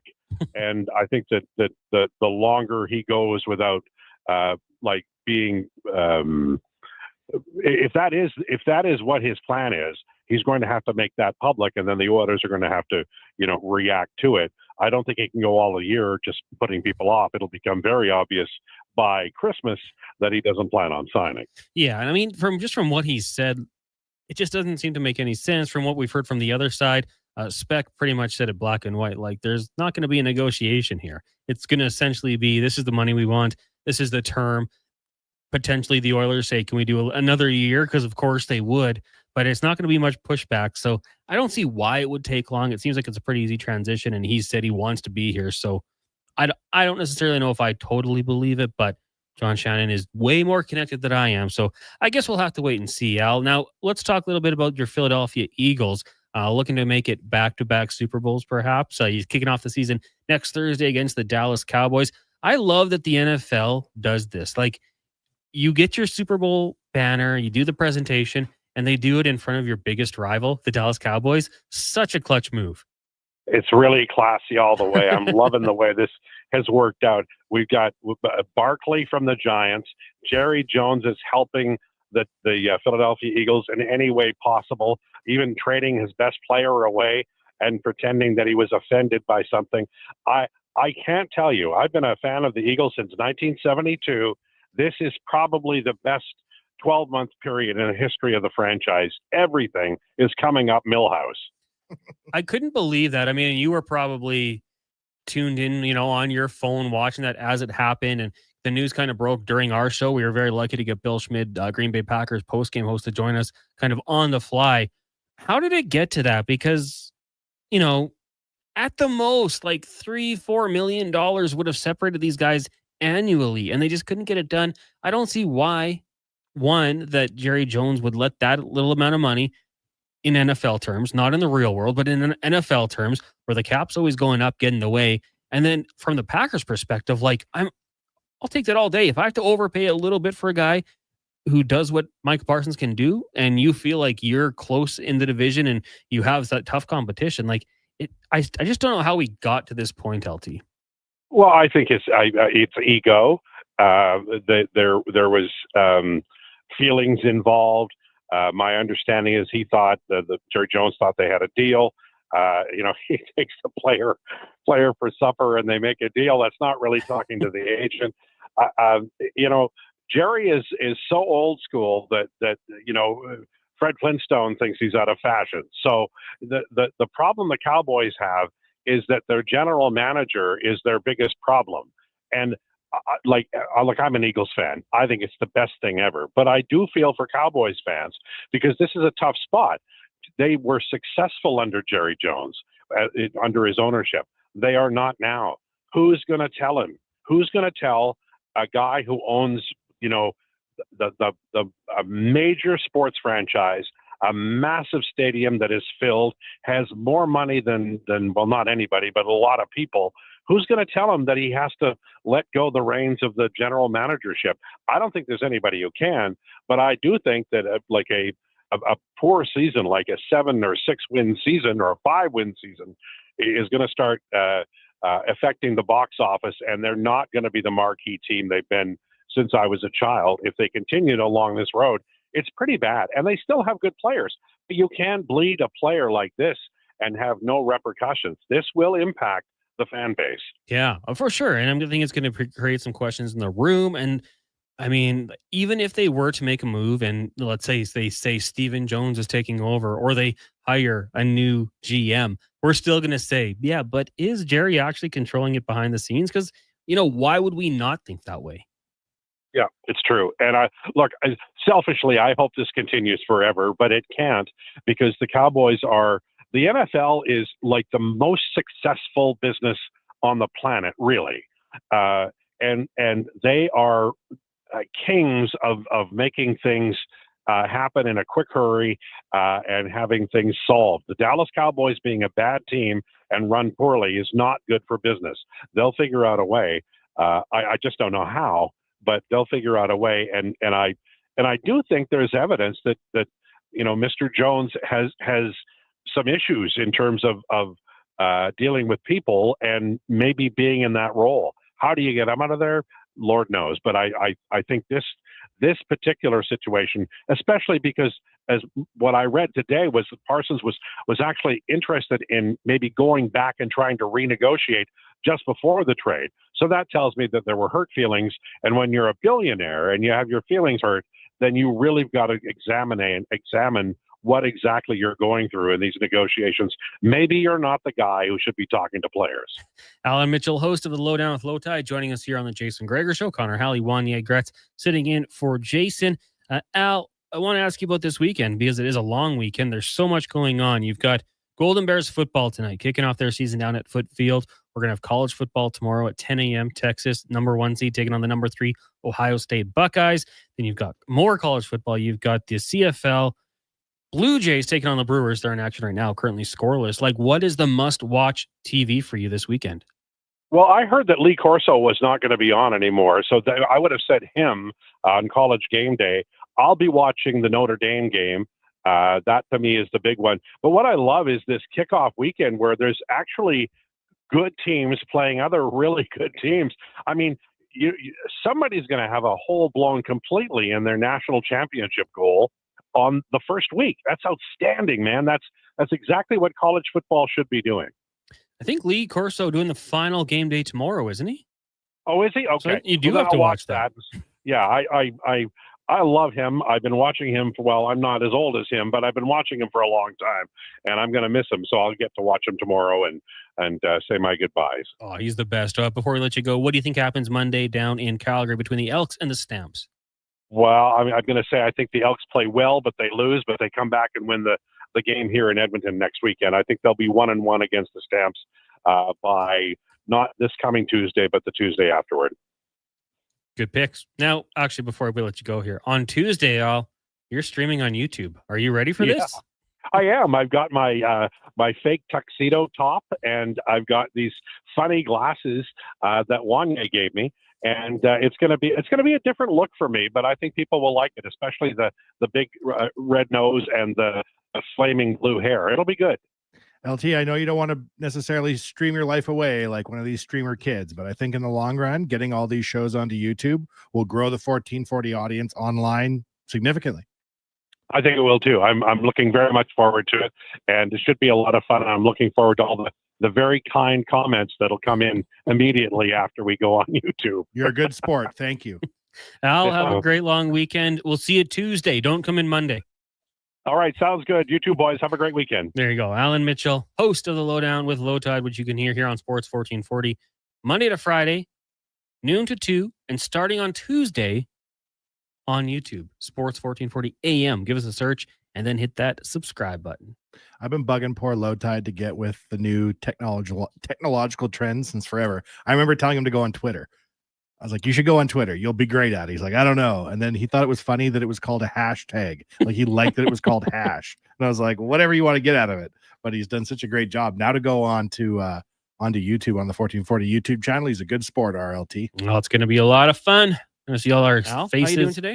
Just start to put on makeup, perhaps. So look TV ready.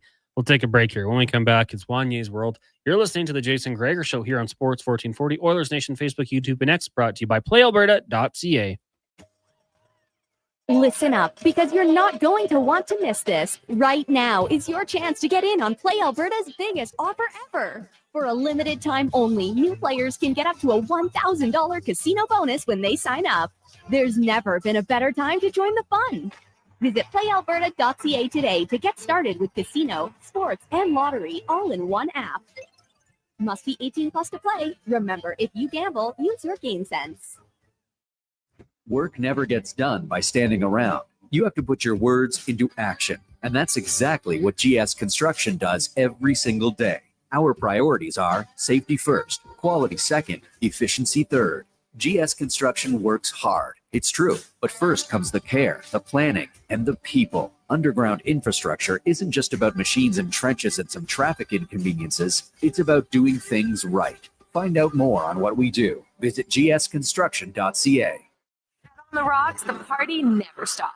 Check it out. Mondays, bingo tune. Tuesdays, tacos and tequila. Wednesdays, it's wings and karaoke. Shake what your mama gave ya with salsa lessons on Thursdays and the best Latin DJs. Plus, live music every Friday, Saturday, and Sunday, along with DJ Kenny K. Hold on, let's not forget $5 happy hour, 7 days a week. Your bar, your party. You're on the rocks. On the rocks. Chat Brab and 118th. Diablo Boots sells only Canadian-made work and biker boots made by Canada West. No American or boots made in China, so no tariffs. All of Diablo's boots have replaceable soles and heels for longer life. Sizes 6 to 14 Triple E. Buy quality, buy Canadian. And support Canada West and Diablo, the two best names in the boot business. So save on boots by Save On Foods. That's Diablo Boots, 3340 Gateway Boulevard on the east side of Save On Foods. Buy Canadian. They're terrific. Ah, summer. The sun's out, the road's calling. And your car said, nope. Don't let your summer road trip turn into a roadside nap. Swing by Napa Auto Parts. Napa has the trusted tools, smarts, and quality parts for all your automotive needs this summer. Get your vehicle ready for the road and just in time for your kids to start testing your patience and sanity. Are we there yet? With over 85 locations in Alberta, visit your local Napa store today or online at napacanada.com. That's Napa know-how. Hey, Gary, is that your dad? No, this is Evan, the new sales rep I hired. Oh. First impressions matter, but when hair loss takes over, it can feel like you're not being seen for the maverick you truly are. Hi, I'm Dr. Vance Elliott. At Advanced Hair and Skin Surgery, we know that hair loss is more than just a cosmetic issue. It's personal. Let's discuss all the cutting-edge options available so you can make a great impression every time. Book a free consultation today at drvanceelliott.com. Ford employee pricing is on now, and you pay what we pay on the Ford you want. Visit your Alberta Ford store or Ford.ca today.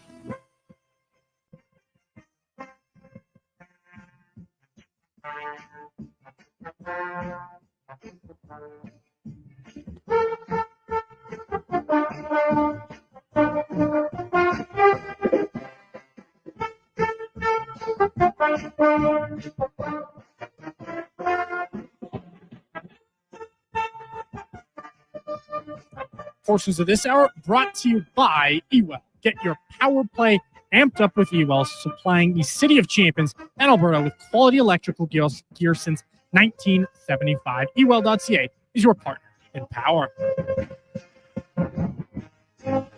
The Jason Gregor Show, the best of Edmonton sports talk and beyond. This is Sports 1440. Presented by PlayAlberta.ca, Alberta's only regulated online gambling website.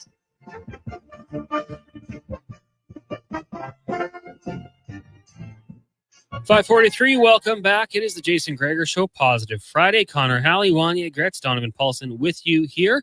The Jason Gregor Show brought to you by PlayAlberta.ca. Lotto Max tonight, an estimated $30 million. Get your tickets at PlayAlberta.ca. Also, when you make your deposit, use code word Gregor50. With that, a $50 free bet. You can do that tonight.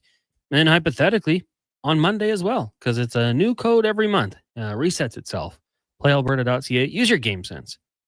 GameSenseAB.ca. Few texts to get to as we scroll through here. We'll do that momentarily, because I want to get to Wanye's world. And Wanye, before you know it, spring training, well, not spring training. We're talking baseball here. Well, it'll be here soon too. But before you know it, preseason hockey will commence. September 21st, split squad against the Calgary. Earlier on today, I complained about preseason darlings and when they get cut. And NFL fans are like, you dumb GM, what do you know? He was undrafted, but he was really good in preseason. You have some preseason darlings from Oilers past that I would say you might have fallen in love with. Totally. There's a lot of ways to do training camp and preseason well for the fans. Bring in a weird PTO. Bring in a guy who used to play here 12 years ago, and can he get a second look? And the obvious answer is, of course not. But we can still compute the scenarios and the what-ifs as Oilers fans. Bag Milk and I, Oilers Nation, love nothing more in our lives than when there's a preseason hero that pops up. The notable one being Ty Ratty in 2018-19, who put up 7 goals and 4 assists in 4 games in the preseason. Like, just an insane amount of offense. Remember Brandon Perlini, the Lamborghini Perlini? Great guy. Great guy. Remember his preseason? 5 fire. Do you have any preseason heroes that you like? I'm trying to think of some. Like, not for me. Honestly, I was a young lad, and I remember telling my dad, oh, look, like the Oilers are undefeated in the preseason. And it was a very blunt response. Connor, look what they do in the regular season. The preseason means nothing, and like squash it. So ever since then, like you get excited. I'm happy for guys, but like I don't get excited in the way some people do, which is why like this morning I was like getting all mad about how some Chargers fans were getting upset about an undrafted free agent being released. A guy who was passed over 255 times, but they believe should have made the team when you drafted a guy at the same position in the first round. But that's the fun of it all, right? It is. It's excitement. It's fun, but it rattles me now. So no, I mean, like I kind of like when those AHL guys have success. Did you mention Anton Lander? Yeah, Anton Lander. He is one. Remember when Magnus P.R.V. Svensson had a hat trick? No. God. That rookie year, selling hope. I don't remember anything from preseason. Oh, yeah. Magnus P.R.V. Svensson had a hat trick.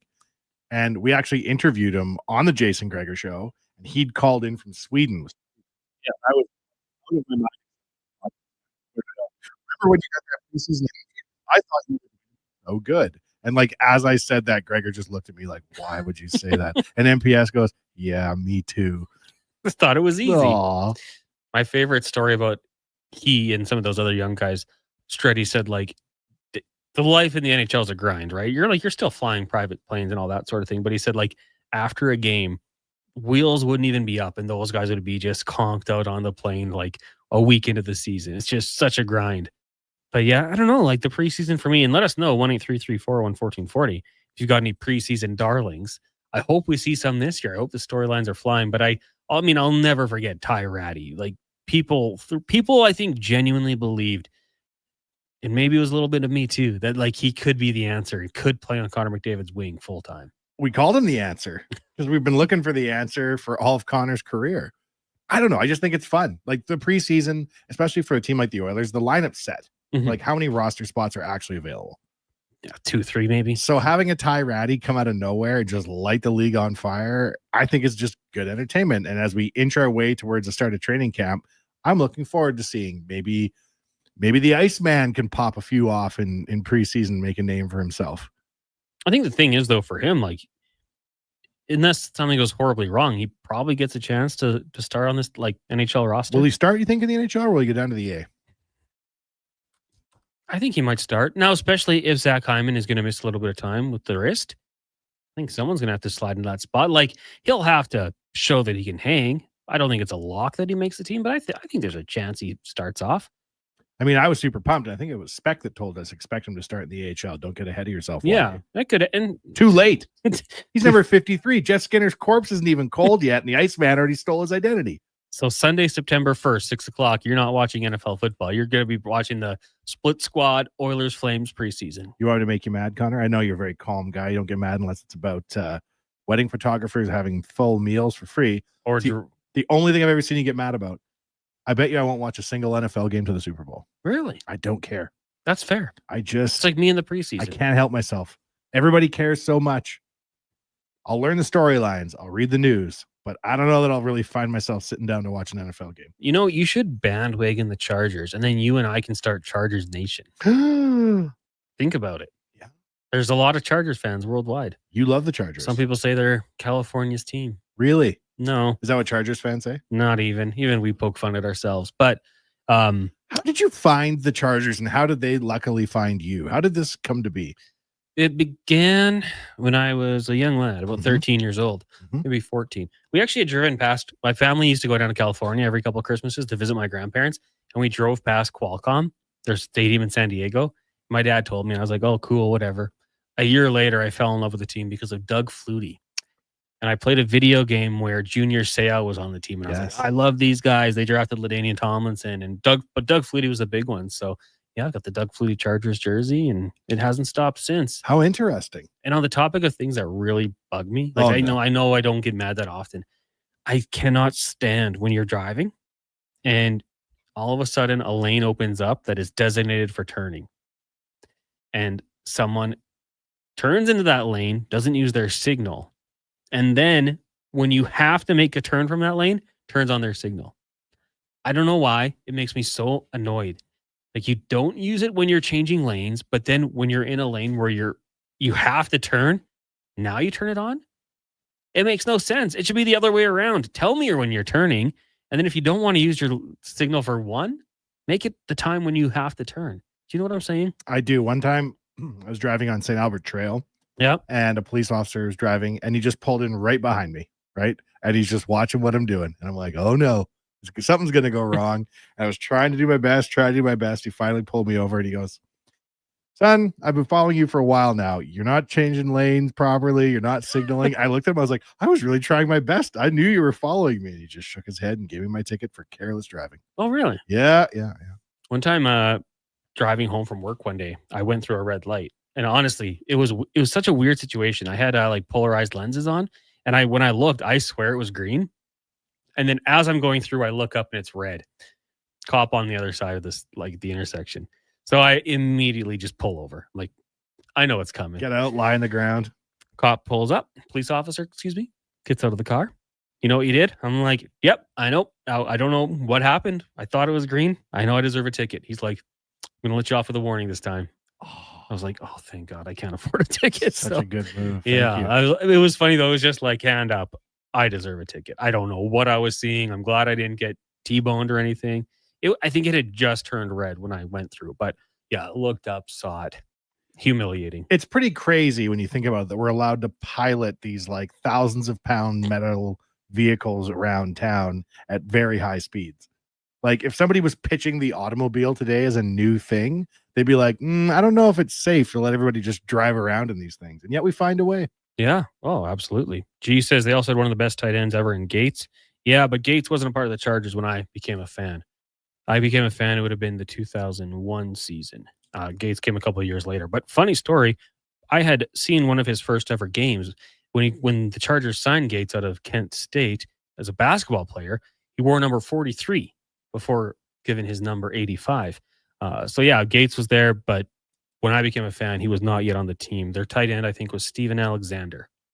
And then another one, Justin Peel, I think was also there.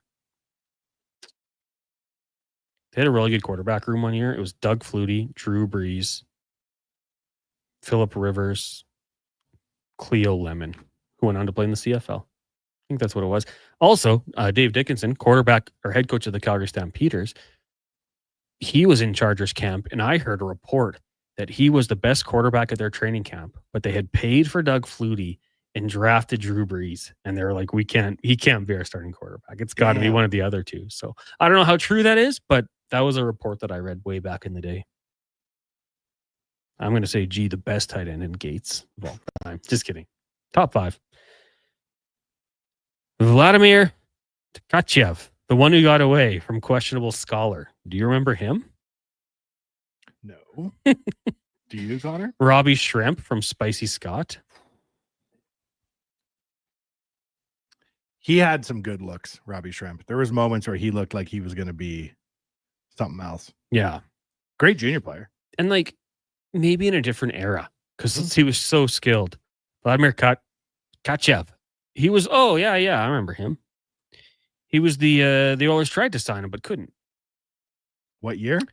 Oh, I don't know what the year was. He was 5'9", 158. Small guy. That's all you need. Played in Moncton. I think he had a lot of success at one of the tournaments, and they always wanted to sign him, but weren't able to.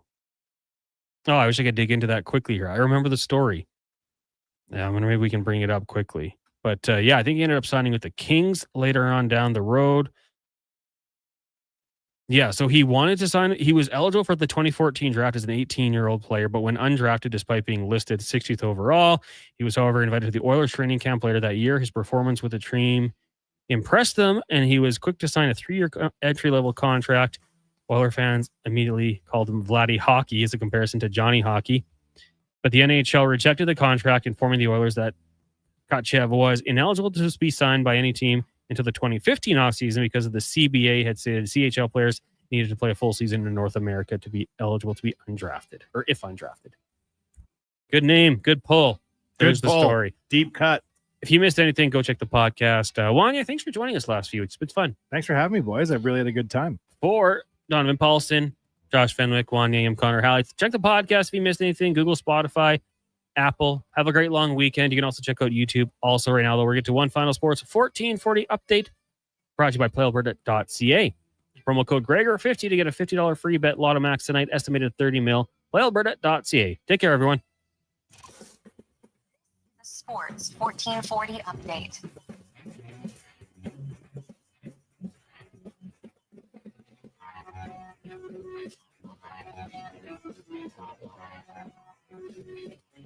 Toronto Blue Jays currently in action. It is 0-0 with 2 outs in the bottom of the third. Runner George Springer on first base. Other news around the majors. You've got the Cardinals up 4-2 on the Reds. The Rays, they hold down the Nats 2-1. It is 4-0 for Seattle over the Guardians. 7-0 Mets, bottom two, over the Marlins, knotted at zeros in Boston, and the Yankees up 1-0 on the Shy Sox. And one piece of U.S. Open tennis action, Canadian Leila Annie Fernandez just getting underway here in the second set. She fell 6-3 in the first. Coming up, we've got Fox Sports all night, and we'll be back with the Saturday sports setup here on Sports 1440 tomorrow morning, getting underway at 9. It'll be myself and Brandon Douglas. I'm Donovan Paulson. That's your Sports 1440 update. This is Sports 1440, a Stingray radio station broadcasting on Treaty 6 territory. Download the free iHeartRadio app and listen to CKJR wherever you go. The Bricks Famous 10 sale is back. Find up to 60% off